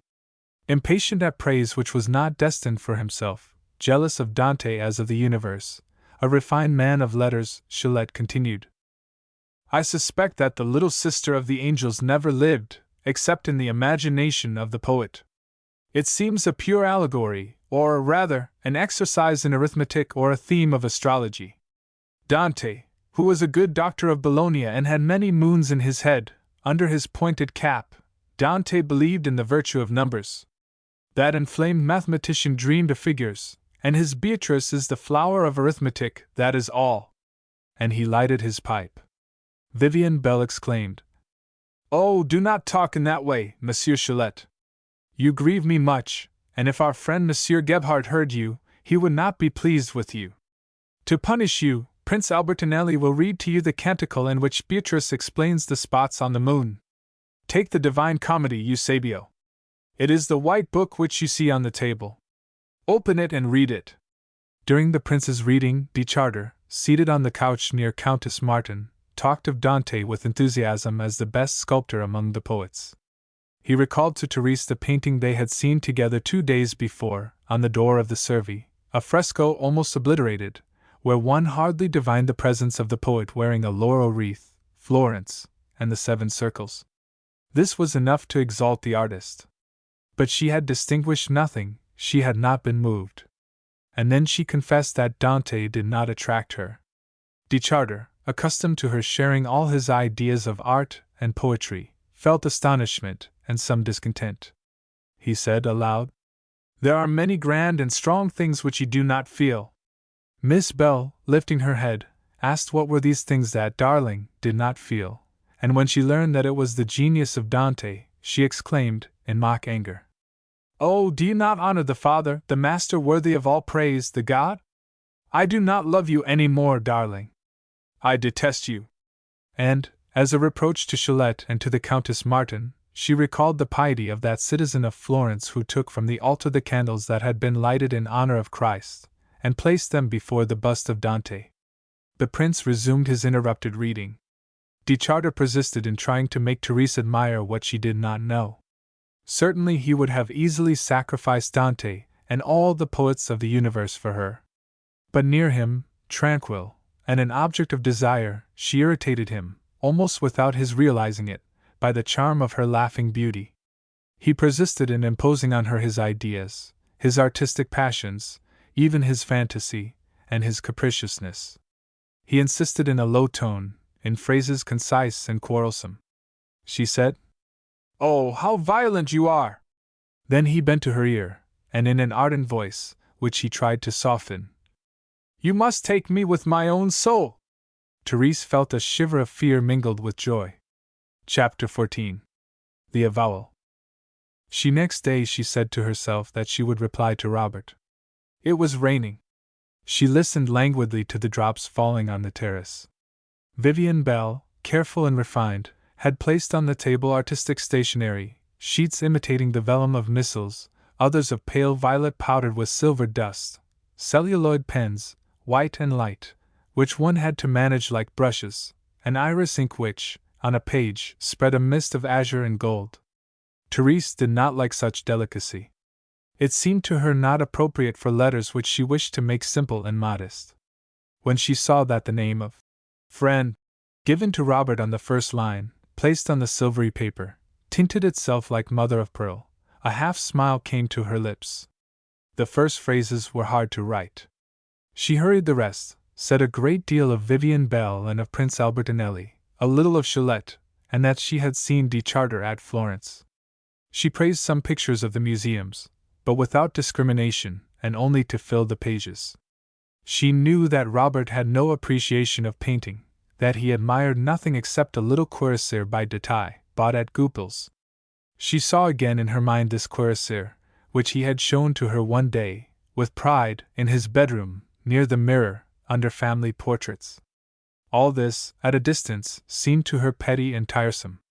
She finished her letter with words of friendship, the sweetness of which was not feigned. Truly, she had never felt more peaceful and gentle toward her lover. In 4 pages she had said little and explained less. She announced only that she should stay a month in Florence, the air of which did her good. Then she wrote to her father, to her husband, and to Princess Signavine. She went down the stairway with the letters in her hand. In the hall she threw 3 of them on the silver tray destined to receive papers for the post office. Mistrusting Madame Marmot, she slipped into her pocket the letter to Leminal, counting on chance to throw it into a post-box. Almost at the same time, Deschartres came to accompany the three friends in a walk through the city. As he was waiting, he saw the letters on the tray. Without believing that characters could be divined through penmanship, he was susceptible to the form of letters as to elegance of drawing. The writing of Therese charmed him, and he liked its openness, the bold and simple turn of its lines. He looked at the addresses without reading them, with an artist's admiration. They visited, that morning, Santa Maria Novella, where the Countess Martin had already gone with Madame Marmot. But Miss Bell had reproached them for not observing the beautiful Ginevra of Benci on a fresco of the choir. "You must visit that figure of the morning in a morning light," said Vivian. While the poetess and Therese were talking together, Deschartres listened patiently to Madame Marmot's conversation, filled with anecdotes, wherein academicians dined with elegant women, and shared the anxiety of that lady, much preoccupied for several days by the necessity to buy a tulle veil. She could find none to her taste in the shops of Florence. As they came out of the church, they passed the cobbler's shop. The good man was mending rustic shoes. Madame Martin asked the old man whether he was well, whether he had enough work for a living, whether he was happy. To all these questions he replied with the charming affirmative of Italy, the musical si, which sounded melodious even in his toothless mouth. She made him tell his sparrow's story. The poor bird had once dipped its leg in burning wax. "I have made for my little companion a wooden leg out of a match, and he hops upon my shoulder as formerly," said the cobbler. "It is this good old man," said Miss Bell, "who teaches wisdom to Monsieur Chalette. There was at Athens a cobbler named Simon, who wrote books on philosophy, and who was the friend of Socrates. I have always thought that Monsieur Chalette resembled Socrates." Therese asked the cobbler to tell his name and his history. His name was Serafino Stapini, and he was a native of Staya. He was old. He had had much trouble in his life. He lifted his spectacles to his forehead, uncovering blue eyes, very soft, and almost extinguished under their red lids. "I have had a wife and children. I have none now. I have known things which I know no more." Miss Bell and Madame Marmot went to look for a veil. "He has nothing in the world," thought Therese, "but his tools, a handful of nails, the tub wherein he dips his leather, and a pot of basilic, yet he is happy." She said to him, "This plant is fragrant, and it will soon be in bloom." He replied, "If the poor little plant comes into bloom it will die." Therese, when she left him, placed a coin on the table. Deschartres was near her. Gravely, almost severely, he said to her, "You know." She looked at him and waited. He finished his phrase. "That I love you?" She continued to fix on him, silently, the gaze of her clear eyes, the lids of which were trembling. Then she made a motion with her head that meant yes. And without his trying to stop her, she rejoined Miss Bell and Madame Marmot, who were waiting for her at the corner. Chapter 15. The Mysterious Letter. Therese, after quitting Deschartres, took breakfast with her friend and Madame Marmot at the house of an old Florentine lady whom Victor Emmanuel had loved when he was Duke of Savoy. For 30 years she had not once gone out of her palace on the Arno, where she painted, and wearing a wig, she played the guitar in her spacious white salon. She received the best society of Florence, and Miss Bell often called on her. At table this recluse, 87 years of age, questioned the Countess Martin on the fashionable world of Paris, whose movement was familiar to her through the journals. Solitary, she retained respect and a sort of devotion for the world of pleasure. As they came out of the palazzo, in order to avoid the wind which was blowing on the river, Miss Bell led her friends into the old streets with black stone houses and a view of the distant horizon, where, in the pure air, stands a hill with 3 slender trees. They walked, and Vivian showed to her friend, on facades where red rags were hanging, some marble masterpiece, a Virgin, a lily, a St. Catherine. They walked through these alleys of the antique city to the church of Or Saint Michel, where it had been agreed that Deschartres should meet them. Therese was thinking of him now with deepest interest. Madame Marmot was thinking of buying a veil. She hoped to find one on the Corso. This affair recalled to her M. Lagrange, who, at his regular lecture one day, took from his pocket a veil with gold dots and wiped his forehead with it, thinking it was his handkerchief. The audience was astonished, and whispered to one another. It was a veil that had been confided to him the day before by his niece, Mademoiselle Jean Mitchett, whom he had accompanied to the theatre, and Madame Marmot explained how, finding it in the pocket of his overcoat, he had taken it to return it to his niece. At Lagrange's name, Therese recalled the flaming comet announced by the savant, and said to herself, with mocking sadness, that it was time for that comet to put an end to the world and take her out of her trouble. But above the walls of the old church she saw the sky, which, cleared of clouds by the wind from the sea, shone pale blue and cold. Miss Bell showed to her one of the bronze statues which, in their chiseled niches, ornament the facade of the church. "See, darling, how young and proud is St. George. St. George was formerly the cavalier about whom young girls dreamed. But darling said that he looked precise, tiresome, and stubborn." At this moment she recalled suddenly the letter that was still in her pocket. "Ah! Here comes Monsieur de Charter," said the good Madame Marmot. He had looked for them in the church, before the tabernacle. He should have recalled the irresistible attraction which Donatello's St. George held for Miss Bell. He too admired that famous figure. But he retained a particular friendship for St. Mark, rustic and frank, whom they could see in his niche at the left. When Therese approached the statue which he was pointing out to her, she saw a post-box against the wall of the narrow street opposite the Saint. De Charter, placed at the most convenient point of view, talked of his St. Mark with abundant friendship. "It is to him I make my first visit when I come to Florence. I failed to do this only once. He will forgive me. He is an excellent man. He is not appreciated by the crowd, and does not attract attention. I take pleasure in his society, however.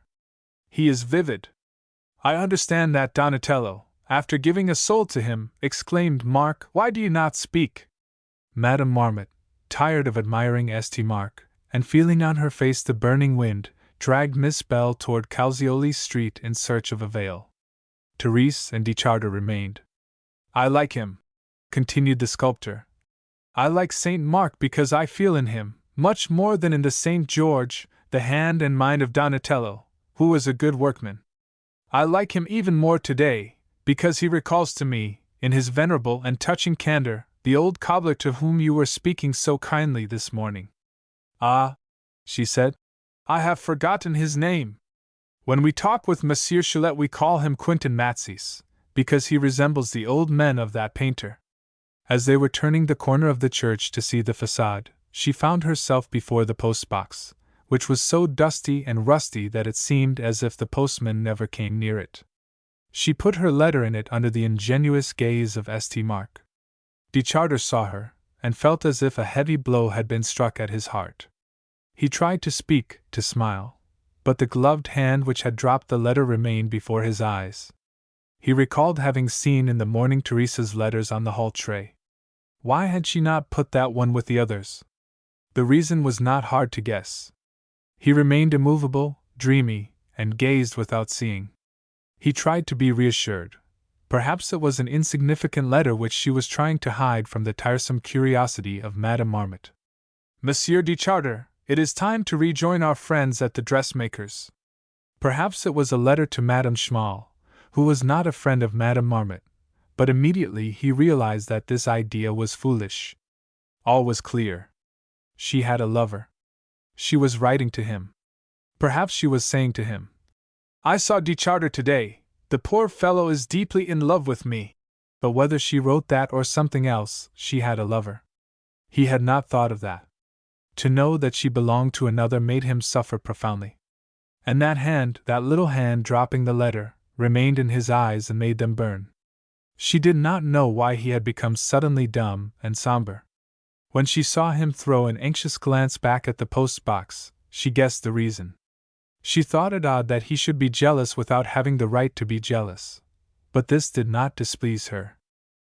When they reached the Corso, they saw Miss Bell and Madame Marmot coming out of the dressmaker's shop. De Charter said to Therese, in an imperious and supplicating voice, "I must speak to you. I must see you alone tomorrow. Meet me at 6 o'clock at the Lungarno Occhiali." She made no reply. Chapter 16. Tomorrow? When? In her Carmelite mantle, she came to the Lungarno Occhiali. At about 6:30, Di Charter greeted her with a humble look that moved her. The setting sun made the Arno purple. They remained silent for a moment. While they were walking past the monotonous line of palaces to the old bridge, she was the first to speak. "You see, I have come. I thought I ought to come. I do not think I am altogether innocent of what has happened. I know, I have done what was my fate in order that you should be to me what you are now. My attitude has put thoughts into your head which you would not have had otherwise." He looked as if he did not understand. She continued. "I was selfish, I was imprudent. You were agreeable to me, I liked your wit, I could not get along without you. I have done what I could to attract you, to retain you. I was a coquette, not coldly, nor perfidiously, but a coquette." He shook his head, denying that he ever had seen a sign of this. "Yes, I was a coquette. Yet it was not my habit. But I was a coquette with you. I do not say that you have tried to take advantage of it, as you had the right to do, nor that you are vain about it. I have not remarked vanity in you. It may be possible that you had not noticed. Superior men sometimes lack cleverness. But I know very well that I was not as I should have been, and I beg your pardon. That is the reason why I came. Let us be good friends since there is yet time." He repeated, with somber softness, that he loved her. The first hours of that love had been easy and delightful. He had only desired to see her, and to see her again. But soon she had troubled him. The evil had come suddenly and violently one day on the terrace of Fiesole. And now he had not the courage to suffer and say nothing. He had not come with a fixed design. If he spoke of his passion, he spoke by force and in spite of himself, in the strong necessity of talking of her to herself, since she was for him the only being in the world. His life was no longer in himself, it was in her. She should know it, then, that he was in love with her, not with vague tenderness, but with cruel ardor. Alas! His imagination was exact and precise. He saw her continually, and she tortured him. And then it seemed to him that they might have joys which should make life worth living. Their existence might be a work of art, beautiful and hidden. They would think, comprehend, and feel together. It would be a marvelous world of emotions and ideas. We could make of life a delightful garden. She feigned to think that the dream was innocent. "You know very well that I am susceptible to the charm of your mind.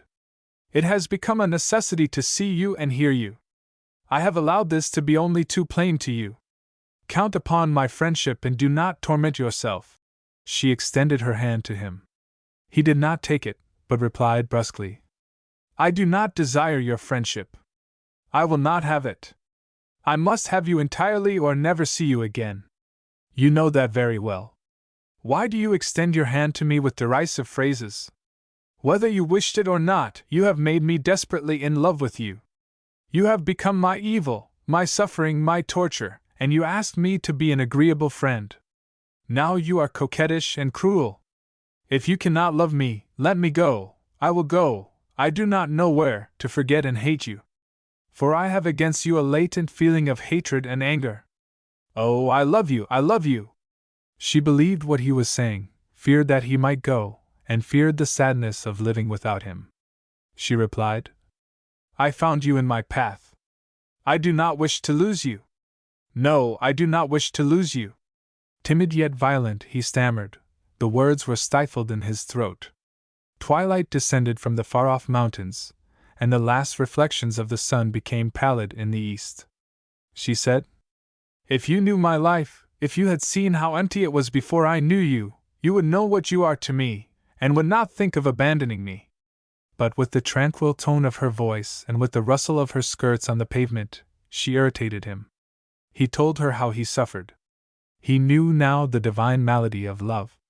"The grace of your thoughts, your magnificent courage, your superb pride, I inhale them like a perfume. It seems to me when you speak that your mind is floating on your lips. Your mind is for me only the odor of your beauty. I have retained the instincts of a primitive man, you have reawakened them. I feel that I love you with savage simplicity." She looked at him softly and said nothing. They saw the lights of evening, and heard lugubrious songs coming toward them. And then, like specters chased by the wind, appeared the black penitents. The crucifix was before them. They were brothers of mercy, holding torches, singing psalms on the way to the cemetery. In accordance with the Italian custom, the cortege marched quickly. The crosses, the coffin, the banners seemed to leap on the deserted quay.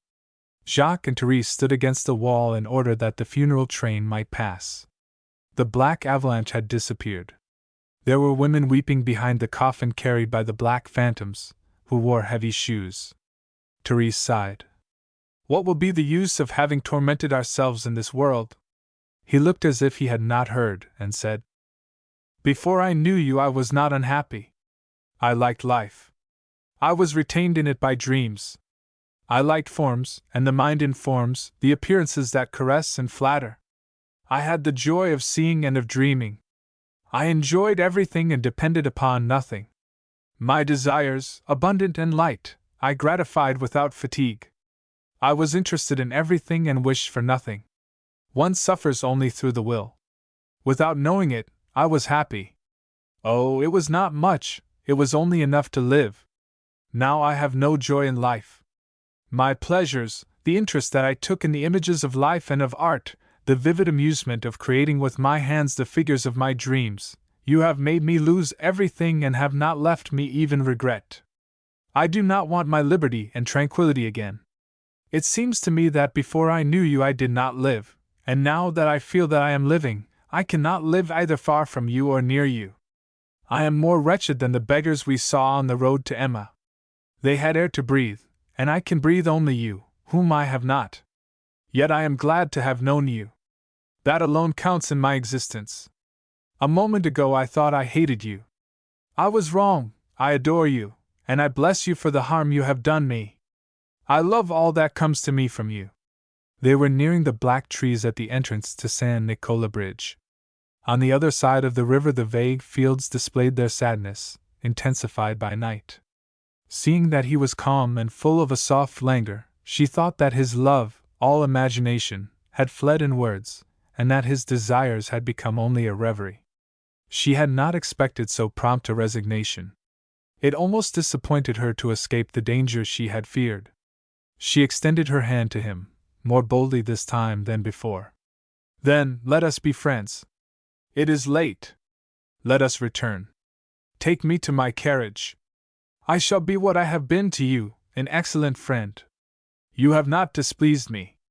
But he led her to the fields, in the growing solitude of the shore. No, I will not let you go without having told you what I wished to say. But I know no longer how to speak. I cannot find the words. I love you. I wish to know that you are mine. I swear to you that I will not live another night in the horror of doubting it. He pressed her in his arms, and seeking the light of her eyes through the obscurity of her veil, said, You must love me. I desire you to love me, and it is your fault, for you have desired it too. Say that you are mine. Say it. Having gently disengaged herself, she replied, faintly and slowly, I cannot. I cannot. You see, I am acting frankly with you. I said to you a moment ago that you had not displeased me. But I cannot do as you wish. And recalling to her thought the absent one who was waiting for her, she repeated, I cannot. Bending over her, he anxiously questioned her eyes, the double stars that trembled and veiled themselves. Why? You love me, I feel it, I see it. You love me. Why will you do me this wrong?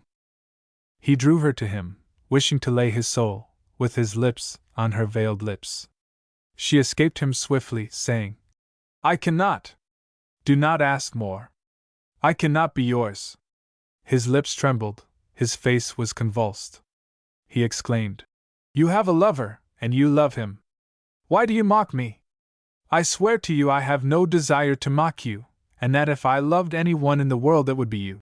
But he was not listening to her. Leave me, leave me!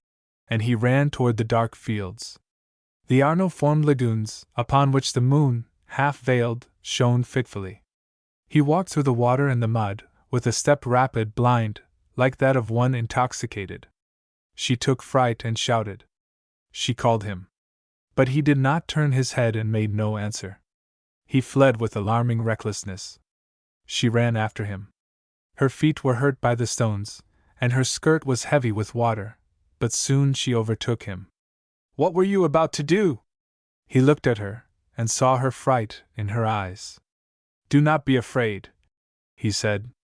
"I did not see where I was going. I assure you I did not intend to kill myself. I am desperate, but I am calm. I was only trying to escape from you. I beg your pardon. But I could not see you any longer. Leave me, I pray you." "Farewell," she replied, agitated and trembling. "Come! We shall do what we can." He remained somber and made no reply. She repeated, "Come!" She took his arm. The living warmth of her hand animated him. He said, "Do you wish it? I cannot leave you. You promise?" "I must." And, in her anxiety and anguish, she almost smiled, in thinking that he had succeeded so quickly by his folly. "Tomorrow?" said he, inquiringly. She replied quickly, with a defensive instinct. "Oh, no, not tomorrow! You do not love me, you regret that you have promised." "No, I do not regret, but—" he implored, he supplicated her. She looked at him for a moment, turned her head, hesitated, and said in a low tone, "Saturday." Chapter 17. Miss Bell asks a question. After dinner, Miss Bell was sketching in the drawing room. She was tracing, on canvas, profiles of bearded Etruscans for a cushion which Madame Marmot was to embroider. Prince Albertinelli was selecting the wool with an almost feminine knowledge of shades. It was late when Chilette, having, as was his habit, played briscola with the cook at the caterer's, appeared, as joyful as if he possessed the mind of a god. He took a seat on a sofa, beside Madame Martin, and looked at her tenderly. Voluptuousness shone in his green eyes. He enveloped her, while talking to her, with poetic and picturesque phrases. It was like the sketch of a love song that he was improvising for her. In oddly involved sentences, he told her of the charm that she exhaled. "He, too," said she to herself. She amused herself by teasing him. She asked whether he had not found in Florence, in the low quarters, one of the kind of women whom he liked to visit. His preferences were known. He could deny it as much as he wished. No one was ignorant of the door where he had found the cordon of his third order. His friends had met him on the boulevard. His taste for unfortunate women was evident in his most beautiful poems. "Oh, Monsieur Chilette, so far as I am able to judge, you like very bad women," he replied with solemnity. "Madame, you may collect the grain of calumny sown by Monsieur Paul Vence and throw handfuls of it at me. I will not try to avoid it. It is not necessary you should know that I am chaste and that my mind is pure. But do not judge lightly those whom you call unfortunate, and who should be sacred to you, since they are unfortunate. The disdained and lost girl is the docile clay under the finger of the divine potter. She is the victim and the altar of the Holocaust. The unfortunates are nearer God than the honest women. They have lost conceit. They do not glorify themselves with the untried virtue the matron prides herself on. They possess humility, which is the cornerstone of virtues agreeable to heaven. A short repentance will be sufficient for them to be the first in heaven, for their sins, without malice and without joy, contain their own forgiveness. Their faults, which are pains, participate in the merits attached to pain. Slaves to brutal passion, they are deprived of all voluptuousness, and in this they are like the men who practice continence for the kingdom of God. They are like us, culprits, but shame falls on their crime like a bomb, suffering purifies it like fire. That is the reason why God will listen to the first voice which they shall send to him. A throne is prepared for them at the right hand of the Father. In the kingdom of God, the Queen and the Empress will be happy to sit at the feet of the unfortunate, for you must not think that the celestial house is built on a human plan. Far from it, madam. Nevertheless, he conceded that more than one road led to salvation. One could follow the road of love. Man's love is earthly, he said, but it rises by painful degrees, and finally leads to God. The prince had risen. Kissing Miss Bell's hand, he said, "Saturday." "Yes, the day after tomorrow, Saturday," replied Vivian. Therese started. "Saturday.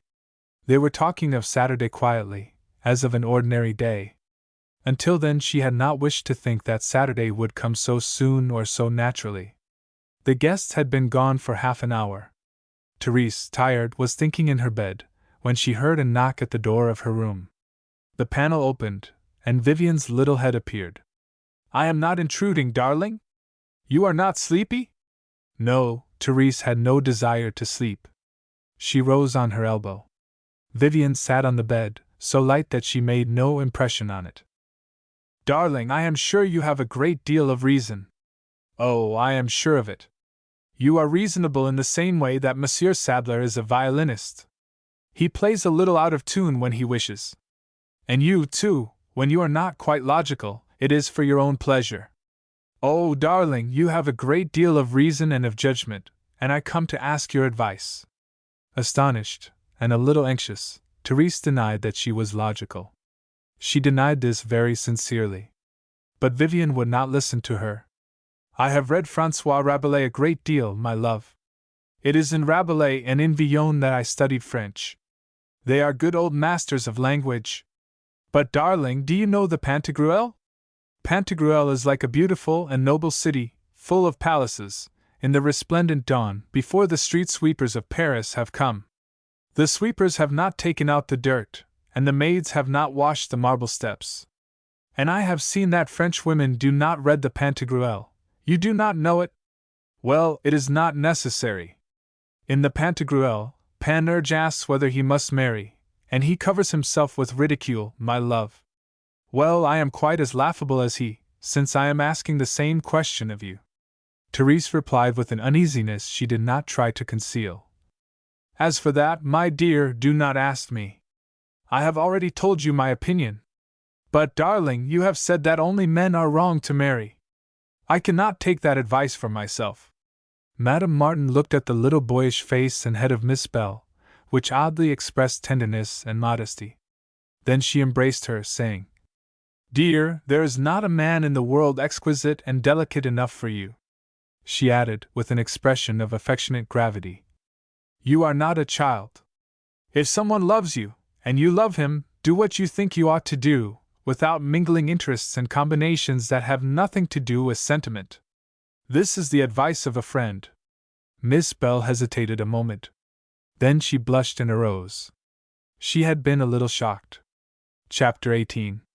"I kiss your feet because they have come." Saturday, at 4 o'clock, Therese went, as she had promised, to the gate of the English cemetery. There she found de Charter. He was serious and agitated. He spoke little. She was glad he did not display his joy. He led her by the deserted walls of the gardens to a narrow street which she did not know. She read on a signboard Via Alfieri. After they had taken 50 steps, he stopped before a somber alley. "It is in there," he said.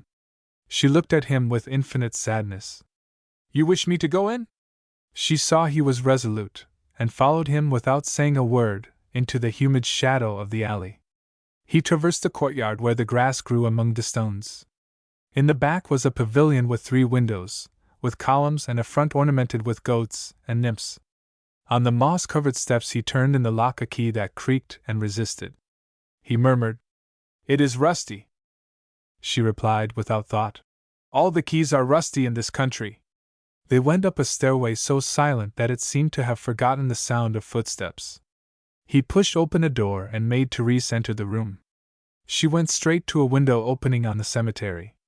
Above the wall rose the tops of pine trees, which are not funereal in this land where mourning is mingled with joy without troubling it, where the sweetness of living extends to the city of the dead.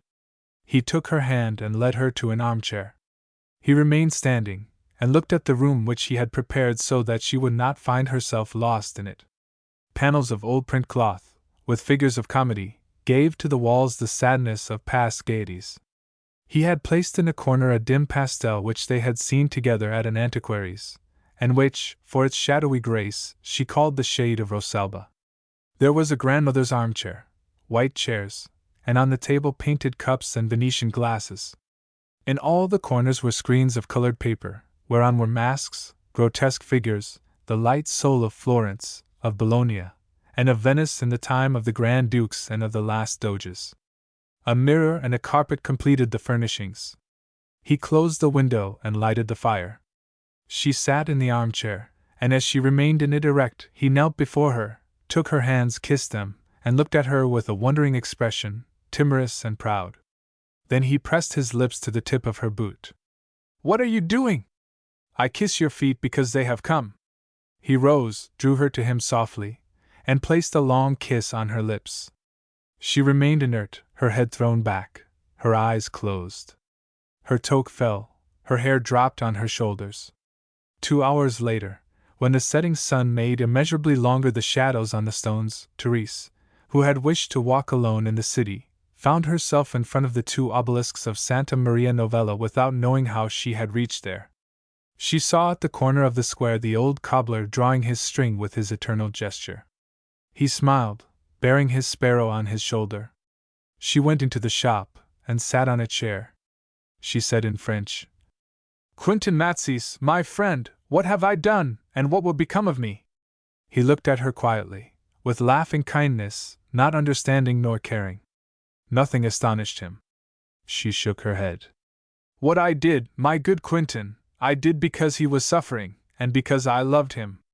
I regret nothing," he replied, as was his habit, with the sonorous syllable of Italy. "Si. Si. Is it not so, Quentin? I have not done wrong? But, my God! What will happen now?" She prepared to go. He made her understand that he wished her to wait. He culled carefully a bit of basilic and offered it to her. "For its fragrance, Signora." Chapter 19. Gillette takes a journey. It was the next day. Having carefully placed on the drawing-room table his knotty stick, his pipe, and his antique carpet bag, Gillette bowed to Madame Martin, who was reading at the window. He was going to Assisi. He wore a sheepskin coat, and resembled the old shepherds in pictures of the Nativity. "Farewell, madam. I am quitting Fiesole, di Charter, the 2 handsome Prince Albertinelli, and that gentle ogress, Miss Bell. I am going to visit the Assisi mountain, which the poet says must be named no longer Assisi, but the Orient, because it is there that the sun of love rose. I am going to kneel before the happy crypt where St. Francis is resting in a stone manger, with a stone for a pillow.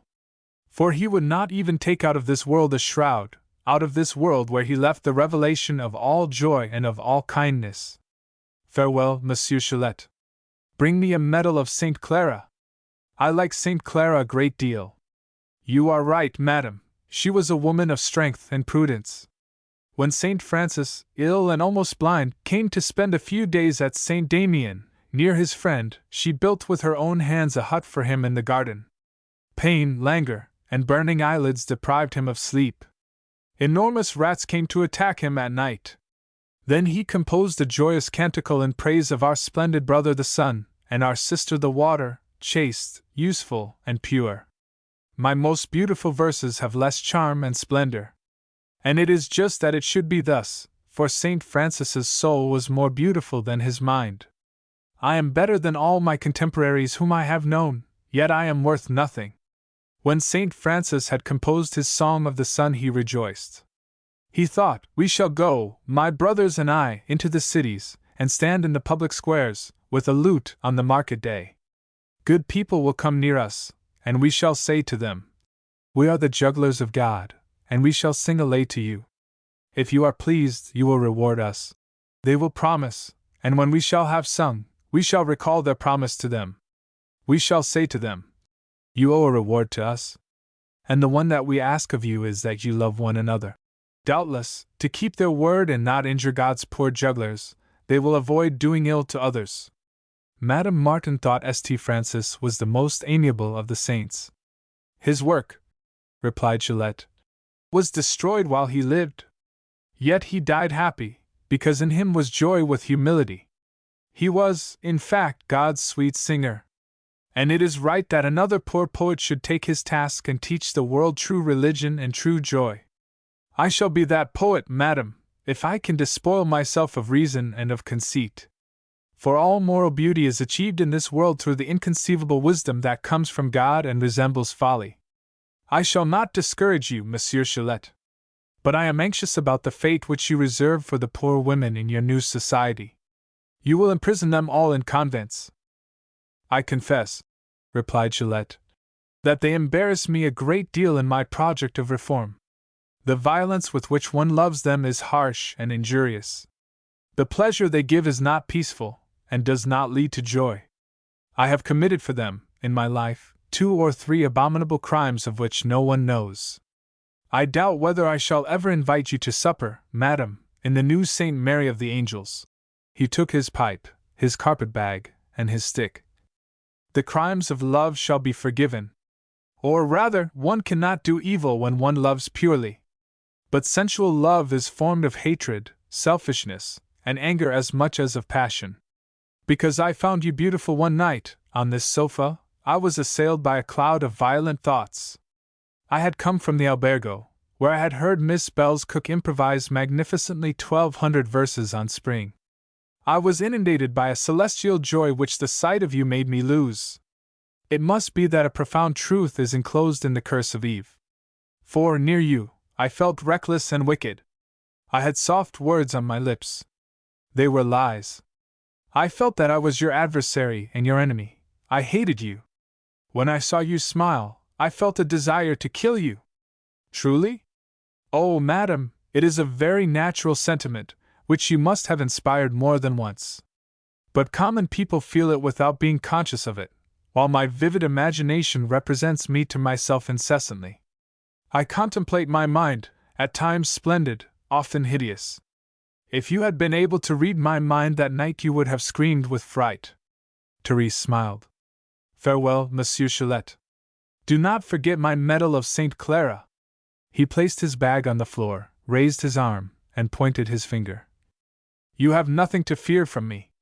But the one whom you will love and who will love you will harm you. Farewell, madam. He took his luggage and went out. She saw his long, rustic form disappear behind the bushes of the garden. In the afternoon she went to San Marco, where de Charter was waiting for her. She desired, yet she feared to see him again so soon. She felt an anguish which an unknown sentiment, profoundly soft, appeased. She did not feel the stupor of the first time that she had yielded for love. She did not feel the brusque vision of the irreparable.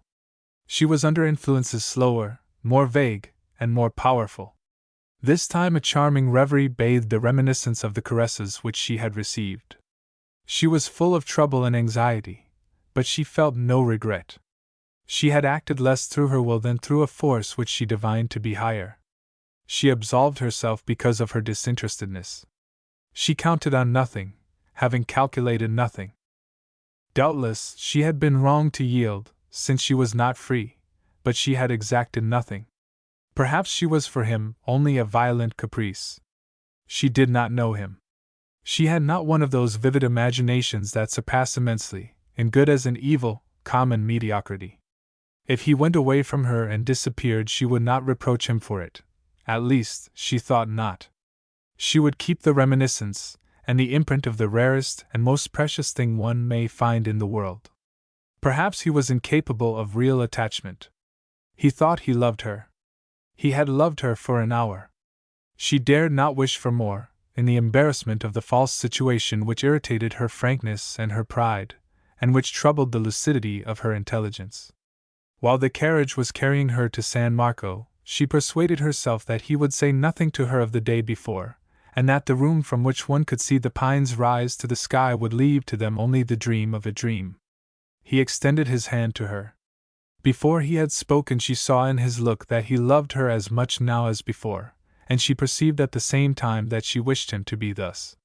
You, he said. I have been here since noon. I was waiting, knowing that you would not come so soon, but able to live only at the place where I was to see you. It is you. Talk, let me see and hear you. Then you still love me? It is now that I love you. I thought I loved you when you were only a phantom. Now you are the being in whose hands I have put my soul. It is true that you are mine. What have I done to obtain the greatest, the only, good of this world? And those men with whom the earth is covered think they are living. I alone live. Tell me, what have I done to obtain you? Oh, what had to be done, I did. I say this to you frankly. If we have reached that point, the fault is mine. You see, women do not always confess it, but it is always their fault. So, whatever may happen, I never will reproach you for anything. An agile troop of yelling beggars, guides, and coachmen surrounded them with an importunity wherein was mingled the gracefulness which Italians never lose. Their subtlety made them divine that these were lovers, and they knew that lovers are prodigal. De Charter threw coin to them, and they all returned to their happy laziness. A municipal guard received the visitors. Madame Martin regretted that there was no monk. The white gown of the Dominicans was so beautiful under the arcades of the cloister. They visited the cells where, on the bare plaster, Fra Angelico, aided by his brother Benedetto, painted innocent pictures for his companions. Do you recall the winter night when, meeting you before the Guémet Museum, I accompanied you to the narrow street bordered by small gardens which leads to the Billy Quay? Before separating, we stopped a moment on the parapet along which runs a thin boxwood hedge. You looked at that boxwood, dried by winter. And when you went away, I looked at it for a long time. They were in the cell wherein Savonarola lived. The guide showed to them the portrait and the relics of the martyr. What could there have been in me that you liked that day? It was dark. I saw you walk. It is in movements that forms speak. Each one of your steps told me the secrets of your charming beauty. Oh! My imagination was never discreet in anything that concerned you. I did not dare to speak to you. When I saw you, it frightened me. It frightened me because you could do everything for me. When you were present, I adored you tremblingly. When you were far from me, I felt all the impieties of desire. I did not suspect this. But do you recall the first time we saw each other, when Paul Vence introduced you? You were seated near a screen. You were looking at the miniatures. You said to me, "This lady, painted by Siccardi, resembles André Chénier's mother." I replied to you, "She is my husband's great-grandmother." How did André Chénier's mother look? And you said, "There is a portrait of her, a faded Levantine." He excused himself, and thought that he had not spoken so impertinently. You did. My memory is better than yours. They were walking in the white silence of the convent. They saw the cell which Angelico had ornamented with the loveliest painting. And there, before the Virgin who, in the pale sky, receives from God the Father the immortal crown, he took Therese in his arms and placed a kiss on her lips, almost in view of two English women who were walking through the corridors, consulting their Baedeker. She said to him, "We must not forget St. Anthony's cell. Therese, I am suffering in my happiness from everything that is yours and that escapes me. I am suffering because you do not live for me alone. I wish to have you wholly, and to have had you in the past." She shrugged her shoulders a little. "Oh, the past! The past is the only human reality. Everything that is past." She raised toward him her eyes, which resembled bits of blue sky full of mingled sun and rain. "Well, I may say this to you, I never have felt that I lived except with you." When she returned to Fiesole, she found a brief and threatening letter from Liminal. He could not understand her prolonged absence, her silence. If she did not announce at once her return, he would go to Florence for her. She read without astonishment, but was annoyed to see that everything disagreeable that could happen was happening, and that nothing would be spared to her of what she had feared. She could still calm him and reassure him. She had only to say to him that she loved him, that she would soon return to Paris, that he should renounce the foolish idea of rejoining her here, that Florence was a village where they would be watched at once. But she would have to write, "I love you." She must quiet him with caressing phrases. She had not the courage to do it. She would let him guess the truth. She accused herself in veiled terms. She wrote obscurely of souls carried away by the flood of life, and of the atom one as on the moving ocean of events. She asked him, with affectionate sadness, to keep of her a fond reminiscence in a corner of his soul. She took the letter to the post-office box on the Fiesole Square. Children were playing in the twilight. She looked from the top of the hill to the beautiful cup which carried beautiful Florence like a jewel. And the peace of night made her shiver. She dropped the letter into the box. Then only she had the clear vision of what she had done, and of what the result would be. Chapter 20. What is frankness? In the square, where the spring sun scattered its yellow roses, the bells at noon dispersed the rustic crowd of grain merchants assembled to sell their wares. At the foot of the Lanzi, before the statues, the vendors of ices had placed, on tables covered with red cotton, small castles bearing the inscription, Bibite Giaxiate. And joy descended from heaven to earth. Therese and Jacques, returning from an early promenade in the Boboli Gardens, were passing before the illustrious loggia. Therese looked at the Sabine by John of Bologna with that interested curiosity of a woman examining another woman. But de Charter looked at Therese only. He said to her, "It is marvelous how the vivid light of day flatters your beauty, loves you, and caresses the mother of pearl on your cheeks." "Yes," she said. "Candlelight hardens my features. I have observed this. I am not an evening woman, unfortunately. It is at night that women have a chance to show themselves and to please. At night, Princess Seniavine has a fine blonde complexion. In the sun she is as yellow as a lemon. It must be owned that she does not care. She is not a coquette. And you are? Oh, yes. Formerly I was a coquette for myself, now I am a coquette for you." She looked at the Sabine woman, who with her waving arms, long and robust, tried to avoid the Roman's embraces. "To be beautiful, must a woman have that thin form and that length of limb? I am not shaped in that way." He took pains to reassure her. But she was not disturbed about it. She was looking now at the little castle of the ice vendor. A sudden desire had come to her to eat an ice standing there, as the working girls of the city stood. "Wait a moment," said de Charter. He ran toward the street that follows the left side of the Lanzi, and disappeared. After a moment he came back, and gave her a little gold spoon, the handle of which was finished in a lily of Florence, with its chalice enameled in red. "You must eat your ice with this. The man does not give a spoon with his ices. You would have had to put out your tongue.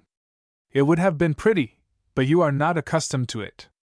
She recognized the spoon, a jewel which she had remarked the day before in the showcase of an antiquarian. They were happy, they disseminated their joy, which was full and simple, in light words which had no sense. And they laughed when the Florentine repeated to them passages of the old Italian writers. She enjoyed the play of his face, which was antique in style and jovial in expression. But she did not always understand what he said. She asked Jacques, "What did he say? Do you really wish to know?" Yes, she wished to know. "Well, he said he should be happy if the fleas in his bed were shaped like you." When she had eaten the ice, he asked her to return to Saint Michel. It was so near. They would cross the square and at once discover the masterpiece in stone. They went. They looked at the St. George and at the bronze St. Mark. De Charter saw again on the wall the post-box, and he recalled with painful exactitude the little gloved hand that had dropped the letter. He thought it hideous, that copper mouth which had swallowed Therese's secret. He could not turn his eyes away from it. All his gaiety had fled. She admired the rude statue of the evangelist. "It is true that he looks honest and frank, and it seems that, if he spoke, nothing but words of truth would come out of his mouth," he replied bitterly. "It is not a woman's mouth." She understood his thought, and said in her soft tone, "My friend, why do you say this to me? I am frank." "What do you call frank? You know that a woman is obliged to lie." She hesitated. Then she said, "A woman is frank when she does not lie uselessly." Chapter 21. "I never have loved anyone but you." Therese was dressed in somber gray. The bushes on the border of the terrace were covered with silver stars, and on the hillsides the laurel trees threw their odoriferous flame. The cup of Florence was in bloom. Vivian Bell walked, arrayed in white, in the fragrant garden. "You see, darling, Florence is truly the city of flowers, and it is not inappropriate that she should have a red lily for her emblem. It is a festival today, darling." "A festival today? Darling, do you not know this is the first day of May? You did not wake this morning in a charming fairy spectacle? Do you not celebrate the festival of flowers? Do you not feel joyful, you who love flowers? For you love them, my love, I know it, you are very good to them. You said to me that they feel joy and pain, that they suffer as we do. Ah, I said that they suffer as we do? Yes, you said it. It is their festival today. We must celebrate it with the rites consecrated by old painters. Therese heard without understanding. She was crumpling under her glove a letter which she had just received, bearing the Italian postage stamp, and containing only these 2 lines. I am staying at the Great Britain Hotel, Lungarno Acciali. I shall expect you tomorrow morning. Number 18. Darling, do you not know it is the custom of Florence to celebrate spring on the first day of May every year? Then you did not understand the meaning of Botticelli's picture consecrated to the Festival of Flowers. Formerly, darling, on the first day of May the entire city gave itself up to joy. Young girls, crowned with sweetbriar and other flowers, made a long cortege through the Corso, under arches, and sang choruses on the new grass. We shall do as they did. We shall dance in the garden. Ah, we shall dance in the garden? Yes, darling, and I will teach you Tuscan steps of the 15th century which have been found in a manuscript by Mr. Morrison, the oldest librarian in London. Come back soon, my love, we shall put on flower hats and dance. Yes, dear, we shall dance, said Therese. And opening the gate, she ran through the little pathway that hid its stones under rose bushes. She threw herself into the first carriage she found. The coachman wore forget-me-nots on his hat and on the handle of his whip. Great Britain Hotel, Lungarno Acciali. She knew where that was, Lungarno Acciali. She had gone there at sunset, and she had seen the rays of the sun on the agitated surface of the river. Then night had come, the murmur of the waters in the silence, the words and the looks that had troubled her, the first kiss of her lover, the beginning of incomparable love. Oh yes, she recalled Lungarno Acciali and the riverside beyond the old bridge, Great Britain Hotel, she knew, a big stone facade on the quay. It was fortunate, since he would come, that he had gone there. He might as easily have gone to the Hotel de la Ville, where de Chartres was. It was fortunate they were not side by side in the same corridor. Lungarno Acciali. The dead body which they had seen pass was at peace somewhere in the little flowery cemetery. Number 18. It was a bare hotel room, with a stove in the Italian fashion, a set of brushes displayed on the table, and a timetable. Not a book, not a journal. He was there. She saw suffering on his bony face, a look of fever. This produced on her a sad impression. He waited a moment for a word, a gesture, but she dared do nothing. He offered a chair. She refused it, and remained standing. Therese, something has happened of which I do not know. Speak. After a moment of silence, she replied, with painful slowness. My friend, when I was in Paris, why did you go away from me? By the sadness of her accent he believed, he wished to believe, in the expression of an affectionate reproach. His face colored. He replied ardently. Ah, if I could have foreseen that hunting party, I cared little for it, as you may think. But your letter, that of the 27th, he had a gift for dates, has thrown me into a horrible anxiety. Something has happened. Tell me everything. My friend, I believed you had ceased to love me. But now that you know the contrary? No. She paused, her arms fell before her and her hands were joined. Then, with affected tranquility, she continued. Well, my friend, we took each other without knowing. One never knows. You are young, younger than I, since we are of the same age. You have, doubtless, projects for the future. He looked at her proudly. She continued. Your family, your mother, your aunts, your uncle the general, have projects for you. That is natural. I might have become an obstacle. It is better that I should disappear from your life. We shall keep a fond remembrance of each other. She extended her gloved hand. He folded his arms. Then you do not want me? You have made me happy, as no other man ever was, and you think now to brush me aside? Truly, you seem to think you have finished with me. What have you come to say to me? That it was a liaison, which is easily broken.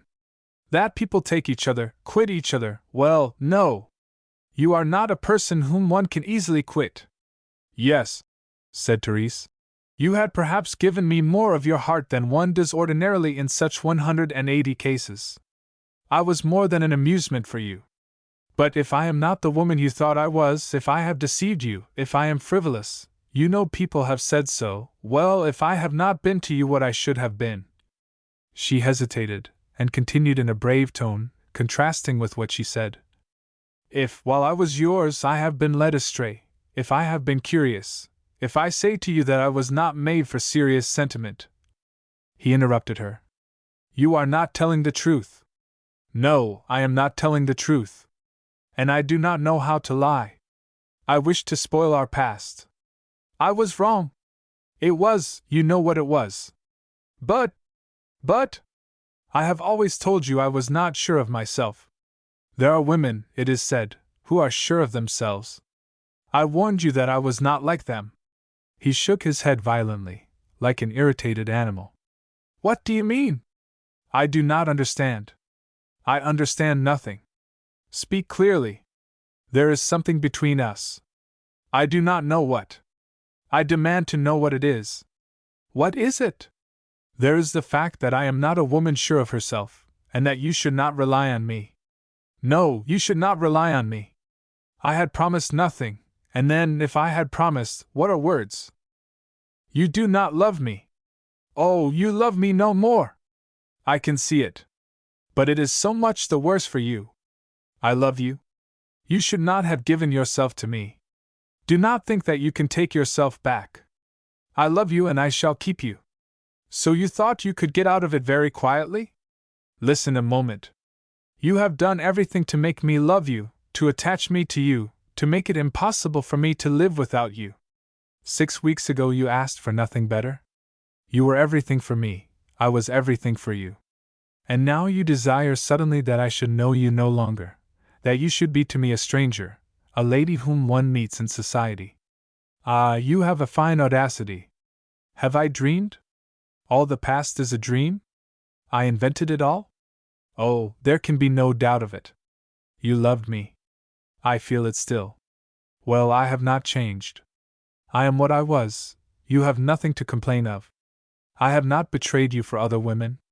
It isn't credit that I claim. I could not have done it. When one has known you, one finds the prettiest women insipid. I never have had the idea of deceiving you. I have always acted well toward you. Why should you not love me? Answer. Speak. Say you love me still. Say it, since it is true. Come, Therese, you will feel at once that you love as you loved me formerly in the little nest where we were so happy. Come. He approached her ardently. She, her eyes full of fright, pushed him away with a kind of horror. He understood, stopped, and said, You have a lover. She bent her head, then lifted it, grave and dumb. Then he made a gesture as if to strike her, and at once recoiled in shame. He lowered his eyes and was silent. His fingers to his lips, and biting his nails, he saw that his hand had been pricked by a pin on her waist, and bled. He threw himself in an armchair, drew his handkerchief to wipe off the blood, and remained indifferent and without thought. She, with her back to the door, her face calm and pale, her look vague, arranged her hat with instinctive care.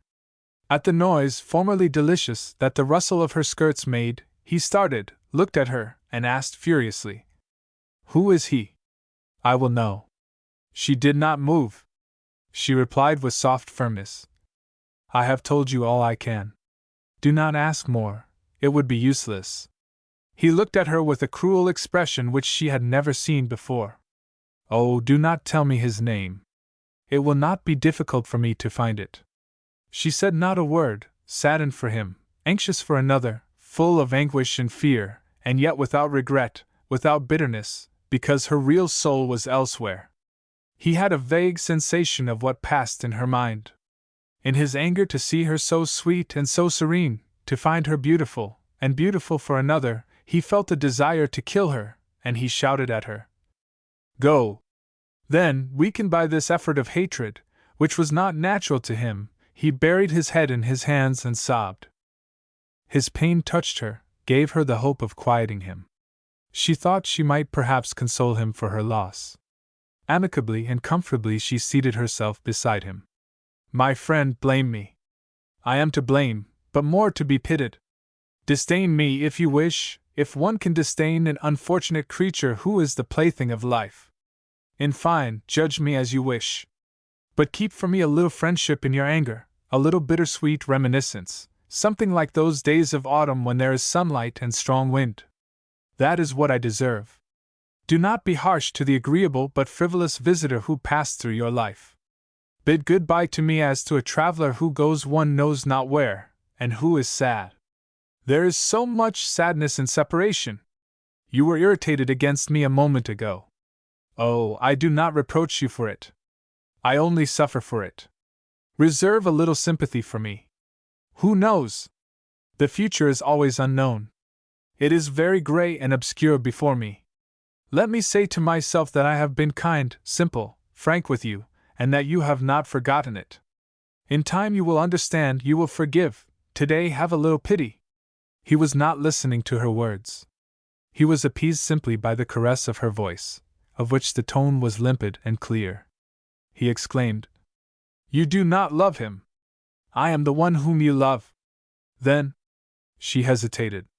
Ah, to say whom one loves or loves not is not an easy thing for a woman, or at least for me. I do not know how other women do. But life is not good to me. I am tossed to and fro by force of circumstances. He looked at her calmly. An idea came to him. He had taken a resolution. He forgave, he forgot, provided she returned to him at once. Therese, you do not love him. It was an error, a moment of forgetfulness, a horrible and stupid thing that you did through weakness, through surprise, perhaps in spite. Swear to me that you never will see him again. He took her arm. Swear to me! She said not a word. Her teeth were set, her face was somber. He wrenched her wrist. She exclaimed, "You hurt me!" However, he followed his idea. He led her to the table, on which, near the brushes, were an inkstand, and several leaves of letter paper ornamented with a large blue vignette, representing the facade of the hotel, with innumerable windows. Write what I am about to dictate to you. I will call somebody to take the letter. And as she resisted, he made her fall on her knees. Proud and determined, she said, "I cannot, I will not." Why? Because, do you wish to know, because I love him. Brusquely he released her. If he had had his revolver at hand, perhaps he would have killed her. But almost at once his anger was dampened by sadness, and now, desperate, he was the one who wished to die.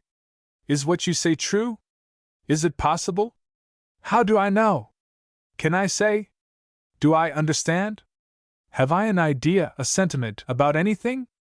With an effort she added, Am I at this moment aware of anything except my sadness and your despair? You love him, you love him! What is he, who is he, that you should love him? His surprise made him stupid. He was in an abyss of astonishment. But what she had said separated them. He dared not complain. He only repeated, You love him, you love him! But what has he done to you, what has he said to make you love him? I know you. I have not told you every time your ideas shocked me. I would wager he is not even a man in society. And you believe he loves you? You believe it? Well, you are deceiving yourself. He does not love you. You flatter him, simply. He will quit you at the first opportunity. When he shall have compromised you, he will abandon you. Next year people will say of you, She is not at all exclusive. I am sorry for your father. He is one of my friends, and will know of your behavior. You cannot expect to deceive him. She listened, humiliated but consoled, thinking how she would have suffered had she found him generous. In his simplicity he sincerely disdained her. This disdain relieved him. How did the thing happen? You can tell me. She shrugged her shoulders with so much pity that he dared not continue. He became contemptuous again. Do you imagine that I shall aid you in saving appearances, that I shall return to your house, that I shall continue to call on your husband? I think you will continue to do what a gentleman should. I ask nothing of you. I should have liked to preserve of you the reminiscence of an excellent friend. I thought you might be indulgent and kind to me, but it is not possible. I see that lovers never separate kindly. Later you will judge me better. Farewell. He looked at her. Now his face expressed more pain than anger. She never had seen his eyes so dry and so black. It seemed as if he had grown old in an hour. I prefer to tell you in advance. It will be impossible for me to see you again. You are not a woman whom one may meet after one has been loved by her. You are not like others. You have a poison of your own, which you have given to me, and which I feel in me, in my veins. Why have I known you? She looked at him kindly. Farewell. Say to yourself that I am not worthy of being regretted so much. Then, when he saw that she placed her hand on the latch of the door, when he felt at that gesture that he was to lose her, that he should never have her again, he shouted. He forgot everything. There remained in him only the dazed feeling of a great misfortune accomplished, of an irreparable calamity.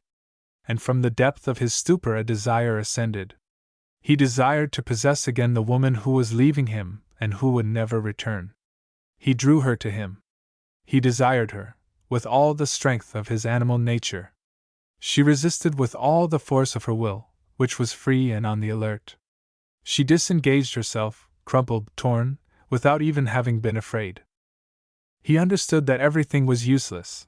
He realized she was no longer for him, because she belonged to another. As his suffering returned, he pushed her out of the door. She remained a moment in the corridor, proudly waiting for a word. But he shouted again, "Go!" and shut the door violently. On the Via Alfieri, she saw again the pavilion in the rear of the courtyard where pale grasses grew. She found it silent and tranquil, faithful, with its goats and nymphs, to the lovers of the time of the Grand Duchess Eliza. She felt at once freed from the painful, brutal world, and transported to ages wherein she had not known the sadness of life. At the foot of the stairs, the steps of which were covered with roses, de Charter was waiting. She threw herself in his arms. He carried her inert, like a precious trophy before which he had become pallid and trembling. She enjoyed, her eyelids half closed, the superb humiliation of being a beautiful prey. Her fatigue, her sadness, her disgust with the day, the reminiscence of violence, her regained liberty, the need of forgetting, remains of fright, everything vivified, awakened her tenderness. She threw her arms around the neck of her lover. They were as gay as children.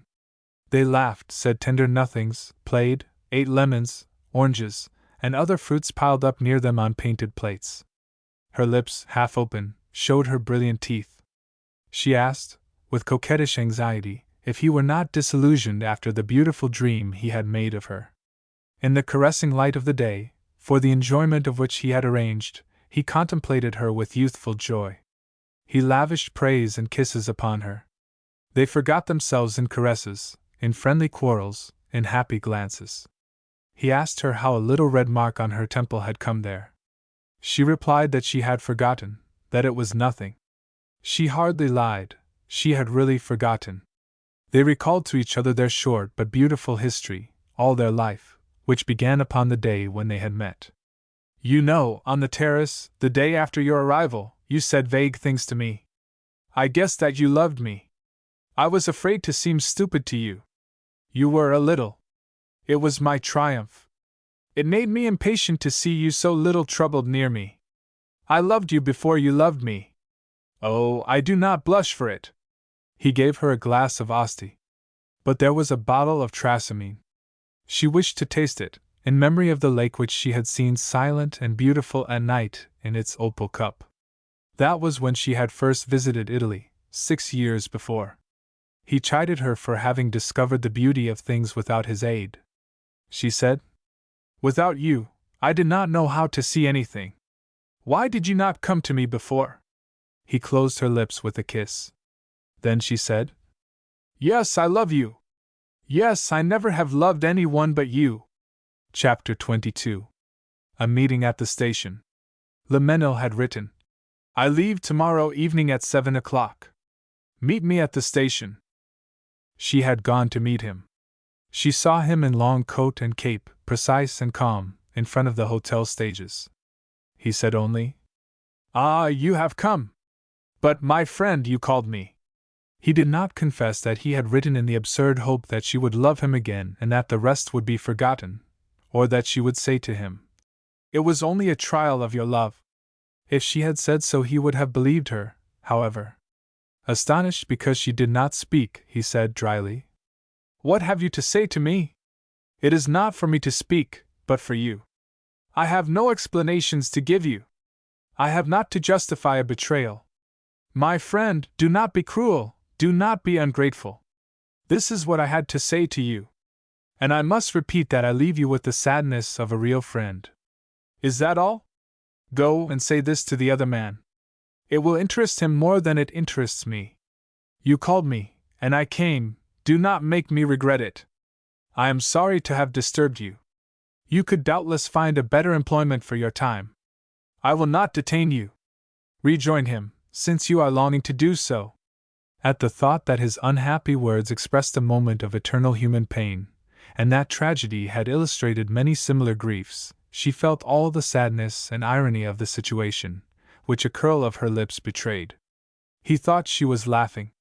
"Do not laugh, listen to me. The other day, at the hotel, I wanted to kill you. I came so near doing it that now I know what I escaped. I will not do it. You may rest secure. What would be the use? As I wish to keep up appearances, I shall call on you in Paris. It will grieve me to learn that you cannot receive me. I shall see your husband, I shall see your father also. It will be to say goodbye to them, as I intend to go on a long voyage. Farewell, madam."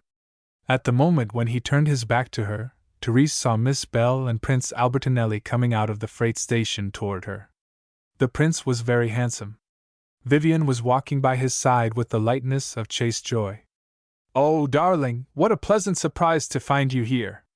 The prince and I have seen, at the custom house, the new bell, which has just come." "Ah, the bell has come? It is here, darling, the Ghiberti bell. I saw it in its wooden cage. It did not ring, because it was a prisoner. But it will have a campanile in my Fiesole house. When it feels the air of Florence, it will be happy to let its silvery voice be heard. Visited by the doves, it will ring for all our joys and all our sufferings. It will ring for you, for me, for the prince, for good Madame Marmot, for Monsieur Chalette, for all our friends. Dear, bells never ring for real joys and for real sufferings. Bells are honest functionaries, who know only official sentiments." "Oh, darling, you are much mistaken. Bells know the secrets of souls, they know everything. But I am very glad to find you here. I know, my love, why you came to the station. Your maid betrayed you. She told me you were waiting for a pink gown which was delayed in coming and that you were very impatient. But do not let that trouble you.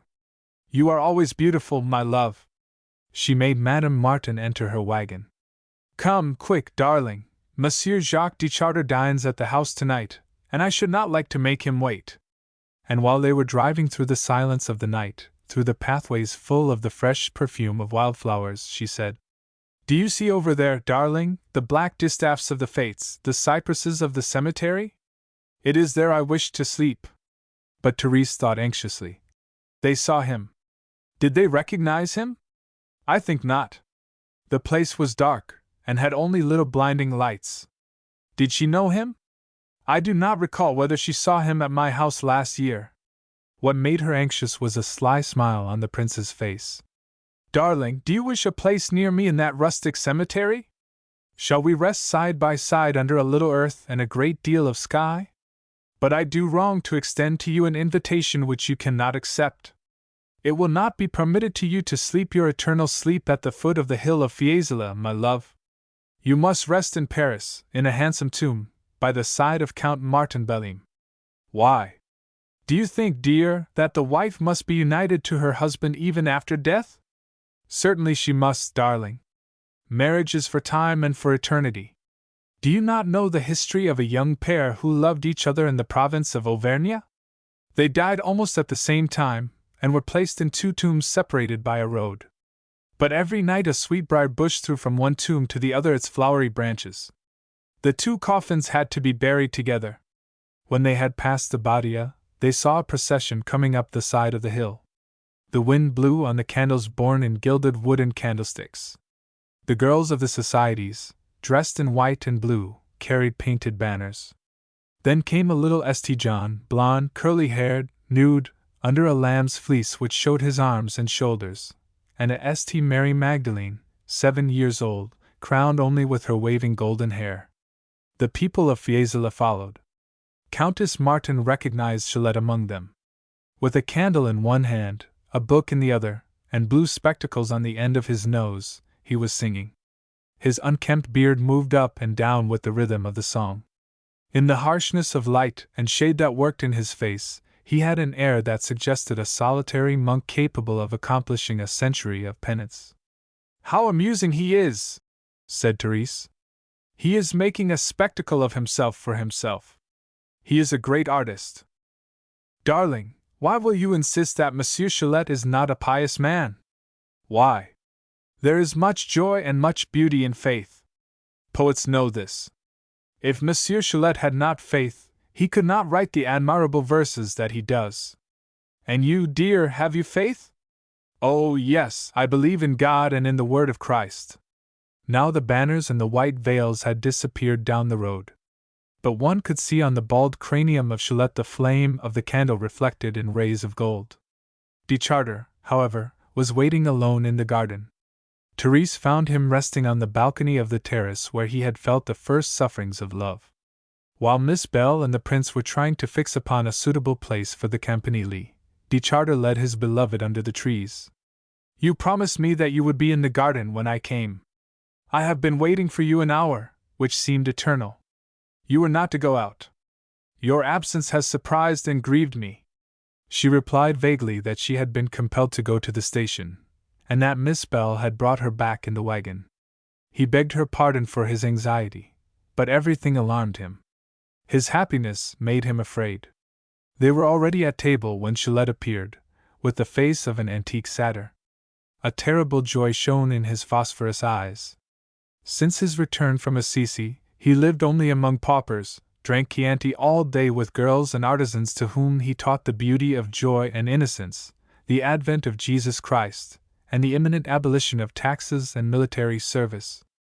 At the beginning of the procession he had gathered vagabonds in the ruins of the Roman theatre, and had delivered to them in a macaronic language, half French and half Tuscan, a sermon, which he took pleasure in repeating.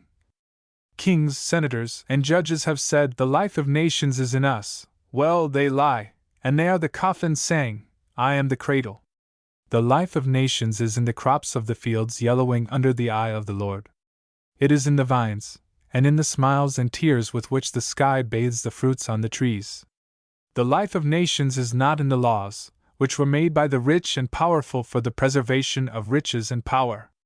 The chiefs of kingdoms and of republics have said in their books that the right of peoples is the right of war, and they have glorified violence. And they render honors unto conquerors, and they raise in the public squares statues to the victorious man and horse. But one has not the right to kill. That is the reason why the just man will not draw from the urn a number that will send him to the war. The right is not to pamper the folly and crimes of a prince raised over a kingdom, or over a republic, and that is the reason why the just man will not pay taxes and will not give money to the publicans. He will enjoy in peace the fruit of his work, and he will make bread with the wheat that he has sown, and he will eat the fruits of the trees that he has cut."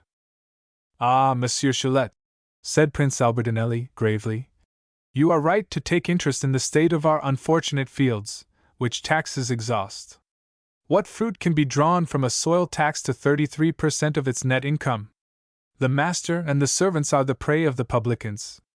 De Charter and Madame Martin were struck by the unexpected sincerity of his accent. He added, "I like the king. I am sure of my loyalty, but the misfortunes of the peasants move me." The truth was, he pursued with obstinacy a single aim, to re-establish the domain of Casentino that his father, Prince Carlo, an officer of Victor Emmanuel, had left devoured by usurers. His affected gentleness concealed his stubbornness. He had only useful vices. It was to become a great Tuscan landowner that he had dealt in pictures, sold the famous ceilings of his palace, made love to rich old women, and finally sought the hand of Miss Belle, whom he knew to be skillful at earning money and practiced in the art of housekeeping. He really liked peasants. The ardent praises of Gillette, which he understood vaguely, awakened this affection in him. He forgot himself enough to express his mind. In a country where master and servants form one family, the fate of the one depends on that of the others. Taxes despoil us. How good are our farmers! They are the best men in the world to till the soil. Madame Martin confessed that she should not have believed it. The country of Lombardy alone seemed to her to be well cultivated. Tuscany appeared a beautiful, wild orchard. The prince replied, smilingly, that perhaps she would not speak in that way if she had done him the honor of visiting his farms of Casentino, although these had suffered from long and ruinous lawsuits. She would have seen there what an Italian landscape really is. I take a great deal of care of my domain. I was coming from it tonight when I had the double pleasure of finding at the station Miss Bell, who had gone there to find her Ghiberti Bell, and you, madam, who were talking with a friend from Paris. He had the idea that it would be disagreeable to her to hear him speak of that meeting. He looked around the table, and saw the expression of anxious surprise which de Charter could not restrain. He insisted. Forgive, madam, in a rustic, a certain pretension to knowing something about the world. In the man who was talking to you I recognized a Parisian, because he had an English air, and while he affected stiffness, he showed perfect ease and particular vivacity. Oh, said Therese, negligently, I have not seen him for a long time. I was much surprised to meet him at Florence at the moment of his departure. She looked at de Charter, who affected not to listen. I know that gentleman, said Miss Bell.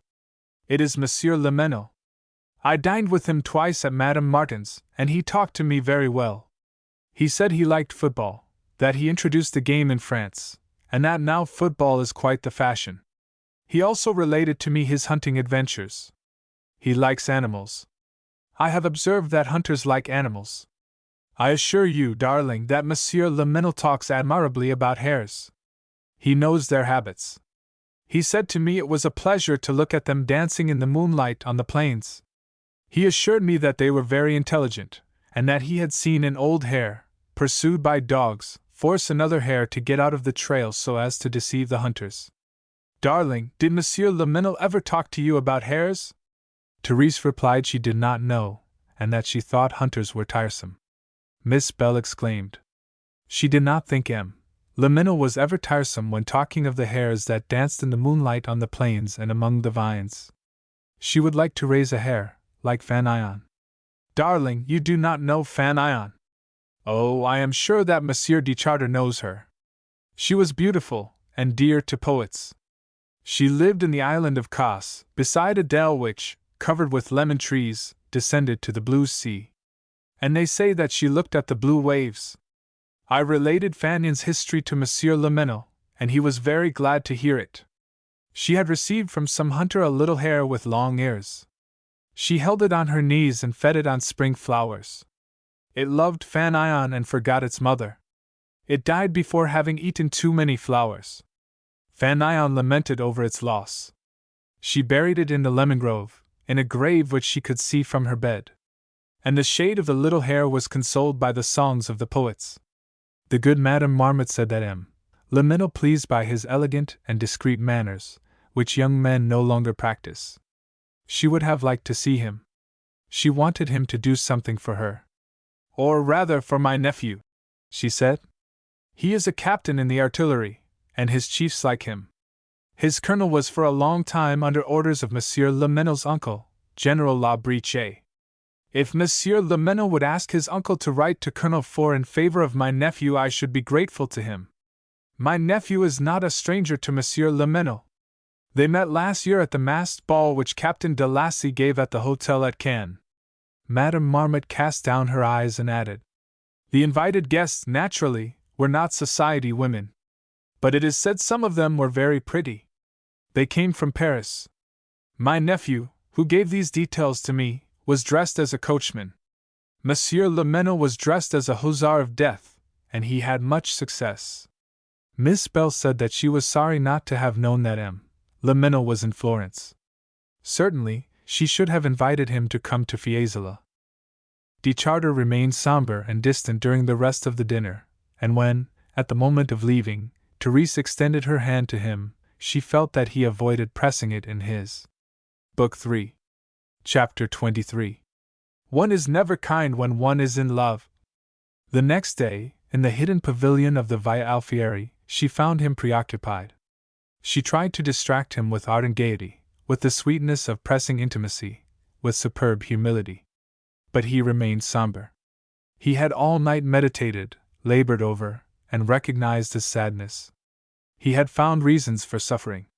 His thought had brought together the hand that dropped a letter in the postbox before the bronze San Marco, and the dreadful unknown who had been seen at the station.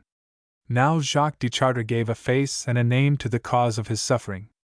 In the grandmother's armchair where Therese had been seated on the day of her welcome, and which she had this time offered to him, he was assailed by painful images, while she, bent over one of his arms, enveloped him with her warm embrace and her loving heart. She divined too well what he was suffering to ask it of him simply. In order to bring him back to pleasanter ideas, she recalled the secrets of the room where they were and reminiscences of their walks through the city. She was gracefully familiar. "The little spoon you gave me, the little red lily spoon, I use for my tea in the morning. And I know by the pleasure I feel at seeing it when I wake how much I love you." Then, as he replied only in sentences sad and evasive, she said, "I am near you, but you do not care for me. You are preoccupied by some idea that I do not fathom. Yet I am alive, and an idea is nothing." "An idea is nothing? Do you think so? One may be wretched or happy for an idea, one may live and one may die for an idea." "Well, I am thinking." "Of what are you thinking? Why do you ask?" "You know very well I am thinking of what I heard last night, which you had concealed from me. I am thinking of your meeting at the station, which was not due to chance, but which a letter had caused, a letter dropped, remember, in the postbox of Saint Michel.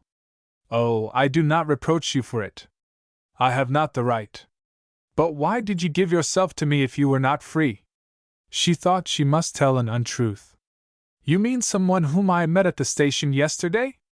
I assure you it was the most ordinary meeting in the world." He was painfully impressed with the fact that she did not dare to name the one she spoke of. He, too, avoided pronouncing that name.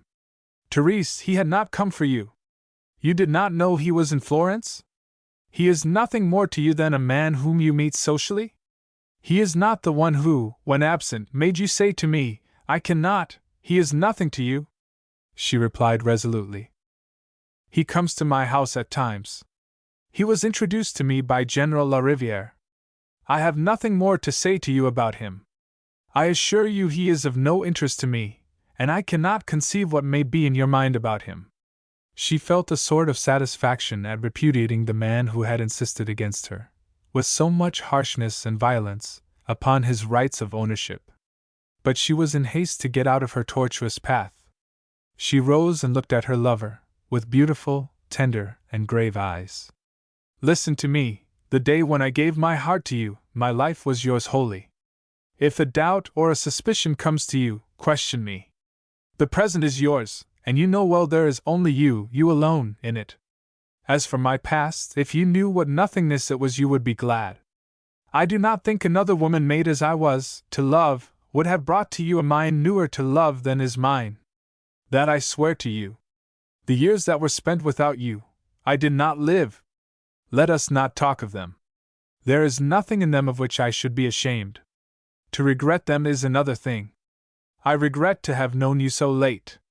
Why did you not come sooner?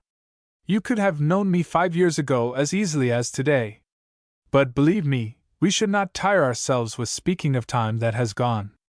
Remember Lohengrin. If you love me, I am for you like the swan's knight. I have asked nothing of you. I have wanted to know nothing. I have not chided you about Mademoiselle Jean Tancred. I saw you loved me, that you were suffering, and it was enough, because I loved you. A woman cannot be jealous in the same manner as a man, nor feel what makes us suffer. I do not know that. Why cannot she? Why? Because there is not in the blood, in the flesh of a woman that absurd and generous fury for ownership, that primitive instinct of which man has made a right. Man is the god who wants his mate to himself. Since time immemorial, woman is accustomed to sharing men's love. It is the past, the obscure past, that determines our passions. We are already so old when we are born. Jealousy, for a woman, is only a wound to her own self-love. For a man it is a torture as profound as moral suffering, as continuous as physical suffering. You ask the reason why? Because, in spite of my submission and of my respect, in spite of the alarm you cause me, you are matter and I am the idea, you are the thing and I am the mind, you are the clay and I am the artisan. Do not complain of this. Near the perfect amphora, surrounded with garlands, what is the rude and humble potter? The amphora is tranquil and beautiful. He is wretched, he is tormented, he wills, he suffers, for to will is to suffer. Yes, I am jealous. I know what there is in my jealousy.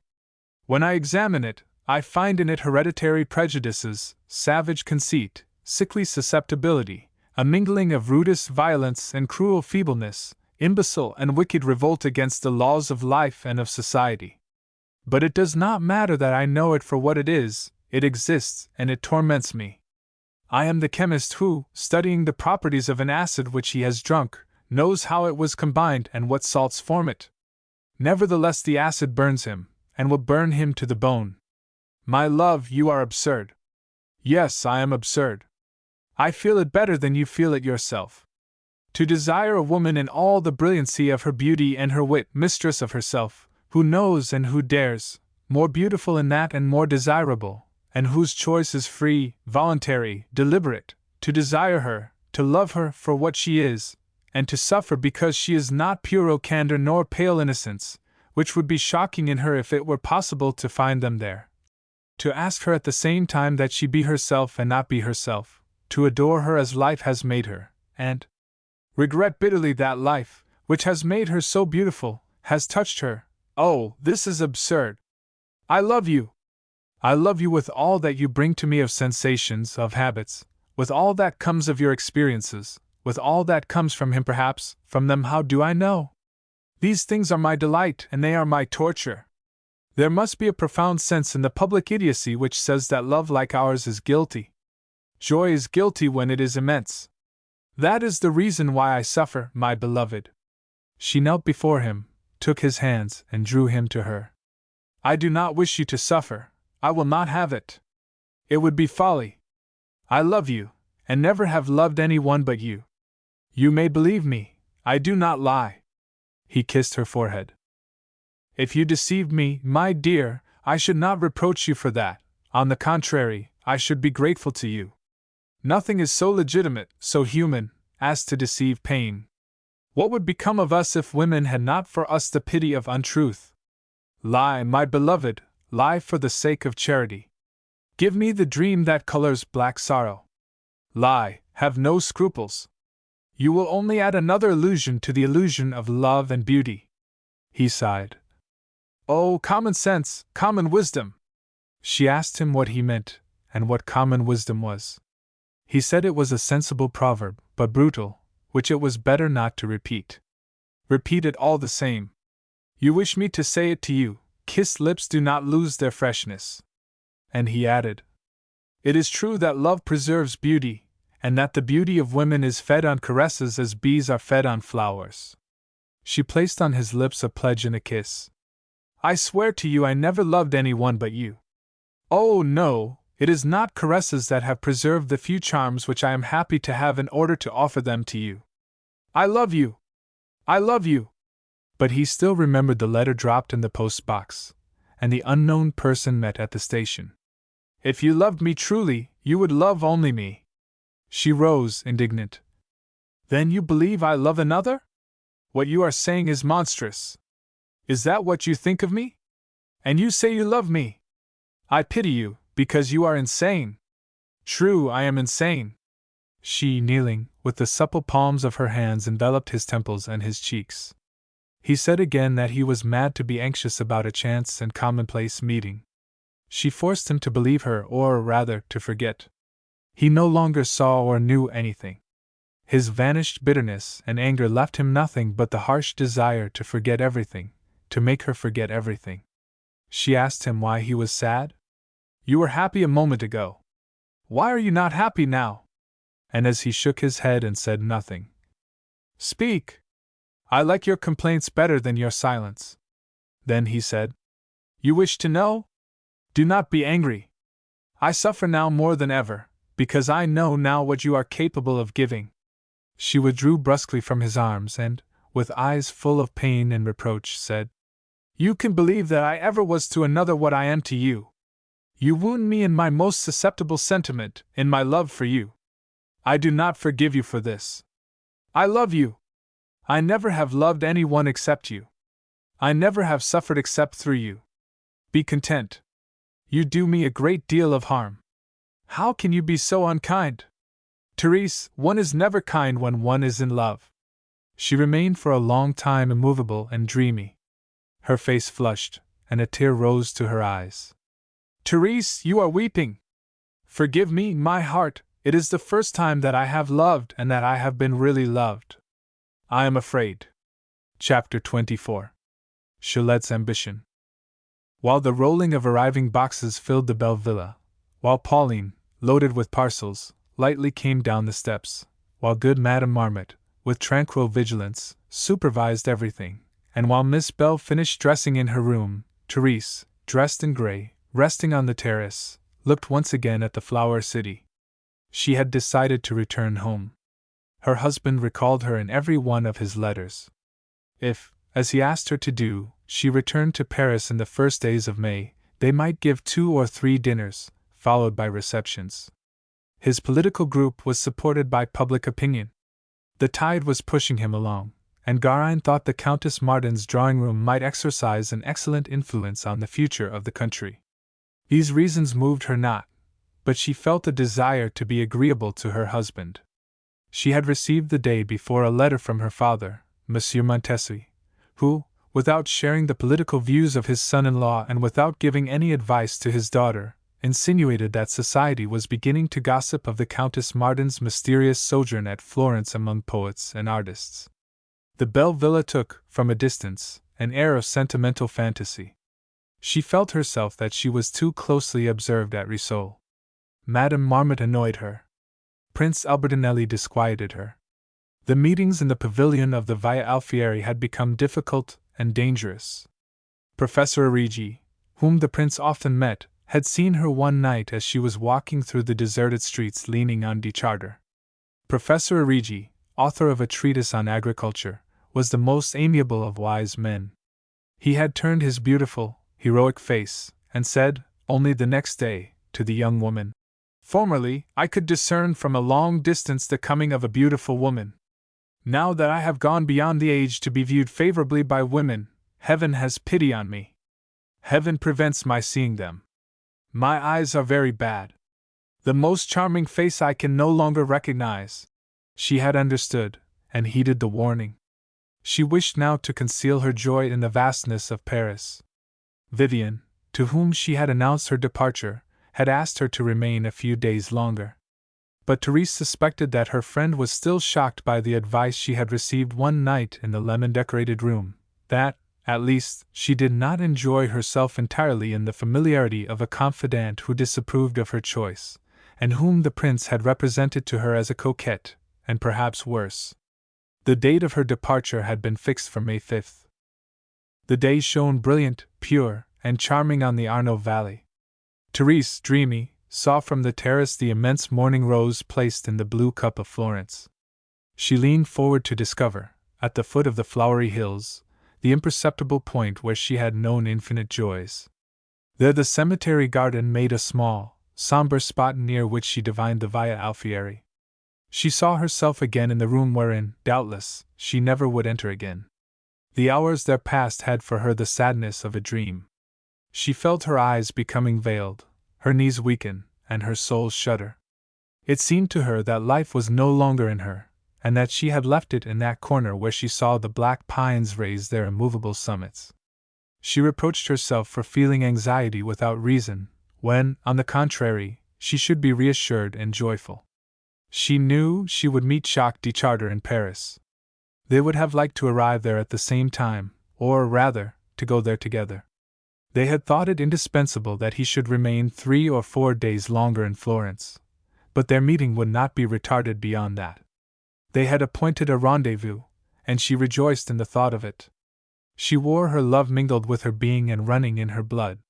Still, a part of herself remained in the pavilion decorated with goats, and nymphs, a part of herself which never would return to her. In the full ardor of life, she was dying for things infinitely delicate and precious. She recalled that de Charter had said to her, "Love likes charms. I gathered from the terrace the leaves of a tree that you had admired." Why had she not thought of taking a stone of the pavilion wherein she had forgotten the world? A shout from Pauline drew her from her thoughts. Chilette, jumping from a bush, had suddenly kissed the maid, who was carrying overcoats and bags into the carriage. Now he was running through the alleys, joyful, his ears standing out like horns. He bowed to the Countess Martin. "I have, then, to say farewell to you, madam." He intended to remain in Italy. A lady was calling him, he said. It was Rome. He wanted to see the cardinals. One of them, whom people praised as an old man full of sense, would perhaps share the ideas of the socialist and revolutionary church. Chilette had his aim, to plant on the ruins of an unjust and cruel civilization the cross of Calvary, not dead and bare, but vivid, and with its flowery arms embracing the world. He was founding with that design an order and a newspaper. Madame Martin knew the order. The newspaper was to be sold for 1 cent, and to be written in rhythmic phrases. It was a newspaper to be sung. Verse, simple, violent, or joyful, was the only language that suited the people. Prose pleased only people whose intelligence was very subtle. He had seen anarchists in the taverns of the Rue Saint-Jacques. They spent their evenings reciting and listening to romances. And he added, "A newspaper which shall be at the same time a songbook will touch the soul of the people. People say I have genius. I do not know whether they are right. But it must be admitted that I have a practical mind." Miss Bell came down the steps, putting on her gloves. "Oh, darling, the city and the mountains and the sky wish you to lament your departure. They make themselves beautiful today in order to make you regret quitting them and desire to see them again." But Chilette, whom the dryness of the Tuscan climate tired, regretted green Umbria and its humid sky. He recalled Assisi. He said, "There are woods and rocks, a fair sky and white clouds. I have walked there in the footsteps of good Saint Francis, and I transcribed his canticle to the sun in old French rhymes, simple and poor." Madame Martin said she would like to hear it. Miss Bell was already listening, and her face wore the fervent expression of an angel sculptured by Mino. Chilette told them it was a rustic and artless work. The verses were not trying to be beautiful. They were simple, although uneven, for the sake of lightness. Then, in a slow and monotonous voice, he recited the canticle. "Oh, Monsieur Chilette," said Miss Bell, "this canticle goes up to heaven, like the hermit in the Campo Santo of Pisa, whom someone saw going up the mountain that the goats liked. I will tell you. The old hermit went up, leaning on the staff of faith, and his step was unequal because the crutch, being on one side, gave one of his feet an advantage over the other. That is the reason why your verses are unequal. I have understood it." The poet accepted this praise, persuaded that he had unwittingly deserved it. "You have faith, Monsieur Chilette," said Therese. "Of what use is it to you if not to write beautiful verses?" "Faith serves me to commit sin, madam." "Oh, we commit sins without that." Madame Marmot appeared, equipped for the journey, in the tranquil joy of returning to her pretty apartment, her little dog Toby, her old friend Lagrange, and to see again, after the Etruscans of Fiesole, the skeleton warrior who, among the bonbon boxes, looked out of the window. Miss Bell escorted her friends to the station in her carriage. Chapter 25. We are robbing life. De Charter came to the carriage to salute the two travelers. Separated from him, Therese felt what he was to her. He had given to her a new taste of life, delicious and so vivid, so real, that she felt it on her lips.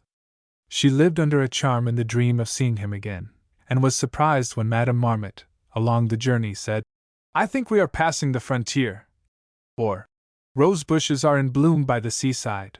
She was joyful when, After a night at the hotel in Marseilles, she saw the grey olive trees in the stony fields, then the mulberry trees and the distant profile of Mount Pilot, and the Rhone, and Lyons, and then the familiar landscapes, the trees raising their summits into bouquets clothed in tender green, and the lines of poplars beside the rivers. She enjoyed the plenitude of the hours she lived and the astonishment of profound joys. And it was with the smile of a sleeper suddenly awakened that, at the station in Paris, in the light of the station, she greeted her husband, who was glad to see her. When she kissed Madame Marmot, she told her that she thanked her with all her heart. And truly she was grateful to all things, like M. Chilette's St. Francis. In the coupe, which followed the quays in the luminous dust of the setting sun, she listened without impatience to her husband confiding to her his successes as an orator, the intentions of his parliamentary groups, his projects, his hopes, and the necessity to give 2 or 3 political dinners. She closed her eyes in order to think better. She said to herself, "I shall have a letter tomorrow, and shall see him again within 8 days." When the coupe passed on the bridge, she looked at the water, which seemed to roll flames, at the smoky arches, at the rows of trees, at the heads of the chestnut trees in bloom on the Cours la Reine. All these familiar aspects seemed to be clothed for her in novel magnificence. It seemed to her that her love had given a new color to the universe. And she asked herself whether the trees and the stones recognized her. She was thinking, "How is it that my silence, my eyes, and heaven and earth do not tell my dear secret?" M. Martin Belleam, thinking she was a little tired, advised her to rest. And at night, closeted in her room, in the silence wherein she heard the palpitations of her heart, she wrote to the absent one a letter full of these words, which are similar to flowers in their perpetual novelty. "I love you. I am waiting for you. I am happy. I feel you are near me. There is nobody except you and me in the world. I see from my window a blue star which trembles, and I look at it, thinking that you see it in Florence. I have put on my table the little red lily spoon. Come! Come!" And she found thus, fresh in her mind, the eternal sensations and images. For a week she lived in inward life, feeling within her the soft warmth which remained of the days passed in the Via Alfieri, breathing the kisses which she had received, and loving herself for being loved. She took delicate care and displayed attentive taste in new gowns. It was to herself, too, that she was pleasing. Madly anxious when there was nothing for her at the post office, trembling and joyful when she received through the small window a letter wherein she recognized the large handwriting of her beloved, she devoured her reminiscences, her desires, and her hopes. Thus the hours passed quickly. The morning of the day when he was to arrive seemed to her to be odiously long. She was at the station before the train arrived. A delay had been signaled. It weighed heavily upon her. Optimist in her projects, and placing by force, like her father, faith on the side of her will, that delay which she had not foreseen seemed to her to be treason. The grey light, which the 3/4 of an hour filtered through the window panes of the station, fell on her like the rays of an immense hourglass which measured for her the minutes of happiness lost. She was lamenting her fate, when, in the red light of the sun, she saw the locomotive of the express stop, monstrous and docile, on the quay, and in the crowd of travelers coming out of the carriages, Jacques approached her. He was looking at her with that sort of somber and violent joy which she had often observed in him. He said, "At last, here you are. I feared to die before seeing you again.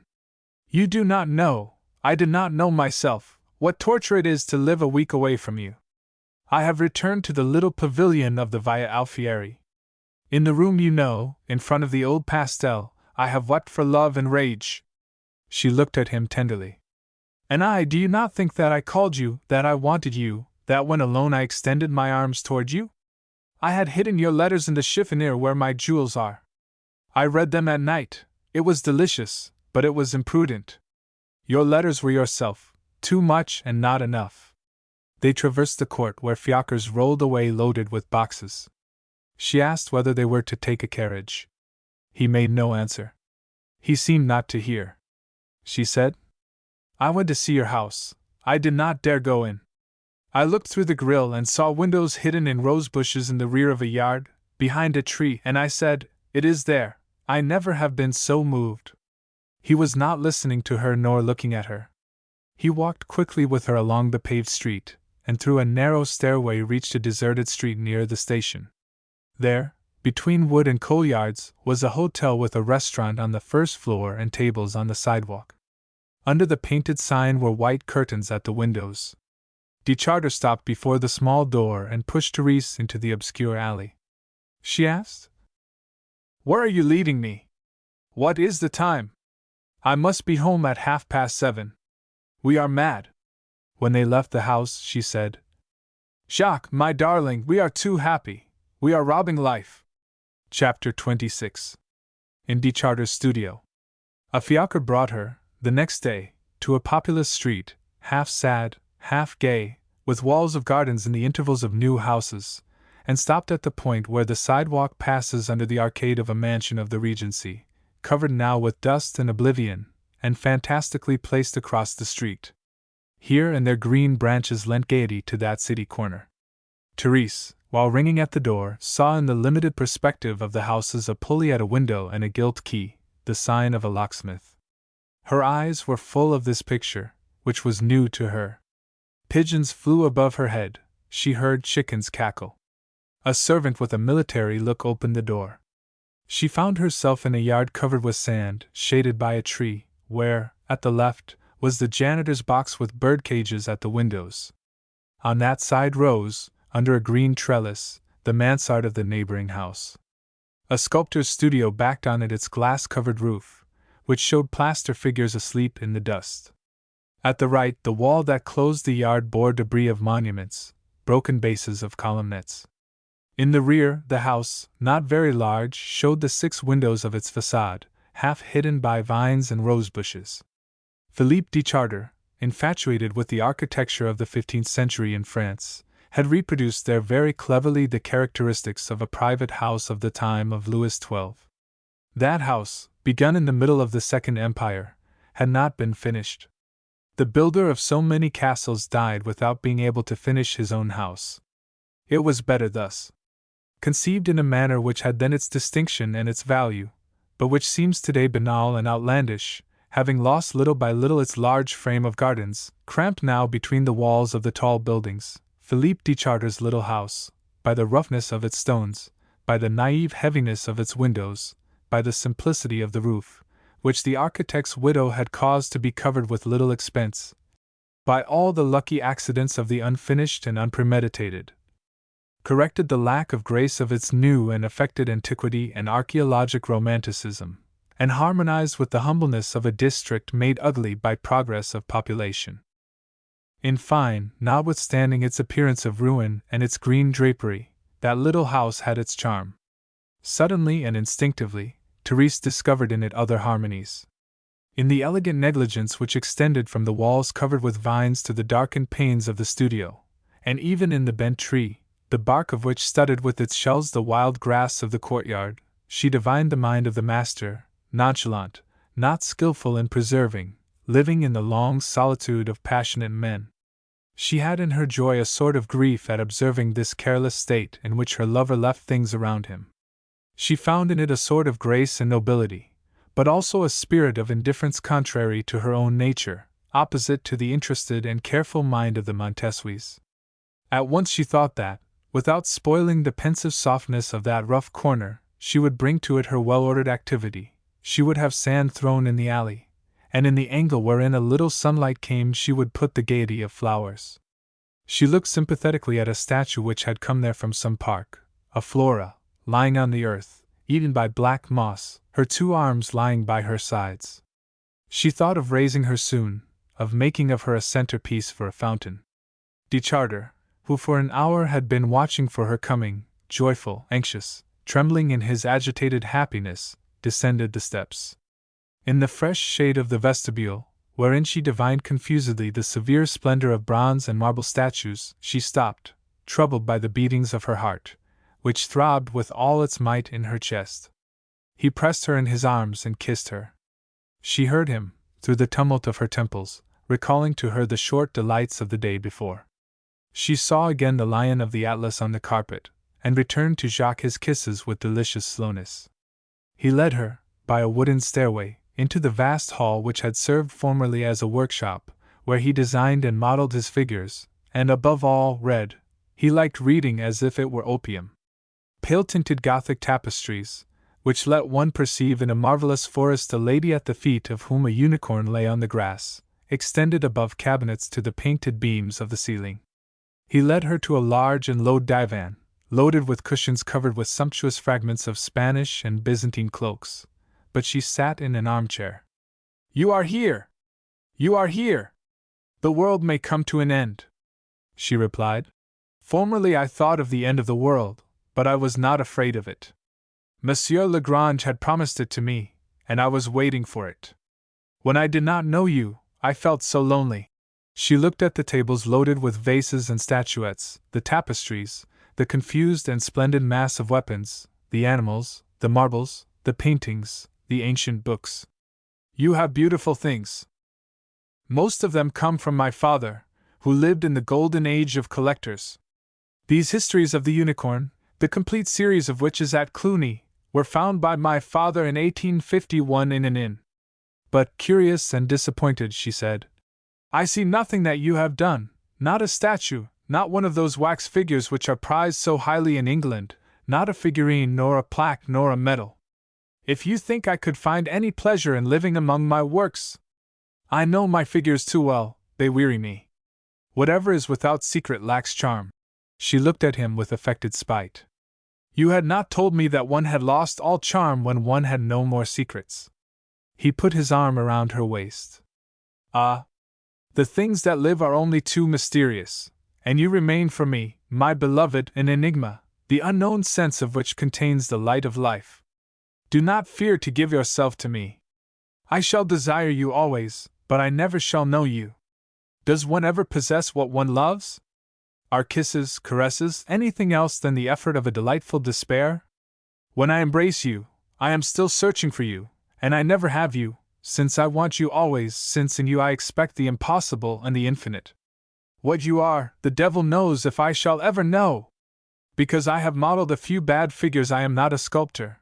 I am rather a sort of poet and philosopher who seeks for subjects of anxiety and torment in nature. The sentiment of form is not sufficient for me.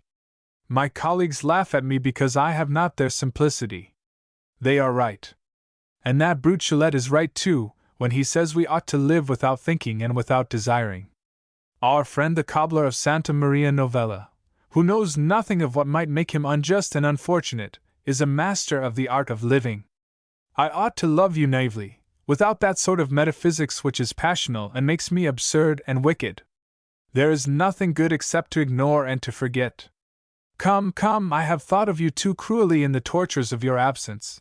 Come, my beloved. I must forget you with you. It is with you only that I can forget you and lose myself." He took her in his arms and, lifting her veil, kissed her on the lips. A little frightened in that vast, unknown hall, embarrassed by the look of strange things, she drew the black tulle to her chin. "Here! You cannot think of it!" He said. They were alone. Alone? And the man with terrible mustaches who opened the door? He smiled. "That is Fuselier, my father's former servant. He and his wife take charge of the house. Do not be afraid. They remain in their box. You shall see Madame Fuselier, she is inclined to familiarity. I warn you. My friend, why has Monsieur Fuselier, a janitor, mustaches like a Tartar? My dear, nature gave them to him. I am not sorry that he has the air of a sergeant major and gives me the illusion of being a country neighbor." Seated on the corner of the divan, he drew her to his knees and gave to her kisses which she returned. She rose quickly. "Show me the other rooms. I am curious. I wish to see everything." He escorted her to the second story. Aquarelles by Philippe de Charter covered the walls of the corridor. He opened the door and made her enter a room furnished with white mahogany. It was his mother's room. He kept it intact in its past. Uninhabited for 9 years, the room had not the air of being resigned to its solitude. The mirror waited for the old lady's glance, and on the onyx clock a pensive Sappho was lonely because she did not hear the noise of the pendulum. There were 2 portraits on the walls. One by Ricard represented Philippe de Chartres, very pale, with rumpled hair and eyes lost in a romantic dream. The other showed a middle-aged woman, almost beautiful in her ardent slightness. It was Madame Philippe de Chartres. "My poor mother's room is like me," said Jacques. "It remembers." "You resemble your mother," said Therese. "You have her eyes. Paul Vence told me she adored you." "Yes," he replied, smilingly. "My mother was excellent, intelligent, exquisite, marvelously absurd. Her madness was maternal love. She did not give me a moment of rest. She tormented herself and tormented me." Therese looked at a bronze figure by Carpos, placed on the chiffonier. "You recognize," said de Chartres, "the Prince Imperial by his ears, which are like the wings of a zephyr, and which enliven his cold visage. This bronze is a gift of Napoleon III. My parents went to Compiègne. My father, while the court was at Fontainebleau, made the plan of the castle, and designed the gallery. In the morning the Emperor would come, in his frock coat, and smoking his meerschaum pipe, to sit near him like a penguin on a rock. At that time I went to day school. I listened to his stories at table, and I have not forgotten them. The Emperor stayed there, peaceful and quiet, interrupting his long silence with few words smothered under his big mustache. Then he roused himself a little and explained his ideas of machinery. He was an inventor. He would draw a pencil from his pocket and make drawings on my father's designs. He spoiled in that way 2 or 3 studies a week. He liked my father a great deal, and promised works and honors to him which never came. The Emperor was kind, but he had no influence, as Mamma said. At that time I was a little boy. Since then a vague sympathy has remained in me for that man, who was lacking in genius, but whose mind was affectionate and beautiful, and who carried through great adventures a simple courage and a gentle fatalism. Then he is sympathetic to me because he has been combated and insulted by people who were eager to take his place, and who had not, as he had, in the depths of their souls, a love for the people. We have seen them in power since then. Heavens, how ugly they are! Senator Lawyer, for instance, who at your house, in the smoking room, filled his pockets with cigars, and invited me to do likewise. That lawyer is a bad man, harsh to the unfortunate, to the weak, and to the humble. And Garin, don't you think his mind is disgusting? Do you remember the first time I dined at your house and we talked of Napoleon? Your hair, twisted above your neck, and shot through by a diamond arrow, was adorable. Paul Vence said subtle things. Garin did not understand. You asked for my opinion? It was to make you shine. I was already conceited for you. Oh, I never could say a single phrase before people who are so serious. Yet I had a great desire to say that Napoleon III pleased me more than Napoleon I, that I thought him more touching, but perhaps that idea would have produced a bad effect. But I am not so destitute of talent as to care about politics. He looked around the room, and at the furniture with familiar tenderness. He opened a drawer. Here are Mamma's eyeglasses. How she searched for these eyeglasses! Now I will show you my room. If it is not in order, you must excuse Madame Fuselier, who is trained to respect my disorder. The curtains at the windows were down. He did not lift them. After an hour she drew back the red satin draperies. Rays of light dazzled her eyes and fell on her floating hair. She looked for a mirror and found only a looking-glass of Venice, dull in its wide ebony border. Rising on the tips of her toes to see herself in it, she said, "Is that somber and faraway spectre I? The women who have looked at themselves in this glass cannot have complimented you on it." As she was taking pins from the table, she noticed a little bronze figure which she had not yet seen. It was an old Italian work of Flemish taste, a nude woman, with short legs and heavy stomach, who apparently ran with an arm extended. She thought the figure had a droll air. She asked what she was doing. "She is doing what Madame Mundanity does on the portal of the cathedral at Ball." But Therese, who had been at Ball, did not know Madame Mundanity. She looked at the figure again, did not understand, and asked, "Is it something very bad? How can a thing shown on the portal of a church be so difficult to tell here?" Suddenly an anxiety came to her. "What will Monsieur and Madame Fuselier think of me?" Then, discovering on the wall a medallion wherein de Charter had modeled the profile of a girl, amusing and vicious. "What is that?" "That is Clara, a newspaper girl. She brought the Figaro to me every morning. She had dimples in her cheeks, nests for kisses. One day I said to her, 'I will make your portrait.' She came one summer morning, with earrings and rings which she had bought at the Neuilly Fair. I never saw her again. I do not know what has become of her. She was too instinctive to become a fashionable demi-mondaine. Shall I take it out? No, it looks very well in that corner. I am not jealous of Clara." It was time to return home, and she could not decide to go. She put her arms around her lover's neck. "Oh, I love you! And then, you have been today good-natured and gay. Gaiety becomes you so well. I should like to make you gay always. I need joy almost as much as love, and who will give me joy if you do not?" Chapter 27. The Primrose Path. After her return to Paris, for 6 weeks Therese lived in the ardent half-sleep of happiness, and prolonged delightfully her thoughtless dream. She went to see Jacques every day in the little house shaded by a tree, and when they had at last parted at night, she took away with her adored reminiscences. They had the same tastes, they yielded to the same fantasies. The same capricious thoughts carried them away. They found pleasure in running to the suburbs that border the city, the streets where the wine shops are shaded by acacia, the stony roads where the grass grows at the foot of walls, the little woods and the fields over which extended the blue sky striped by the smoke of manufactories. She was happy to feel him near her in this region where she did not know herself, and where she gave to herself the illusion of being lost with him. One day they had taken the boat that she had seen pass so often under her windows. She was not afraid of being recognized. Her danger was not great, and since she was in love, she had lost prudence. They saw shores which little by little grew gay, escaping the dusty aridity of the suburbs. They went by islands with bouquets of trees shading taverns, and innumerable boats tied under willows. They debarked at Baumuden. As she said she was warm and thirsty, he made her enter a wine shop. It was a building with wooden galleries, which solitude made to appear larger, and which slept in rustic peace, waiting for Sunday to fill it with the laughter of girls, the cries of boatmen, the odor of fried fish, and the smoke of stews. They went up the creaking stairway, shaped like a ladder, and in a first-story room a maid-servant brought wine and biscuits to them.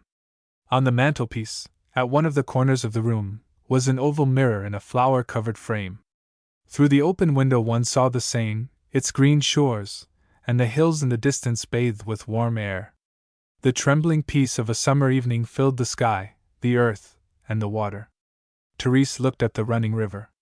The boat passed on the water, and when the wake which it left reached the shore it seemed as if the house rocked like a vessel. "I like the water," said Therese. "How happy I am!" Their lips met. Lost in the enchanted despair of love, time was not marked for them except by the cool plash of the water, which at intervals broke under the half-open window. To the caressing praise of her lover she replied, "It is true I was made for love. I love myself because you love me." Certainly he loved her, and it was not possible for him to explain to himself why he loved her with ardent piety, with a sort of sacred fury. It was not because of her beauty, although it was rare and infinitely precious. She had exquisite lines, but lines follow movement, and escape incessantly. They are lost and found again. They cause aesthetic joys and despair. A beautiful line is the lightning which deliciously wounds the eyes. One admires and one is surprised. What makes one love is a soft and terrible force, more powerful than beauty. One finds one woman among 1,000 whom one wants always. Therese was that woman whom one cannot leave or betray. She exclaimed joyfully, "I never shall be forsaken?" She asked why he did not make her bust, since he thought her beautiful. "Why? Because I am an ordinary sculptor, and I know it, which is not the faculty of an ordinary mind. But if you wish to think that I am a great artist, I will give you other reasons. To create a figure that will live, one must take the model-like common material from which one will extract the beauty, press it, crush it, and obtain its essence. There is nothing in you that is not precious to me. If I made your bust, I should be servilely attached to these things which are everything to me because they are something of you. I should stubbornly attach myself to the details, and should not succeed in composing a finished figure. She looked at him astonished. He continued, From memory I might. I tried a pencil sketch. As she wished to see it, he showed it to her. It was on an album leaf, a very simple sketch. She did not recognize herself in it, and thought he had represented her with a kind of soul that she did not have. Ah, is that the way in which you see me? Is that the way in which you love me? He closed the album. No, this is only a note. But I think the note is just. It is probable you do not see yourself exactly as I see you. Every human creature is a different being for every one that looks at it. He added with a sort of gaiety. In that sense one may say one woman never belonged to two men. That is one of Paul Vence's ideas. I think it is true, said Therese. It was 7 o'clock. She said she must go. Every day she returned home later. Her husband had noticed it. He had said, We are the last to arrive at all the dinners. There is a fatality about it. But detained every day in the Chamber of Deputies, where the budget was being discussed, and absorbed by the work of a subcommittee of which he was the chairman, state reasons excused Therese's lack of punctuality. She recalled smilingly a night when she had arrived at Madame Guérin's at 8:30. She had feared to cause a scandal. But it was a day of great affairs. Her husband came from the chamber at 9 o'clock only, with Guérin. They dined in morning dress. They had saved the ministry. Then she fell into a dream. When the chamber shall be adjourned, my friend, I shall not have a pretext to remain in Paris. My father does not understand my devotion to my husband, which makes me stay in Paris. In a week I shall have to go to Dinard. What will become of me without you?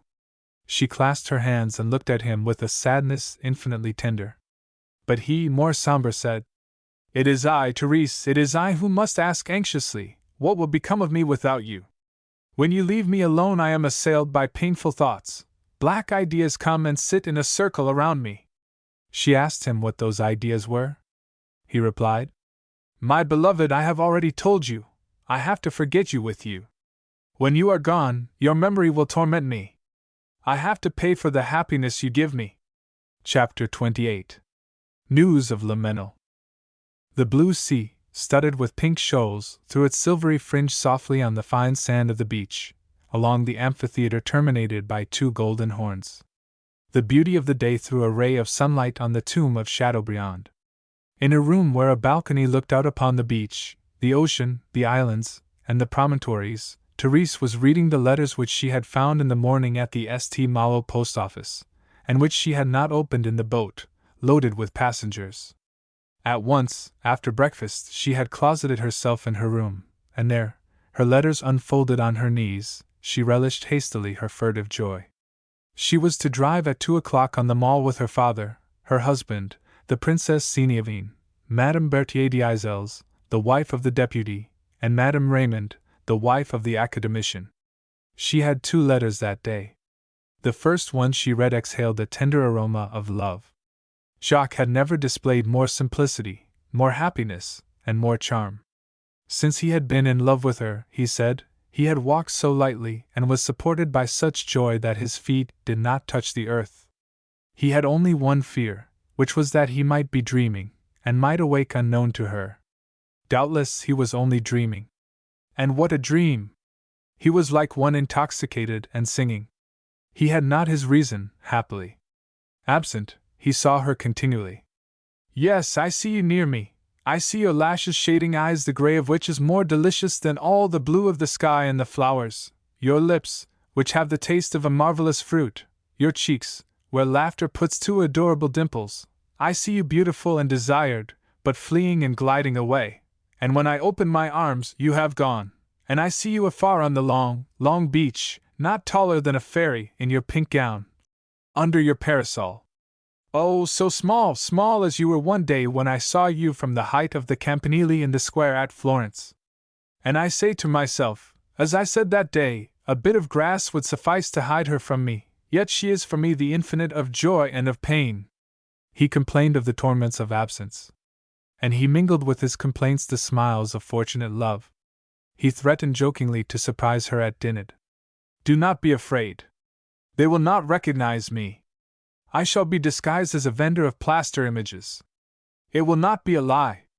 Dressed in grey tunic and trousers, my beard and face covered with white dust, I shall ring the bell of the Montesi villa.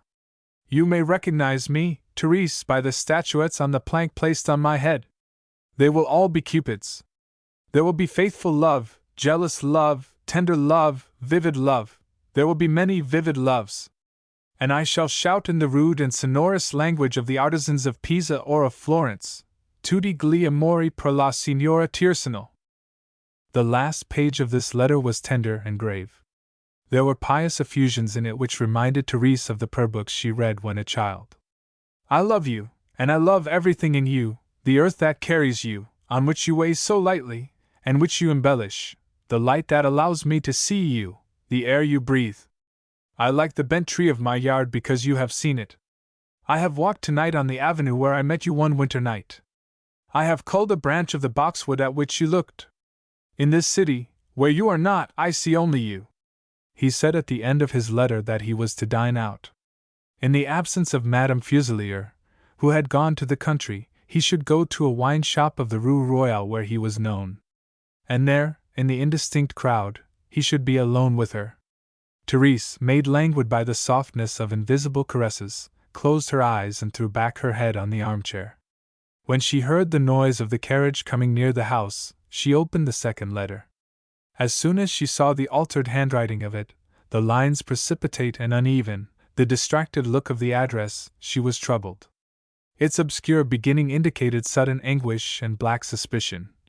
"Therese, Therese, why did you give yourself to me if you were not giving yourself to me wholly? How does it serve me that you have deceived me, now that I know what I did not wish to know?" She stopped. A veil came over her eyes. She thought, "We were so happy a moment ago. What has happened?" And I was so pleased at his joy, when it had already gone. It would be better not to write, since letters show only vanished sentiments and effaced ideas. She read further. And seeing that he was full of jealousy, she felt discouraged. "If I have not proved to him that I love him with all my strength, that I love him with all there is in me, how am I ever to persuade him of it?" And she was impatient to discover the cause of his folly. Jacques told it. While taking breakfast in the Rue Royale, he had met a former companion who had just returned from the seaside. They had talked together. Chance made that man speak of the Countess Martin, whom he knew. And at once, interrupting the narration, Jacques exclaimed, "Therese, Therese, why did you lie to me, since I was sure to learn some day that of which I alone was ignorant? But the error is mine more than yours. The letter which you put into the San Michel post-box, your meeting at the Florence station, would have enlightened me if I had not obstinately retained my illusions and disdained evidence. I did not know, I wished to remain ignorant.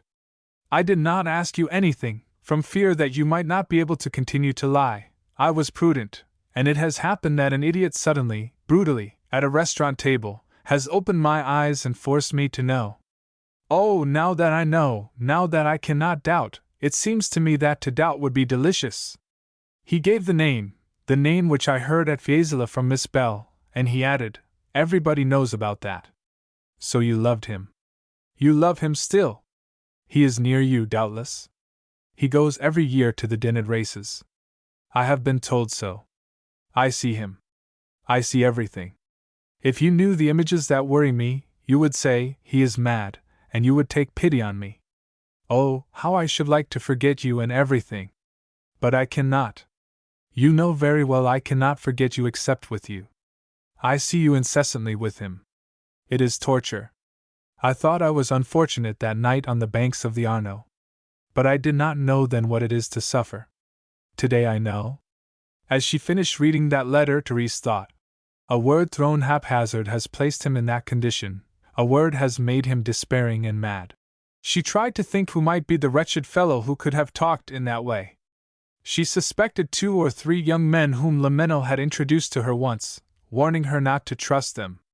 And with one of the white and cold fits of anger she had inherited from her father, she said to herself, "I must know who he is."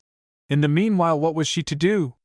Her lover in despair, mad, ill, she could not run to him, embrace him, and throw herself on him with such an abandonment that he would feel how entirely she was his, and be forced to believe in her. Should she write? How much better it would be to go to him, to fall upon his heart and say to him, "Dare to believe I am not yours only." But she could only write. She had hardly begun her letter when she heard voices and laughter in the garden. Therese went down, tranquil and smiling. Her large straw hat threw on her face a transparent shadow wherein her gray eyes shone. "How beautiful she is!" exclaimed Princess Seniavine. "What a pity it is we never see her. In the morning she is promenading in the alleys of St. Malo, in the afternoon she is closeted in her room. She runs away from us." The coach turned around the large circle of the beach at the foot of the villas and gardens on the hillside. And they saw at the left the ramparts and the steeple of St. Malo rise from the blue sea. Then the coach went into a road bordered by hedges, along which walked dinted women, erect under their wide headdresses. "Unfortunately," said Madame Raymond, seated on the box by Montessi's side, "old costumes are dying out. The fault is with the railways." "It is true," said Montessi, "that if it were not for the railways the peasants would still wear their picturesque costumes of other times. But we should not see them." "What does it matter?" replied Madame Raymond. "We could imagine them." "But," asked the Princess Seniavine, "do you ever see interesting things?" "I never do." Madame Raymond, who had taken from her husband's books a vague tint of philosophy, declared that things were nothing, and that the idea was everything. Without looking at Madame Berthier d'Isels, seated at her right, the Countess Martin murmured, "Oh, yes, people see only their ideas. They follow only their ideas. They go along blind and deaf. One cannot stop them." "But, my dear," said Count Martin, placed in front of her, by the princess's side, "without leading ideas one would go haphazard. Have you read, Montessori, the speech delivered by Lawyer at the unveiling of the Cadet Gassecourt statue? The beginning is remarkable. Lawyer is not lacking in political sense." The carriage, having traversed the fields bordered with willows, went up a hill and advanced on a vast, wooded plateau. For a long time it skirted the walls of the park. "Is it the Garrick?" asked the Princess Seniavine. Suddenly, between two stone pillars surmounted by lions, appeared the closed gate. At the end of a long alley stood the gray stones of a castle. "Yes," said Montessi, "it is the Garrick." And addressing Therese, "You knew the Marquis de Rie? At 65 he had retained his strength and his youth. He set the fashion and was loved. Young men copied his frock coat, his monocle, his gestures, his exquisite insolence, his amusing fads. Suddenly he abandoned society, closed his house, sold his stable, ceased to show himself. Do you remember, Therese, his sudden disappearance? You had been married a short time. He called on you often. One fine day people learned that he had quitted Paris. This is the place where he had come in winter. People tried to find a reason for his sudden retreat. Some thought he had run away under the influence of sorrow or humiliation, or from fear that the world might see him grow old. He was afraid of old age more than of anything else. For 7 years he has lived in retirement from society. He has not gone out of the castle once. He receives at the Garrick 2 or 3 old men who were his companions in youth. This gate is open for them only. Since his retirement no one has seen him, no one ever will see him. He shows the same care to conceal himself that he had formerly to show himself. He has not suffered from his decline. He exists in a sort of living death." And Therese, recalling the amiable old man who had wished to finish gloriously with her his life of gallantry, turned her head and looked at the Garrick lifting its 4 towers above the grey summits of oaks. On their return she said she had a headache and that she would not take dinner. She locked herself in her room and drew from her jewel casket the lamentable letter. She read over the last page. "The thought that you belong to another burns me. And then, I did not wish that man to be the one." It was a fixed idea. He had written 3 times on the same leaf these words: "I did not wish that man to be the one." She, too, had only one idea: not to lose him. Not to lose him, She would have said anything, she would have done anything. She went to her table and wrote, under the spur of a tender and plaintive violence, a letter wherein she repeated like a groan, I love you, I love you! I never have loved anyone but you. You are alone, alone, do you hear? In my mind, in me. Do not think of what that wretched man said. Listen to me. I never loved anyone, I swear, anyone, before you. As she was writing, the soft sigh of the sea accompanied her own sigh. She wished to say, she believed she was saying, real things, and all that she was saying was true of the truth of her love. She heard the heavy step of her father on the stairway. She hid her letter and opened the door. Montesi asked her whether she felt better. I came, he said, to say good night to you, and to ask you something. It is probable that I shall meet Le Menel at the races. He goes there every year. If I meet him, darling, would you have any objection to my inviting him to come here for a few days? Your husband thinks he would be agreeable company for you. We might give him the blue room. As you wish. But I should prefer that you keep the blue room for Paul Vance, who wishes to come. It is possible, too, that Gillette may come without warning. It is his habit. We shall see him some morning ringing like a beggar at the gate. You know my husband is mistaken when he thinks Le Menel pleases me. And then I must go to Paris next week for 2 or 3 days. Chapter 29. Jealousy. 24 hours after writing her letter, Therese went from Dinard to the little house in the Tournes. It had not been difficult for her to find a pretext to go to Paris. She had made the trip with her husband, who wanted to see his electors whom the socialists were working over. She surprised Jacques in the morning, at the studio, while he was sketching a tall figure of Florence weeping on the shore of the Arno. The model, seated on a very high stool, kept her pose. She was a long, dark girl. The harsh light which fell from the skylight gave precision to the pure lines of her hip and thighs, accentuated her harsh visage, her dark neck, her marble chest, the lines of her knees and feet, the toes of which were set one over the other. Therese looked at her curiously, divining her exquisite form under the miseries of her flesh, poorly fed and badly cared for. De Charter came toward Therese with an air of painful tenderness which moved her. Then, placing his clay and the instrument near the easel, and covering the figure with a wet cloth, he said to the model, That is enough for today. She rose, picked up awkwardly her clothing, a handful of dark wool and soiled linen, and went to dress behind the screen. Meanwhile the sculptor, having dipped in the water of a green bowl his hands, which the tenacious clay made white, went out of the studio with Therese. They passed under the tree which studded the sand of the courtyard with the shells of its flayed bark. She said, You have no more faith, have you? He led her to his room. The letter written from Dinard had already softened his painful impressions. She had come at the moment when, tired of suffering, he felt the need of calm and of tenderness. A few lines of handwriting had appeased his mind, fed on images, less susceptible to things than to the signs of things, but he felt a pain in his heart. In the room where everything spoke of her, where the furniture, the curtains, and the carpets told of their love, she murmured soft words. You could believe, do you not know what you are? It was folly. How can a woman who has known you care for another after you? But before? Before I was waiting for you. And he did not attend the races at Dinard? She did not think he had, and it was very certain she did not attend them herself. Horses and horsey men bored her. Jacques, fear no one, since you are not comparable to anyone. He knew, on the contrary, how insignificant he was and how insignificant every one is in this world where beings, agitated like grains in a van, are mixed and separated by a shake of the rustic or of the god. This idea of the agricultural or mystical van represented measure, and order too well to be exactly applied to life. It seemed to him that men were grains in a coffee mill.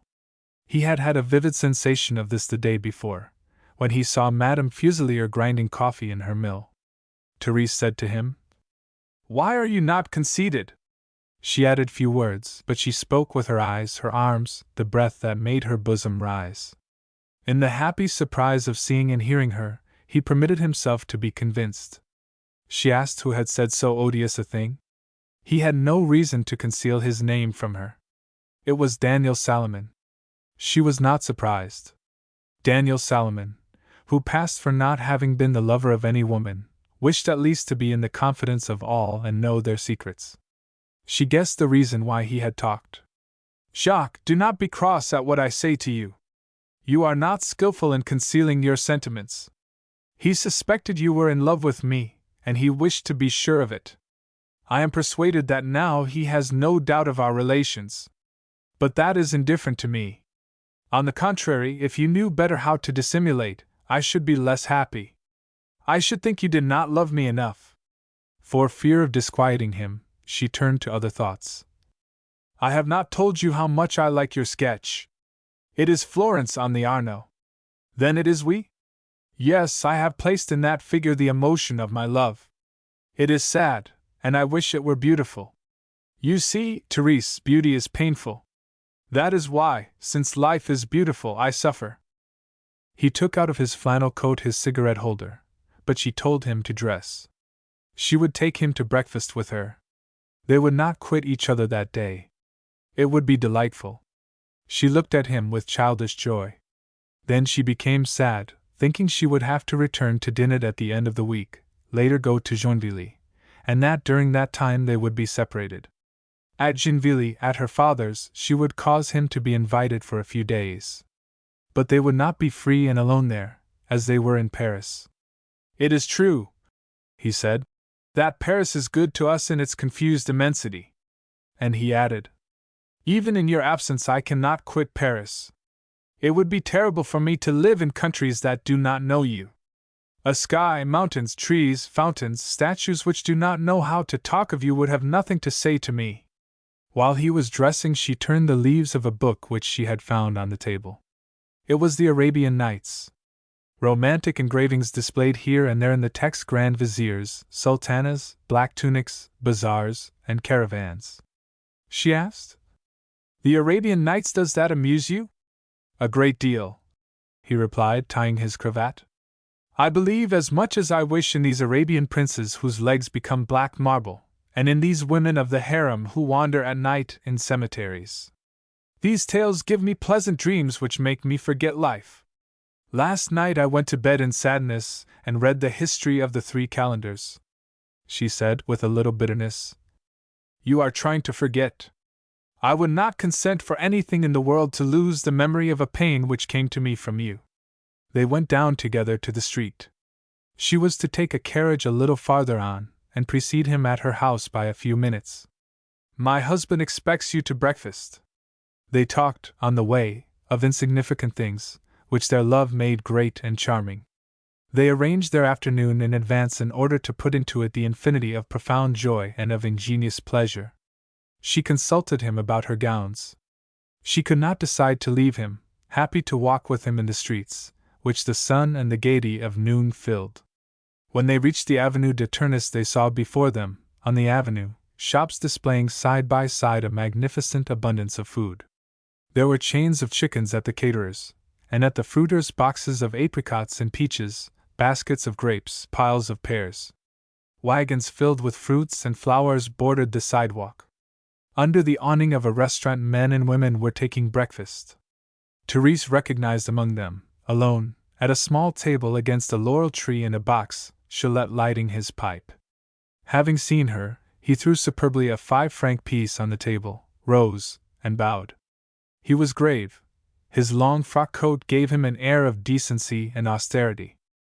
He said he should have liked to call on Madame Martin at Dinant, but he had been detained in the Vendée by the Marquise de Rieux. However, he had issued a new edition of the Jardin Classe, augmented by the Verdure de Saint Clair. He had moved souls which were thought to be insensible, and had made springs come out of rocks. So, he said, I was, in a fashion, a Moses. He fumbled in his pocket and drew from a book a letter, worn and spotted. This is what Madame Raymond, the academician's wife, writes me. I publish what she says, because it is creditable to her. And unfolding the thin leaves, he read, I have made your book known to my husband, who exclaimed, it is pure spiritualism. Here is a closed garden, which on the side of the lilies and white roses has, I imagine, a small gate opening on the road to the academy. Gillette relished these phrases, mingled in his mouth with the perfume of whiskey, and replaced carefully the letter in its book. Madame Martin congratulated the poet on being Madame Raymond's candidate. You should be mine, Monsieur Gillette, if I were interested in academic elections. But does the Institute excite your envy? He kept for a few moments a solemn silence, then. I am going now, madam, to confer with divers notable persons of the political and religious worlds who reside at Neuilly. The Marquise de Rieux wishes me to be a candidate, in her country, for a senatorial seat which has become vacant by the death of an old man, who was, they say, a general during his illusory life. I shall consult with priests, women, and children, O eternal wisdom, of the Binot Boulevard. The constituency whose suffrages I shall attempt to obtain inhabits an undulated and wooded land wherein willows frame the fields. And it is not a rare thing to find in the hollow of one of these old willows the skeleton of a Chouan pressing his gun against his breast, and holding his beads in his fleshless fingers. I shall have my program posted on the bark of oaks. I shall say peace to presbyteries. Let the day come when bishops, holding in their hands the wooden crook, shall make themselves similar to the poorest servant of the poorest parish. It was the bishops who crucified Jesus Christ. Their names were An and Caith. And they still retain these names before the Son of God. While they were nailing him to the cross, I was the good thief hanged by his side. He lifted his stick and pointed toward Neuilly. Decharter, my friend, do you not think the Binot Boulevard is the dusty one over there, at the right? Farewell, Monsieur Gillette, said Therese. Remember me when you are a senator. Madam, I do not forget you in any of my prayers, morning and evening. And I say to God, since, in your anger, you gave to her riches and beauty, regard her, Lord, with kindness, and treat her in accordance with your sovereign mercy. And he went erect, and dragging his leg, along the populous avenue. Chapter 30. A letter from Robert. Enveloped in a mantle of pink broadcloth, Therese went down the steps with Decharter. He had come in the morning to Gennevilliers. She had made him join the circle of her intimate friends, before the hunting party to which she feared Le Mesnil had been invited, as was the custom. The light air of September agitated the curls of her hair, and the sun made golden darts shine in the profound gray of her eyes. Behind them, the façade of the palace displayed above the 3 arcades of the first story, in the intervals of the windows, on long tables, busts of Roman emperors.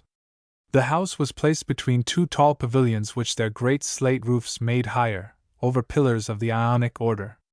This style betrayed the art of the architect Level, who had constructed, in 1650, the castle of Gennevilliers-sur-Oise for that rich Morose, creature of Mazarin, and fortunate accomplice of Fouquet. Therese and Jacques saw before them the flower beds designed by Le Notre, the green carpet, the fountain, then the grotto with its 5 rustic arcades crowned by the tall trees on which autumn had already begun to spread its golden mantle. This green geometry is beautiful, said Decharter. Yes, said Therese. But I think of the tree bent in the small courtyard where grass grows among the stones. We shall build a beautiful fountain in it, shall we not, and put flowers in it? Leaning against one of the stone lions with almost human faces, that guarded the steps, she turned her head toward the castle, and, looking out one of the windows, said, There is your room. I went into it last night. On the same floor, on the other side, at the other end, is my father's office. A white wooden table, a mahogany portfolio, a decanter on the mantelpiece, his office when he was a young man. Our entire fortune came from that place. Through the sand-covered paths between the flower-beds they walked to the boxwood hedge which bordered the park on the southern side. They passed before the orange grove, the monumental door of which was surmounted by the Lorraine cross of Morose, and then passed under the linden trees which formed an alley on the lawn. Statues of nymphs shivered in the damp shade studded with pale lights. A pigeon, posed on the shoulder of one of the white women, fled. From time to time a breath of wind detached a dried leaf which fell, a shell of red gold, where remained a drop of rain. Therese pointed to the nymph and said, She saw me when I was a girl and wishing to die. I suffered from dreams and from fright. I was waiting for you. But you were so far away! The linden alley stopped near the large basin, in the center of which was a group of tritons blowing in their shells to form, when the waters played, a liquid diadem with flowers of foam. "It is the Joinville crown," she said. She pointed to a pathway which, starting from the basin, lost itself in the fields, in the direction of the rising sun. "This is my pathway. How often I walked in it sadly! I was sad when I did not know you." They found the alley which, with other lindens and other nymphs, went beyond. And they followed it to the grottos. There was, in the rear of the park, a semicircle of 5 large niches of rocks surmounted by balustrades and separated by gigantic terminus gods. One of these gods, at a corner of the monument, dominated all the others by his monstrous nudity, and lowered on them his stony look. "When my father bought Joinville," she said, "the grottos were only ruins, full of grass and vipers. 1,000 rabbits had made holes in them. He restored the terminus gods and the arcades in accordance with prints by Perel, which are preserved at the Bibliothèque Nationale. He was his own architect." A desire for shade and mystery led them toward the arbor near the grottos. But the noise of footsteps which they heard, coming from the covered alley, made them stop for a moment, and they saw, through the leaves, Montessori, with his arm around the Princess Signovine's waist. Quietly they were walking toward the palace. Jacques and Therese, hiding behind the enormous terminus god, waited until they had passed. Then she said to de Charter, who was looking at her silently, "That is amazing! I understand now why the Princess Signovine, this winter, asked my father to advise her about buying horses." Yet Therese admired her father for having conquered that beautiful woman, who passed for being hard to please, and who was known to be wealthy, in spite of the embarrassments which her mad disorder had caused her. She asked Jacques whether he did not think the princess was beautiful. He said she had elegance. She was beautiful, doubtless. Therese led Jacques to the moss-covered steps which, ascending behind the grottos, led to the gerbe d'Eloise, formed of leaden reeds in the midst of a great pink marble vase. Tall trees closed the park's perspective and stood at the beginning of the forest. They walked under them. They were silent under the faint moan of the leaves. He pressed her in his arms and placed kisses on her eyelids. Night was descending, the first stars were trembling among the branches. In the damp grass sighed the frogs' flutes. They went no farther. When she took with him, in darkness, the road to the palace, the taste of kisses and of mint remained on her lips, and in her eyes was the image of her lover. She smiled under the lindens at the nymphs who had seen the tears of her childhood. The swan lifted in the sky its cross of stars, and the moon mirrored its slender horn in the basin of the crown. Insects in the grass uttered appeals to love. At the last turn of the boxwood hedge, Therese and Jacques saw the triple black mass of the castle, and through the wide bay windows of the first story distinguished moving forms in the red light. The bell rang. Therese exclaimed, "I have hardly time to dress for dinner." And she passed swiftly between the stone lions, leaving her lover under the impression of a fairy tale vision. In the drawing-room, after dinner, M. Berthier d'Isels read the newspaper, and the Princess Signovine played solitaire. Therese sat, her eyes half closed over a book. The princess asked whether she found what she was reading amusing. "I do not know. I was reading and thinking. Paul Vence is right, we find only ourselves in books." Through the hangings came from the billiard room the voices of the players and the click of the balls. "I have it!" exclaimed the princess, throwing down the cards. She had wagered a big sum on a horse which was running that day at the Chantilly races. Therese said she had received a letter from Fiesole. Miss Bell announced her forthcoming marriage with Prince Eusebio Albertinelli della Spina. The princess laughed. "There's a man who will render a service to her." "What service?" asked Therese. "He will disgust her with men, of course." Montessori came into the parlor joyfully. He had won the game. He sat beside Berthier d'Isels, and taking a newspaper from the sofa, said, "The Minister of Finance announces that he will propose, when the Chamber reassembles, his Savings Bank Bill." This bill was to give to savings banks the authority to lend money to communes, a proceeding which would take from Montessori's business houses their best customers. "Berthier," asked the financier, "are you resolutely hostile to that bill?" Berthier nodded. Montessori rose, placed his hand on the deputy's shoulder, and said, "My dear Berthier, I have an idea that the cabinet will fall at the beginning of the session." He approached his daughter. "I have received an odd letter from Le Mesnil." Therese rose and closed the door that separated the parlor from the billiard room. She was afraid of draughts, she said. "A singular letter," continued Montessori. "Le Mesnil will not come to Gennevilliers. He has bought the yacht Rosebud. He is on the Mediterranean, and cannot live except on the water. It is a pity. He is the only one who knows how to manage a hunt." At this instant de Charter came into the room with Count Martin, who, after beating him at billiards, had acquired a great affection for him and was explaining to him the dangers of a personal tax based on the number of servants one kept. Chapter 31. An unwelcome apparition. A pale winter sun piercing the mists of the Seine illuminated the dogs painted by Udry on the doors of the dining room. Madame Martin had at her right Garin the deputy, formerly chancellor, also president of the council, and at her left Senator Lawyer. At Count Martin Bellium's right was Monsieur Berthier d'Isels. It was an intimate and serious business gathering. In conformity with Montessori's prediction, the cabinet had fallen 4 days before.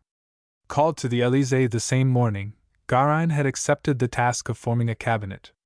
He was preparing, while taking breakfast, the combination which was to be submitted in the evening to the president. And while they were discussing names, Therese was reviewing within herself the images of her intimate life. She had returned to Paris with Count Martin at the opening of the parliamentary session, and since that moment had led an enchanted life. Jacques loved her. He loved her with a delicious mingling of passion and tenderness, of learned experience and curious ingenuity. He was nervous, irritable, anxious. But the uncertainty of his humor made his gaiety more charming. That artistic gaiety, bursting out suddenly like a flame, caressed love without offending it. And the playful wit of her lover made Therese marvel. She never could have imagined the infallible taste which he exercised naturally in joyful caprice and in familiar fantasy. At first he had displayed only the monotony of passionate ardor. That alone had captured her. But since then she had discovered in him a gay mind, well stored and diverse, as well as the gift of agreeable flattery. "To assemble a homogeneous ministry," exclaimed Garin, "is easily said. Yet one must be guided by the tendencies of the various factions of the chamber." He was uneasy. He saw himself surrounded by as many snares as those which he had laid.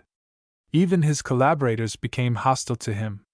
Count Martin wished the new ministry to satisfy the aspirations of the new men. "Your list is formed of personalities essentially different in origin and in tendency," he said. "Yet the most important fact in the political history of recent years is the possibility, I should say the necessity, to introduce unity of views in the government of the Republic. These are ideas which you, my dear Garin, have expressed with rare eloquence." Berthier d'Isels kept silence. Senator Lawyer rolled crumbs with his fingers. He had been formerly a frequenter of beer halls, and while molding crumbs or cutting corks he found ideas. He raised his red face. And, looking at Garin with wrinkled eyes wherein red fire sparkled, he said, "I said it, and nobody would believe it. The annihilation of the monarchical right was for the chiefs of the Republican party an irreparable misfortune. We governed formerly against it. The real support of a government is the opposition. The Empire governed against the Orleanists and against us. MacMahon governed against the Republicans. More fortunate, we governed against the right. The right, what a magnificent opposition it was! It threatened, was candid, powerless, great, honest, unpopular. We should have nursed it. We did not know how to do that. And then, of course, everything wears out. Yet it is always necessary to govern against something. There are today only socialists to give us the support which the right lent us 15 years ago with so constant a generosity. But they are too weak. We should reinforce them, make of them a political party. To do this at the present hour is the first duty of a state minister." Garin, who was not cynical, made no answer. "Garin, do you not yet know," asked Count Martin, "whether with the premiership you are to take the seals or the interior?" Garin replied that his decision would depend on the choice which someone else would make. The presence of that personage in the cabinet was necessary, and he hesitated between two portfolios. Garin sacrificed his personal convenience to superior interests. Senator Lawyer made a wry face. He wanted the seals. It was a long-cherished desire. A teacher of law under the Empire, he gave, in cafes, lessons that were appreciated. He had the sense of chicanery. Having begun his political fortune with articles skillfully written in order to attract to himself prosecution, suits, and several weeks of imprisonment, he had considered the press as a weapon of opposition which every good government should break.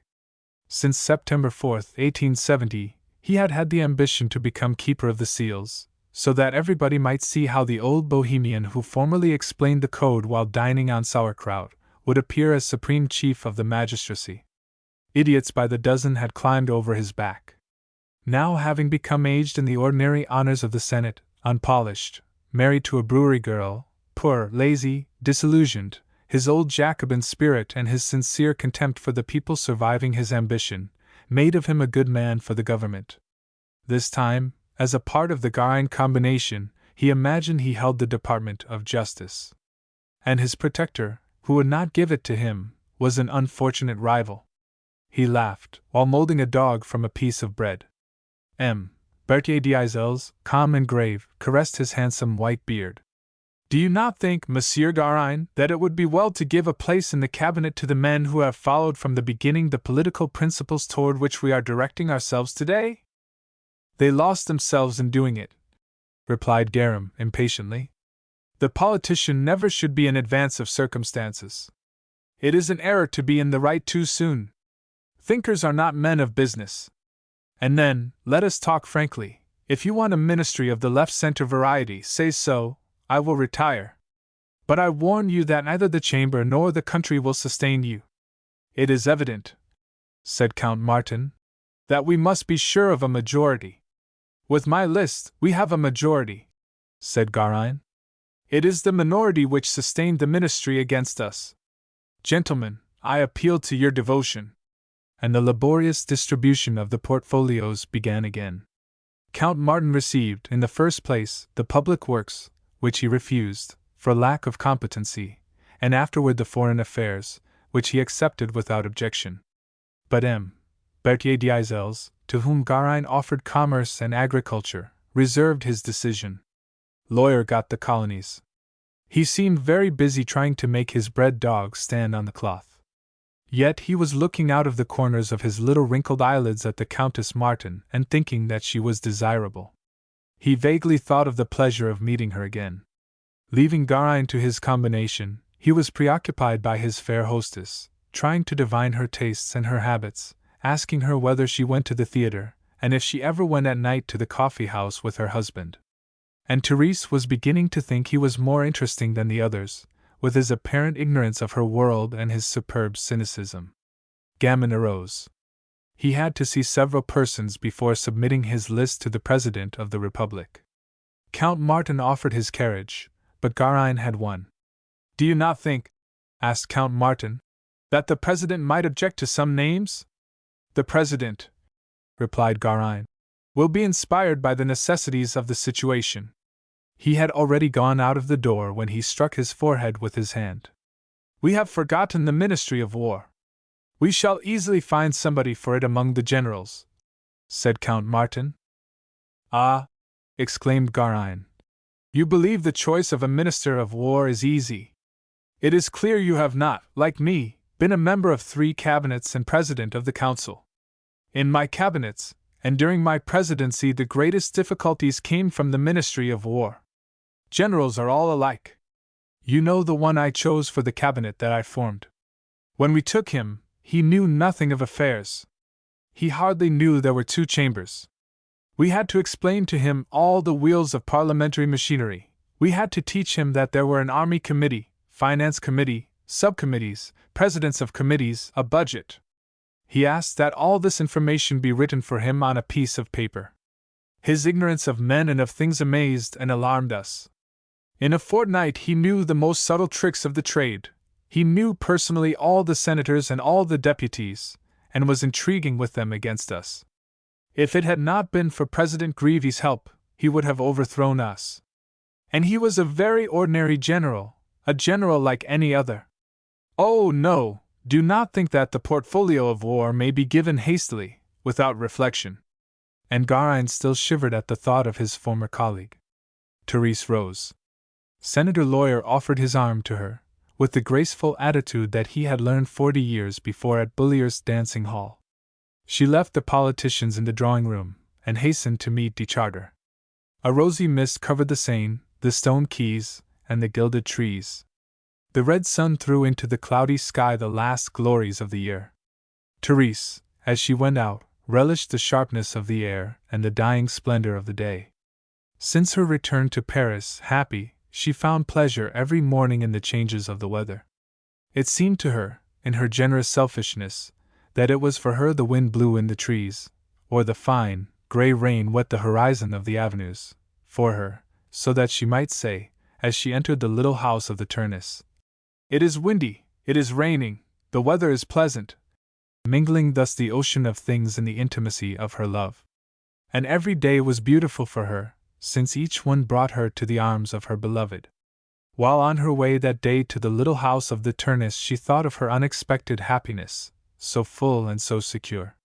She walked in the last glory of the sun already touched by winter, and said to herself, "He loves me, I believe he loves me entirely.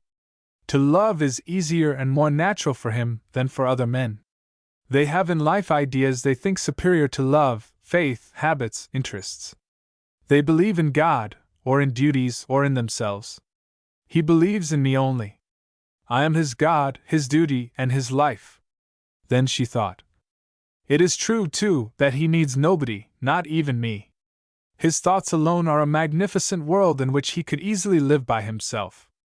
But I cannot live without him. What would become of me if I did not have him?" She was not alarmed by the violent passion that he had for her. She recalled that she had said to him one day, "Your love for me is only sensual. I do not complain of it, it is perhaps the only true love." And he had replied, "It is also the only grand and strong love. It has its measure and its weapons. It is full of meaning and of images. It is violent and mysterious. It attaches itself to the flesh and to the soul of the flesh. The rest is only illusion and untruth." She was almost tranquil in her joy. Suspicions and anxieties had fled like the mists of a summer storm. The worst weather of their love had come when they had been separated from each other. One should never leave the one whom one loves. At the corner of the Avenue Marceau and of the Rue Galilee, she divined rather than recognized a shadow that had passed by her, a forgotten form. She thought, she wished to think, she was mistaken. The one whom she thought she had seen existed no longer, never had existed.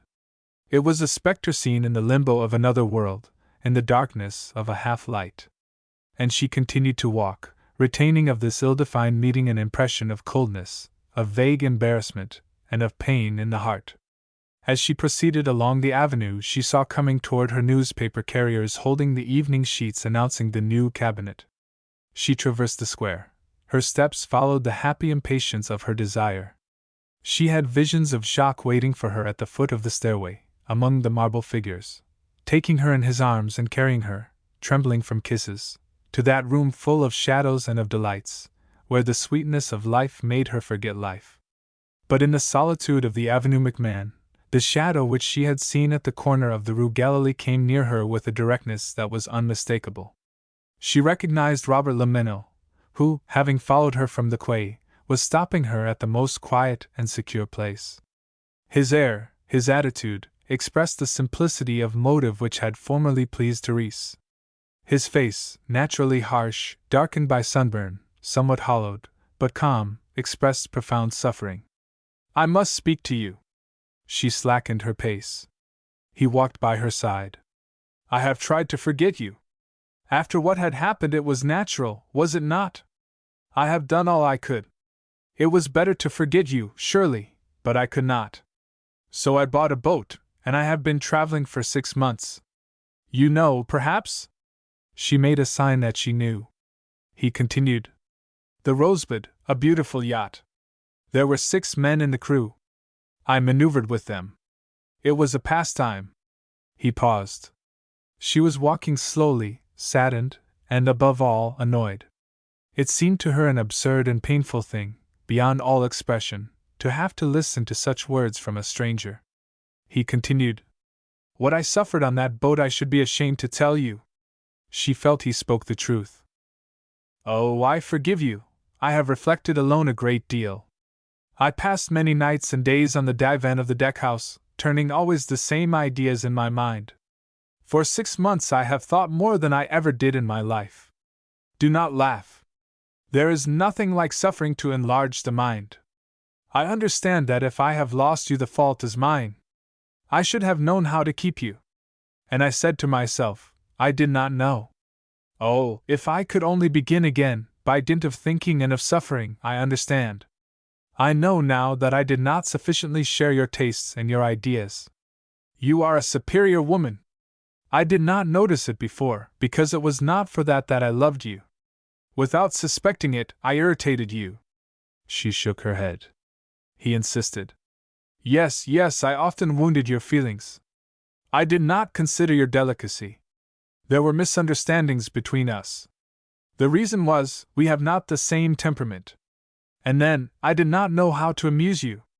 I did not know how to give you the amusement you need. I did not procure for you the pleasures that a woman as intelligent as you requires. So simple and so true was he in his regrets and in his pain, she found him worthy of sympathy. She said to him, softly, "My friend, I never had reason to complain of you." He continued, "All I have said to you is true. I understood this when I was alone in my boat. I have spent hours on it to which I would not condemn my worst enemy. Often I felt like throwing myself into the water. I did not do it. Was it because I have religious principles or family sentiments, or because I have no courage? I do not know. The reason is, perhaps, that from a distance you've held me to life. I was attracted by you since I am here. For 2 days I have been watching you. I did not wish to reappear at your house. I should not have found you alone, I should not have been able to talk to you. And then you would have been forced to receive me. I thought it better to speak to you in the street. The idea came to me on the boat. I said to myself, in the street she will listen to me only if she wishes, as she wished 4 years ago in the park of Gennevilliers, you know, under the statues near the crown." He continued with a sigh. "Yes, as at Gennevilliers, since all is to be begun again. For 2 days I have been watching you. Yesterday it was raining, you went out in a carriage. I might have followed you and learned where you were going if I wished to do it. I did not do it. I do not wish to do what would displease you." She extended her hand to him. "I thank you. I knew I should not regret the trust I have placed in you." Alarmed and patient, fearing what more he might say, she tried to escape him. "Farewell. You have all life before you. You should be happy. Appreciate it, and do not torment yourself about things that are not worth the trouble." He stopped her with a look. His face had changed to the violent and resolute expression which she knew. "I have told you I must speak to you. Listen to me for a minute." She was thinking of Jacques, who was waiting for her. An occasional passer-by looked at her, and went on his way. She stopped under the black branches of a tree, and waited with pity and fright in her soul. He said, "I forgive you and forget everything. Take me back. I will promise never to say a word of the past." She shuddered, and made a movement of surprise and distaste so natural that he stopped. Then, after a moment of reflection, "My proposition to you is not an ordinary one, I know it well. But I have reflected. I have thought of everything. It is the only possible thing. Think of it, Therese, and do not reply at once. It would be wrong to deceive you. I will not do what you say. And you know the reason why." A cab was passing slowly near them. She made a sign to the coachman to stop. Le Menot kept her a moment longer. "I knew you would say this to me, and that is the reason why I say to you, do not reply at once." Her fingers on the handle of the door, she turned on him the glance of her gray eyes. It was a painful moment for him. He recalled the time when he saw those charming gray eyes gleam under half-closed lids. He smothered a sob, and murmured, Listen, I cannot live without you. I love you. It is now that I love you. Formerly I did not know. And while she gave to the coachman, haphazard, the address of a tailor, Le Menil went away. The meeting gave her much uneasiness and anxiety. Since she was forced to meet him again, she would have preferred to see him violent and brutal, as he had been at Florence. At the corner of the avenue she said to the coachman, "To the Turnus." Chapter 32. The Red Lily. It was Friday, at the opera. The curtain had fallen on Faust's laboratory. From the orchestra, opera glasses were raised in a surveying of the gold and purple theater. The somber drapery of the boxes framed the dazzling heads and bare shoulders of women. The amphitheater bent above the parquet its garland of diamonds, hair, gauze, and satin. In the proscenium boxes were the wife of the Austrian ambassador and the Duchess Gladwin. In the amphitheater bare D'Aussigny and Jane Toole, the latter made famous the day before by the suicide of one of her lovers. In the boxes, Madame Berard de la Malle, her eyes lowered, her long eyelashes shading her pure cheeks. Princess Seniavine, who, looking superb, concealed under her fan panther, like yawnings, Madame de Morlaine. Between two young women whom she was training in the elegances of the mind, Madame Milan, resting assured on 30 years of sovereign beauty, Madame Berthier d'Isels, erect under iron-gray hair sparkling with diamonds. The bloom of her cheeks heightened the austere dignity of her attitude. She was attracting much notice. It had been learned in the morning that, after the failure of Guérin's latest combination, M. Berthier d'Isels had undertaken the task of forming a ministry. The papers published lists with the name of Martin Belleam for the treasury, and the opera glasses were turned toward the still empty box of the Countess Martin. A murmur of voices filled the hall. In the third rank of the parquet, General Lariviere, standing at his place, was talking with General de la Briche. "I will do as you do, my old comrade. I will go and plant cabbages in Touraine." He was in one of his moments of melancholy, when nothingness appeared to him to be the end of life. He had flattered Guérin, and Guérin, thinking him too clever, had preferred for Minister of War a short-sighted and National Artillery General. At least, the general relished the pleasure of seeing Guérin abandoned, betrayed by his friends Berthier d'Isels and Martin Belleam. It made him laugh even to the wrinkles of his small eyes. He laughed in profile. Weary of a long life of dissimulation, he gave to himself suddenly the joy of expressing his thoughts. "You see, my good La Briche, they make fools of us with their civil army, which costs a great deal, and is worth nothing. Small armies are the only good ones. This was the opinion of Napoleon I, who knew." "It is true, it is very true," sighed General de la Briche, with tears in his eyes. Montesi passed before them. Lariviere extended his hand to him. "They say, Montesi, that you are the one who checked Guérin. Accept my compliments." Montesi denied that he had exercised any political influence. He was not a senator nor a deputy, nor a councillor general. And, looking through his glasses at the hall, "See, Lariviere, in that box at the right, a very beautiful woman, a brunette."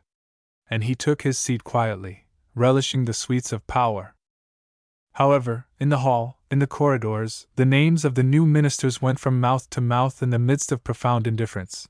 President of the Council and Minister of the Interior, Berthier d'Isels. Justice and Religions, lawyer. Treasury, Martin Belleam. All the ministers were known except those of Commerce, War, and the Navy, who were not yet designated. The curtain was raised on the wine shop of Bacchus. The students were singing their second chorus when Madame Martin appeared in her box. Her white gown had sleeves like wings, and on the drapery of her corsage, at the left breast, shone a large ruby lily. Miss Bell sat near her, in a green velvet queen and gown. Betrothed to Prince Eusebio Albertinelli della Spina, she had come to Paris to order her trousseau. In the movement and the noise of the kermesse she said, "Darling, you have left at Florence a friend who retains the charm of your memory. It is Professor Arrighi. He reserves for you the praise which he says is the most beautiful. He says you are a musical creature. But how could Professor Arrighi forget you, darling, since the trees in the garden have not forgotten you? Their unleaved branches lament your absence. Even they regret you, darling. Tell them, said Therese, that I have a Fiesole, a delightful reminiscence, which I shall always keep. In the rear of the opera box Martin Belline was explaining in a low voice his ideas to Joseph Springer and to Duviquet. He was saying, France's signature is the best in the world. He was inclined to prudence in financial matters. And Miss Bell said, Darling, I will tell the trees of Fiesole that you regret them and that you will soon come to visit them on their hills. But I ask you, do you see Monsieur de Chartres in Paris? I should like to see him very much. I like him because his mind is graceful. Darling, the mind of Monsieur de Chartres is full of grace and elegance. Therese replied Jacques de Chartres was doubtless in the theatre, and that he would not fail to come and salute Miss Bell. The curtain fell on the gaiety of the waltz scene. Visitors crowded the foyers. Financiers, artists, deputies met in the anteroom adjoining the box. They surrounded Martin Belline, murmured polite congratulations, made graceful gestures to him, and crowded one another in order to shake his hand. Joseph Schmal, coughing, complaining, blind and deaf, made his way through the throng and reached Madame Martin. He took her hand and said, They say your husband is appointed minister. Is it true? She knew they were talking of it, but she did not think he had been appointed yet. Her husband was there, why not ask him? Sensitive to literal truths only, Schmal said, Your husband is not yet a minister? When he is appointed, I will ask you for an interview. It is an affair of the highest importance. He paused, throwing from his gold spectacles the glances of a blind man and of a visionary, which kept him, despite the brutal exactitude of his temperament, in a sort of mystical state of mind. He asked brusquely, Were you in Italy this year, madam? And without giving her time to answer, I know. You went to Rome. You have looked at the arch of the infamous Titus, that execrable monument, where one may see the seven-branched candlestick among the spoils of the Jews. Well, madam, it is a shame to the world that that monument remains standing in the city of Rome, where the popes have subsisted only through the art of the Jews, financiers and money changers. The Jews brought to Italy the science of Greece and of the Orient. The Renaissance, madam, is the work of Israel. That is the truth, certain but misunderstood. And he went through the crowd of visitors, crushing hats as he passed. Princess Seniavine looked at her friend from her box with the curiosity that the beauty of women at times excited in her. She made a sign to Paul Vence, who was near her. Do you not think Madame Martin is extraordinarily beautiful this year? In the lobby, full of light and gold, General de la Briche asked La Rivière, Did you see my nephew? Your nephew, Le Menil? Yes, Robert. He was in the theatre a moment ago. La Briche remained pensive for a moment. Then he said, He came this summer to Semonville. I thought him odd. A charming fellow, frank and intelligent. But he ought to have some occupation, some aim in life. The bell which announced the end of an intermission between the acts had hushed. In the foyer the two old men were walking alone.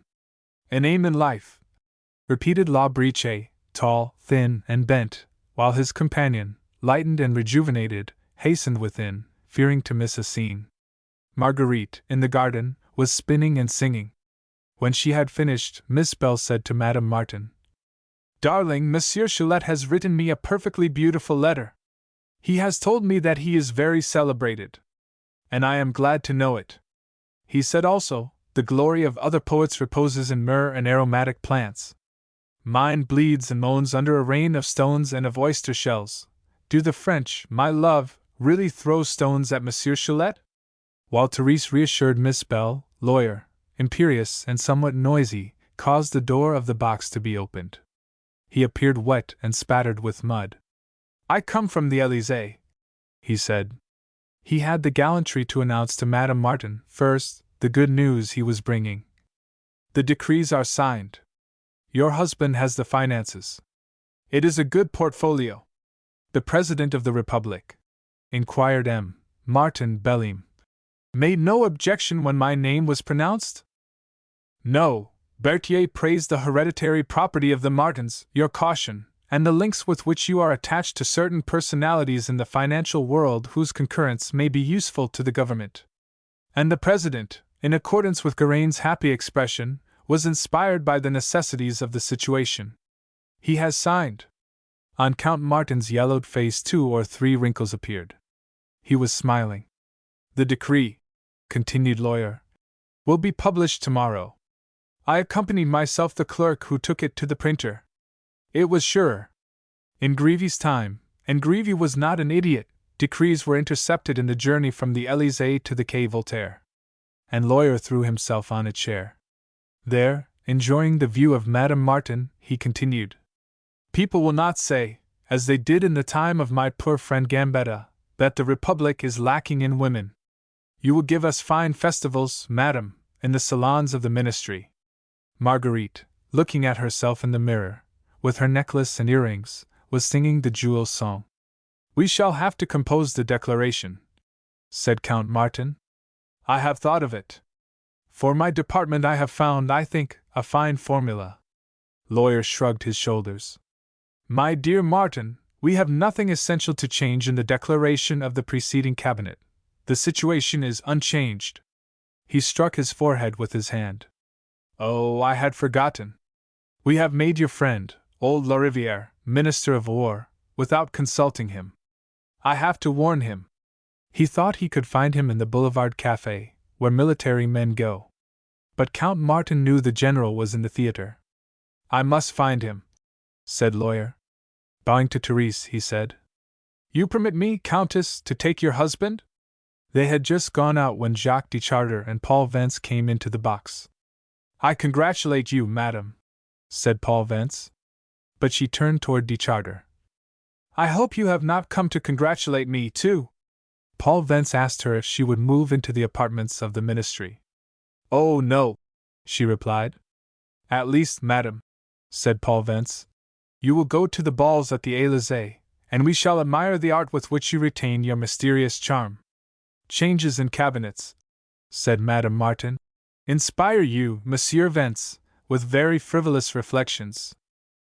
Madam, continued Paul Vence, I shall not say like Renat, my beloved master, what does Sirius care, because somebody would reply with reason, what does little earth care for big Sirius? But I am always surprised when people who are adult, and even old, let themselves be deluded by the illusion of power, as if hunger, love, and death, all the ignoble or sublime necessities of life, did not exercise on men an empire too sovereign to leave them anything other than power written on paper and an empire of words. And what is still more marvelous, people imagine they have other chiefs of state and other ministers than their miseries, their desires, and their imbecility. He was a wise man who said, Let us give to men irony and pity as witnesses and judges. But, Monsieur Vence, said Madame Martin laughingly, you are the man who wrote that. I read it. The two ministers looked vainly in the theater and in the corridors for the general. On the advice of the ushers, they went behind the scenes. Two ballet dancers were standing sadly, with a foot on the bar placed against the wall. Here and there men in evening dress and women in gauze formed groups almost silent. Lawyer and Martin Belline, when they entered, took off their hats. They saw, in the rear of the hall, Lariviere with a pretty girl whose pink tunic, held by a gold belt, was open at the hips. She held in her hand a gilt pasteboard cup. When they were near her, they heard her say to the general, You are old, to be sure, but I think you do as much as he does. And she was pointing disdainfully to a grinning young man, with a gardenia in his buttonhole, who stood near them. Lawyer motioned to the general that he wished to speak to him, and pushing him against the bar, said, I have the pleasure to announce to you that you have been appointed Minister of War. Lariviere, distrustful, said nothing. That badly dressed man with long hair, who, under his dusty coat, resembled a clown, inspired so little confidence in him that he suspected a snare, perhaps a bad joke. Monsieur Lawyer is Keeper of the Seals, said Count Martin. General, you cannot refuse, Lawyer said. I have said you will accept. If you hesitate, it will be favoring the offensive return of Guerin. He is a traitor. My dear colleague, you exaggerate, said Count Martin. But Guerin, perhaps, is lacking a little in frankness. And the general's support is urgent. The fatherland before everything. replied Lariviere with emotion. You know, General, continued Lawyer, the existing laws are to be applied with moderation. He looked at the two dancers who were extending their short and muscular legs on the bar. Lariviere murmured, The army's patriotism is excellent. The goodwill of the chiefs is at the height of the most critical circumstances. Lawyer tapped his shoulder. My dear colleague, there is some use in having big armies. I believe as you do, replied Lariviere. The present army fills the superior necessities of national defense. The use of big armies, continued Lawyer, is to make war impossible. One would be crazy to engage in a war these immeasurable forces, the management of which surpasses all human faculty. Is not this your opinion, General? General Lariviere winked. The situation, he said, exacts circumspection. We are facing a perilous unknown. Then Lawyer, looking at his war colleague with cynical contempt, said, In the very improbable case of a war, don't you think, my dear colleague, that the real generals would be the station masters? The three ministers went out by the private stairway. The president of the council was waiting for them. The last act had begun. Madame Martin had in her box only de Charter and Miss Bell. Miss Bell was saying, I rejoice, darling, I am exalted, at the thought that you wear on your heart the red lily of Florence. Monsieur de Charter, whose soul is artistic, must be very glad, too, to see at your corsage that charming jewel. I should like to know the jeweler that made it, darling. This lily is lithe and supple like an iris. Oh, it is elegant, magnificent, and cruel. Have you noticed, my love, that beautiful jewels have an air of magnificent cruelty? My jeweler, said Therese, is here, and you have named him. It is Monsieur de Charter who designed this jewel. The door of the box was opened. Therese half turned her head and saw in the shadow Lemenil, who was bowing to her with his brusque suppleness. Transmit, I pray you, madam, my congratulations to your husband. He complimented her on her fine appearance. He spoke to Miss Bell a few courteous and precise words. Therese listened anxiously, her mouth half open in the painful effort to say insignificant things in reply. He asked her whether she had had a good season at Gennevilliers. He would have liked to go in the hunting time, but could not. He had gone to the Mediterranean, then he had hunted at Semonville. Oh, Monsieur Lemenil, said Miss Bell, you have wandered on the blue sea. Have you seen sirens? No, he had not seen sirens, but for 3 days a dolphin had swum in the yacht's wake. Miss Bell asked him if that dolphin liked music. He thought not. Dolphins, he said, are very ordinary fish that sailors call sea geese, because they have goose-shaped heads. But Miss Bell would not believe that the monster which had earned the poet Arion had a goose-shaped head.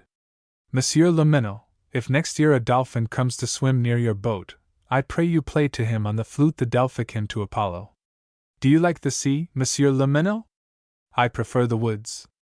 Self-contained, simple, he talked quietly. Oh, Monsieur Lemenil, I know you like woods where the hares dance in the moonlight. De Charter, pale, rose and went out. The church scene was on. Marguerite, kneeling, was wringing her hands and her head drooped with the weight of her long tresses. The voices of the organ and the chorus sang the death song. Oh, darling, do you know that death song, which is sung only in the Catholic churches, comes from a Franciscan hermitage? It sounds like the wind which blows in winter in the trees on the summit of the Auvergne. Therese did not hear. Her soul had followed de Charter through the door of her box. In the anteroom was a noise of overthrown chairs. It was Schmall coming back. He had learned that Martin Belleam had recently been appointed minister. At once he claimed the cross of Commander of the Legion of Honor and a larger apartment at the Institute. His apartment was small, narrow, insufficient for his wife and his 5 daughters. He had been forced to put his workshop under the roof. He made long complaints, and consented to go only after Madame Martin had promised that she would speak to her husband. Monsieur Lemenil, asked Miss Bell, shall you go yachting next year? Lemenil thought not. He did not intend to keep the Rosebud. The water was tiresome. And calm, energetic, determined, he looked at Therese. On the stage, in Marguerite's prison, Mephistopheles sang, and the orchestra imitated the gallop of horses. Therese murmured. I have a headache. It is too warm here. Le Mesnil opened the door. The clear phrase of Marguerite calling the angels ascended to heaven in white sparks. Darling, I will tell you that poor Marguerite does not wish to be saved according to the flesh, and for that reason she is saved in spirit and in truth. I believe one thing, darling, I believe firmly we shall all be saved. Oh, yes, I believe in the final purification of sinners. Therese rose, tall and white, with the red flower at her breast. Miss Bell, immovable, listened to the music. Le Mesnil, in the anteroom, took Madame Martin's cloak, and while he held it unfolded, she traversed the box, the anteroom, and stopped before the mirror of the half-open door. He placed on her bare shoulders the cape of red velvet embroidered with gold and lined with ermine, and said, in a low tone, but distinctly, Therese, I love you. Remember what I asked you the day before yesterday. I shall be every day, at 3 o'clock, at our home, in the Rue Spontini. At this moment, as she made a motion with her head to receive the cloak, she saw de Charter with his hand on the knob of the door. He had heard. He looked at her with all the reproach and suffering that human eyes can contain. Then he went into the dim corridor. She felt hammers of fire beating in her chest and remained immovable on the threshold. You were waiting for me? Said Montessori. You are left alone today. I will escort you and Miss Bell. Chapter 33. A White Night. In the carriage and in her room, she saw again the look of her lover, that cruel and dolorous look. She knew with what facility he fell into despair, the promptness of his will not to will. She had seen him run away thus on the shore of the Arno. Happy then in her sadness and in her anguish, she could run after him and say, Come! Now, again surrounded, watched, she should have found something to say, and not have let him go from her dumb and desolate. She had remained surprised, stunned. The accident had been so absurd and so rapid. She had against Le Mesnil the sentiment of simple anger which malicious things cause. She reproached herself bitterly for having permitted her lover to go without a word, without a glance, wherein she could have placed her soul. While Pauline waited to undress her, Therese walked to and fro impatiently. Then she stopped suddenly. In the obscure mirrors, wherein the reflections of the candles were drowned, she saw the corridor of the playhouse, and her beloved flying from her through it. Where was he now? What was he saying to himself alone? It was torture for her not to be able to rejoin him, and see him again at once. She pressed her heart with her hands, she was smothering. Pauline uttered a cry. She saw drops of blood on the white corsage of her mistress. Therese, without knowing it, had pricked her hand with the red lily. She detached the emblematic jewel which she had worn before all as the dazzling secret of her heart, and holding it in her fingers, contemplated it for a long time. Then she saw again the days of Florence, the cell of San Marco, where her lover's kiss weighed delicately on her mouth, while, through her lowered lashes, she vaguely perceived again the angels and the sky painted on the wall, and the dazzling fountain of the ice fender against the bright cloth, the pavilion of the Via Alfieri, its nymphs, its goats, and the room where the shepherds and the masks on the screens listened to her sighs and noted her long silences. No, all these things were not shadows of the past, specters of ancient hours. They were the present reality of her love. And a word stupidly cast by a stranger would destroy these beautiful things. Happily, it was not possible.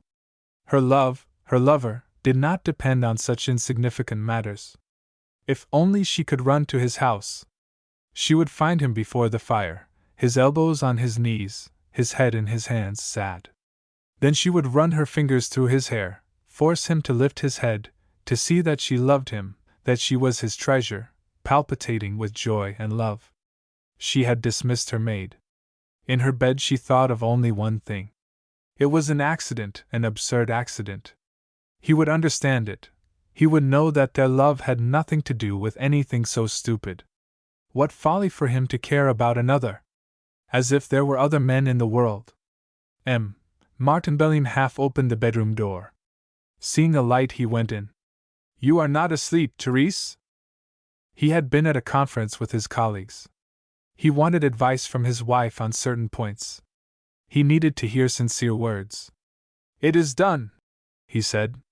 You will help me, I am sure, in my situation, which is much envied, but very difficult and even perilous, I owe it to you somewhat, since it came to me through the powerful influence of your father. He consulted her on the choice of a chief of cabinet. She advised him as best she could. She thought he was sensible, calm, and not sillier than many others. He lost himself in reflections. I have to defend before the Senate the budget voted by the Chamber of Deputies. The budget contains innovations which I did not approve. When I was a deputy, I fought against them. Now that I am a minister, I must support them. I saw things from the outside formerly. I see them from the inside now, and their aspect is changed. And then I am free no longer. He sighed. Ah, if the people only knew the little that we can do when we are powerful! He told her his impressions. Berthier was reserved. The others were impenetrable. Lawyer alone was excessively authoritative. She listened to him without attention and without impatience. His pale face and voice marked for her like a clock the minutes that passed with intolerable slowness. Lawyer had odd sallies of wit. Immediately after he had declared his strict adhesion to the Concordat, he said, "Bishops are spiritual prefects. I will protect them since they belong to me. And through them I shall hold the guardians of souls curates." He recalled to her that she would have to meet people who were not of her class, and who would shock her by their vulgarity. But his situation demanded that he should not disdain anybody. At all events, he counted on her tact and on her devotion. She looked at him, a little astonished. "There is no hurry, my dear. We shall see later." He was tired. He said good night and advised her to sleep. She was ruining her health by reading all night. He left her. She heard the noise of his footsteps, heavier than usual, while he traversed the library, encumbered with blue books and journals, to reach his room, where he would perhaps sleep. Then she felt the weight on her of the night's silence. She looked at her watch. It was 1:30. She said to herself, "He, too, is suffering. He looked at me with so much despair and anger." She was courageous and ardent. She was impatient at being a prisoner. When daylight came, she would go, she would see him, she would explain everything to him. It was so clear. In the painful monotony of her thought, she listened to the rolling of wagons which at long intervals passed on the quay. That noise preoccupied, almost interested her. She listened to the rumble, at first faint and distant, then louder, in which she could distinguish the rolling of the wheels, the creaking of the axles, the shock of horses' shoes, which, decreasing little by little, ended in an imperceptible murmur. And when silence returned, she fell again into her reverie. He would understand that she loved him, that she had never loved anyone except him. It was unfortunate that the night was so long. She did not dare to look at her watch for fear of seeing in it the immobility of time. She rose, went to the window, and drew the curtains. There was a pale light in the clouded sky. She thought it might be the beginning of dawn. She looked at her watch. It was 3:30. She returned to the window. The somber infinity outdoors attracted her. She looked. The sidewalks shone under the gas jets. A gentle rain was falling. Suddenly a voice ascended in the silence, acute, and then grave. It seemed to be made of several voices replying to one another. It was a drunkard disputing with the beings of his dream, to whom he generously gave utterance, and whom he confounded afterward with great gestures and in furious sentences. Therese could see the poor man walk along the parapet in his white blouse, and she could hear words recurring incessantly. "That is what I say to the government." Chilled, she returned to her bed. She thought, "He is jealous, he is madly jealous. It is a question of nerves and of blood. But his love, too, is an affair of blood and of nerves. His love and his jealousy are one and the same thing. Another would understand. It would be sufficient to please his self-love. But he was jealous from the depth of his soul. She knew this. She knew that in him jealousy was a physical torture, a wound enlarged by imagination. She knew how profound the evil was. She had seen him grow pale before the bronze St. mark when she had thrown the letter in the box on the wall of the old Florentine house at a time when she was his only in dreams. She recalled his smothered complaints, his sudden fits of sadness, and the painful mystery of the words which he repeated frequently. I can forget you only when I am with you. She saw again the dinted letter, and his furious despair at a word overheard at a wine-shop table. She felt that the blow had been struck accidentally at the most sensitive point, at the bleeding wound. But she did not lose courage. She would tell everything, she would confess everything, and all her avowals would say to him, I love you. I have never loved anyone except you. She had not betrayed him. She would tell him nothing that he had not guessed. She had lied so little as possible, and then only not to give him pain. How could he not understand? It was better he should know everything, since everything meant nothing. She represented to herself incessantly the same ideas, repeated to herself the same words. Her lamp gave only a smoky light. She lighted candles. It was 6 o'clock. She realized that she had slept. She ran to the window. The sky was black, and mingled with the earth in a chaos of thick darkness. Then she was curious to know exactly at what hour the sun would rise. She had had no idea of this. She thought only that nights were long in December. She did not think of looking at the calendar. The heavy step of workmen walking in squads, the noise of wagons of milkmen and marketmen, came to her ear like sounds of good augury. She shuddered at this first awakening of the city. Chapter 34. I see the other with you always. At 9 o'clock, in the yard of the little house, she observed M. Fuselier sweeping, in the rain, while smoking his pipe. Madame Fuselier came out of her box. Both looked embarrassed. Madame Fuselier was the first to speak. Monsieur Jacques is not at home. And, as Therese remained silent, immovable, Fuselier came near her with his broom, hiding with his left hand his pipe behind his back. Monsieur Jacques has not yet come home. I will wait for him, said Therese. Madame Fuselier led her to the parlor, where she lighted the fire. As the wood smoked and would not flame, she remained bent, with her hands on her knees. It is the rain, she said, which causes the smoke. Madame Martin said it was not worth while to make a fire, that she did not feel cold. She saw herself in the glass. She was livid, with glowing spots on her cheeks. Then only she felt that her feet were frozen. She approached the fire. Madame Fuselier, seeing her anxious, spoke softly to her. Monsieur Jacques will come soon. Let Madame warm herself while waiting for him. A dim light fell with the rain on the glass ceiling. Upon the wall, the lady with the unicorn was not beautiful among the cavaliers in a forest full of flowers and birds. Therese was repeating to herself the words, He has not yet come home, and by dint of saying this she lost the meaning of it. With burning eyes she looked at the door. She remained thus without a movement, without a thought, for a time the duration of which she did not know, perhaps half an hour. The noise of a footstep came to her, the door was opened. He came in.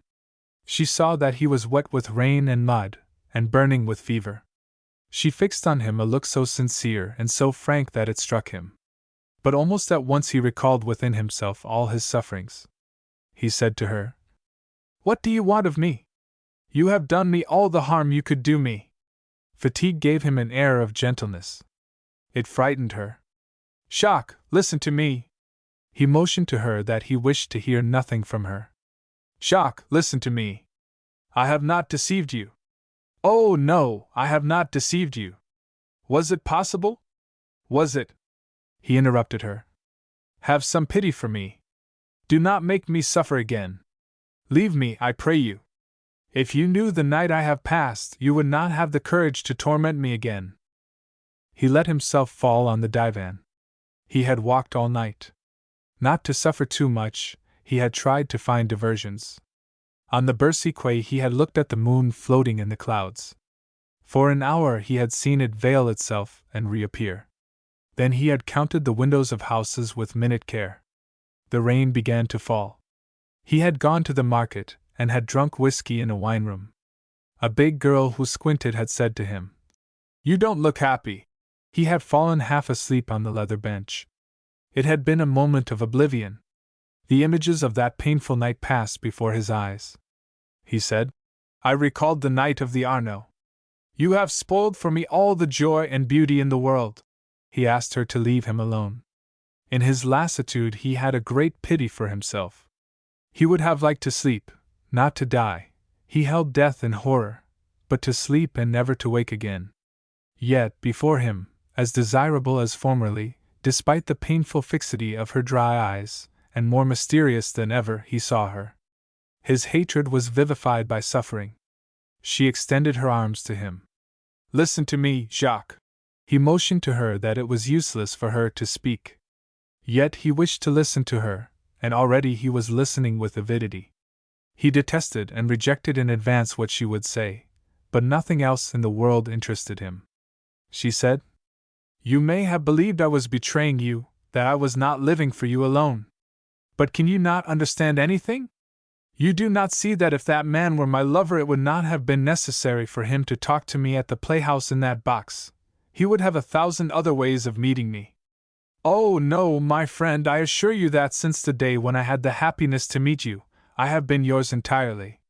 Could I have been another's? What you imagine is monstrous. But I love you, I love you. I love only you. I never have loved anyone except you. He replied slowly, with cruel heaviness. I shall be every day, at 3 o'clock, at our home, in the Rue Spontini. It was not a lover, your lover, who said these things? No! It was a stranger, an unknown person. She straightened herself, and with painful gravity said, Yes, I had been his. You knew it. I have denied it, I have told an untruth, not to irritate or grieve you. I saw you so anxious. But I lied so little and so badly. You knew. Do not reproach me for it. You knew, you often spoke to me of the past, and then one day somebody told you at the restaurant, and you imagined much more than ever happened. While telling an untruth, I was not deceiving you. If you knew the little that he was in my life. There! I did not know you. I did not know you were to come. I was lonely. She fell on her knees. I was wrong. I should have waited for you. But if you knew how slight a matter that was in my life. And with her voice modulated to a soft and singing complaint, she said, Why did you not come sooner, why? She dragged herself to him, tried to take his hands. He repelled her. I was stupid. I did not think. I did not know. I did not wish to know. He rose and exclaimed, in an explosion of hatred. I did not wish him to be that man. She sat in the place which he had left, and there, plaintively, in a low voice, she explained the past. In that time she lived in a world horribly commonplace. She had yielded, but she had regretted at once. If he but knew the sadness of her life, he would not be jealous. He would pity her. She shook her head and said, looking at him through the falling locks of her hair, I am talking to you of another woman. There is nothing in common between that woman and me. I exist only since I have known you, since I have belonged to you. He walked about the room madly. He laughed painfully. Yes, but while you loved me, the other woman, the one who was not you. She looked at him indignantly. Can you believe? Did you not see him again at Florence? Did you not accompany him to the station? She told him that he had come to Italy to find her, that she had seen him, that she had broken with him, that he had gone, irritated, and that since then he was trying to win her back, but that she had not even paid any attention to him. My beloved, I see, I know, only you in the world. He shook his head. I do not believe you. She revolted. I have told you everything. Accuse me, condemn me, but do not offend me in my love for you. He shook his head. Leave me. You have harmed me too much. I have loved you so much that all the pain which you could have given me I would have taken, kept, loved, but this is too hideous. I hate it. Leave me. I am suffering too much. Farewell. She stood erect. I have come. It is my happiness, it is my life, I am fighting for. I will not go. And she said again all that she had already said. Violent and sincere, sure of herself, she explained how she had broken the tie which was already loose and irritated her, how since the day when she had loved him she had been his only, without regret, without a wandering look or thought. But in speaking to him of another she irritated him. And he shouted at her. "I do not believe you!" She only repeated her declarations. And suddenly, instinctively, she looked at her watch. "Oh, it is noon!" She had often given that cry of alarm when the farewell hour had surprised them. And Jacques shuddered at the phrase which was so familiar, so painful, and was this time so desperate. For a few minutes more she said ardent words and shed tears. Then she left him. She had gained nothing. At her house she found in the waiting room the market-woman, who had come to present a bouquet to her. She remembered that her husband was a state minister. There were telegrams, visiting cards and letters, congratulations and solicitations. Madame Marmot wrote to recommend her nephew to General Larivière. She went into the dining room and fell in a chair. Martin Bellion was just finishing his breakfast. He was expected at the Cabinet Council and at the former finance ministers, to whom he owed a call. "Do not forget, my dear friend, to call on Madame Berthier d'Isels. You know how sensitive she is." She made no answer. While he was dipping his fingers in the glass bowl, he saw she was so tired that he dared not say any more. He found himself in the presence of a secret which he did not wish to know, in presence of an intimate suffering which one word would reveal. He felt anxiety, fear, and a certain respect. He threw down his napkin. "Excuse me, dear." He went out. She tried to eat, but could swallow nothing. At 2 o'clock she returned to the little house of the Tournes. She found Jacques in his room. He was smoking a wooden pipe. A cup of coffee almost empty was on the table. He looked at her with a harshness that chilled her. She dared not talk, feeling that everything that she could say would offend and irritate him, and yet she knew that in remaining discreet and dumb she intensified his anger. He knew that she would return. He had waited for her with impatience. A sudden light came to her, and she saw that she had done wrong to come, that if she had been absent he would have desired, wanted, called for her, perhaps. But it was too late, and at all events she was not trying to be crafty. She said to him, "You see, I have returned. I could not do otherwise. And then it was natural, since I love you. And you know it." She knew very well that all she could say would only irritate him. He asked her whether that was the way she spoke in the Rue Spontini. She looked at him with sadness. "Jacques, you have often told me that there were hatred and anger in your heart against me. You like to make me suffer. I can see it." With ardent patience, at length, she told him her entire life, the little that she had put into it, the sadness of the past, and how, since he had known her, she had lived only through him and in him. The words fell as limpid as her look. She sat near him. He listened to her with bitter avidity. Cruel with himself, he wished to know everything about her last meetings with the other. She reported faithfully the events of the Great Britain Hotel, but she changed the scene to the outside, in an alley of the casino, from fear that the image of their sad interview in a closed room should irritate her lover. Then she explained the meeting at the station. She had not wished to cause despair to a suffering man who was so violent. But since then she had had no news from him until the day when he spoke to her on the street. She repeated what she had replied to him. 2 days later she had seen him at the opera, in her box. Certainly, she had not encouraged him to come. It was the truth. It was the truth. But the old poison, slowly accumulating in his mind, burned him. She made the past, the irreparable past, present to him, by her avowals. He saw images of it which tortured him. He said, "I do not believe you." And he added, "And if I believed you, I could not see you again, because of the idea that you have loved that man. I have told you, I have written to you, you remember, that I did not wish him to be that man. And since—" He stopped. She said, "You know very well that since then nothing has happened." He replied, with violence, "Since then I have seen him." They remained silent for a long time. Then she said, surprised and plaintive, "But, my friend, you should have thought that a woman such as I, married as I was, every day one sees women bring to their lovers a past darker than mine, and yet they inspire love. Ah, my past, If you knew how insignificant it was. I know what you can give. One cannot forgive to you what one may forgive to another. But, my friend, I am like others. No, you are not like others. To you one cannot forgive anything. He talked with set teeth. His eyes, which she had seen so large, glowing with tenderness, were now dry, harsh, narrowed between wrinkled lids and cast a new glance at her. He frightened her. She went to the rear of the room, sat on a chair, and there she remained, trembling, for a long time, smothered by her sobs. Then she broke into tears. He sighed. Why did I ever know you? She replied, weeping. I do not regret having known you. I am dying of it, and I do not regret it. I have loved.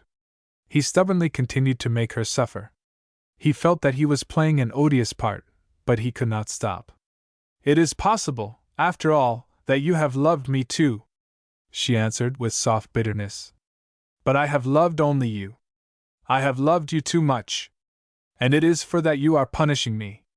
Oh, can you think that I was to another what I have been to you? Why not? She looked at him without force and without courage. It is true that you do not believe me, she added softly. If I killed myself, would you believe me? No, I would not believe you. She wiped her cheeks with her handkerchief. Then, lifting her eyes, shining through her tears, she said, Then, all is at an end. She rose, saw again in the room the thousand things with which she had lived in laughing intimacy, which she had regarded as hers, now suddenly become nothing to her, and confronting her as a stranger and an enemy. She saw again the nude woman who made, while running, the gesture which had not been explained to her, the Florentine models which recalled to her Fiesole and the enchanted hours of Italy, the profile sketched by de Charter of the girl who laughed in her pretty pathetic thinness. She stopped a moment sympathetically in front of that little newspaper girl who had come there too, and had disappeared, carried away in the irresistible current of life and of events. She repeated, Then all is at an end. He remained silent. The twilight made the room dim. What will become of me? She asked. And what will become of me? He replied. They looked at each other with sympathy, because each was moved with self-pity. Therese said again, And I, who feared to grow old in your eyes, for fear our beautiful love should end. It would have been better if it had never come. Yes, it would be better if I had not been born. What a presentiment was that which came to me, when a child, under the lindens of Gentilly, before the marble nymphs. I wished to die then. Her arms fell, and clasping her hands she lifted her eyes. Her wet glance threw a light in the shadows. Is there not a way of my making you feel that what I am saying to you is true? That never since I have been yours, never, but how could I? The very idea of it seems horrible, absurd. Do you know me so little? He shook his head sadly. I do not know you. She questioned once more with her eyes all the objects in the room. But then, what we have been to each other was vain, useless. Men and women break themselves against one another, they do not mingle. She revolted. It was not possible that he should not feel what he was to her. And, in the ardor of her love, she threw herself on him and smothered him with kisses and tears. He forgot everything, and took her in his arms, sobbing, weak yet happy, and clasped her close with the fierceness of desire. With her head leaning back against the pillow, she smiled through her tears. Then, brusquely, he disengaged himself. I do not see you alone. I see the other with you always. She looked at him, dumb, indignant, desperate. Then, feeling that all was indeed at an end, she cast around her a surprised glance of her unseeing eyes, and went slowly away.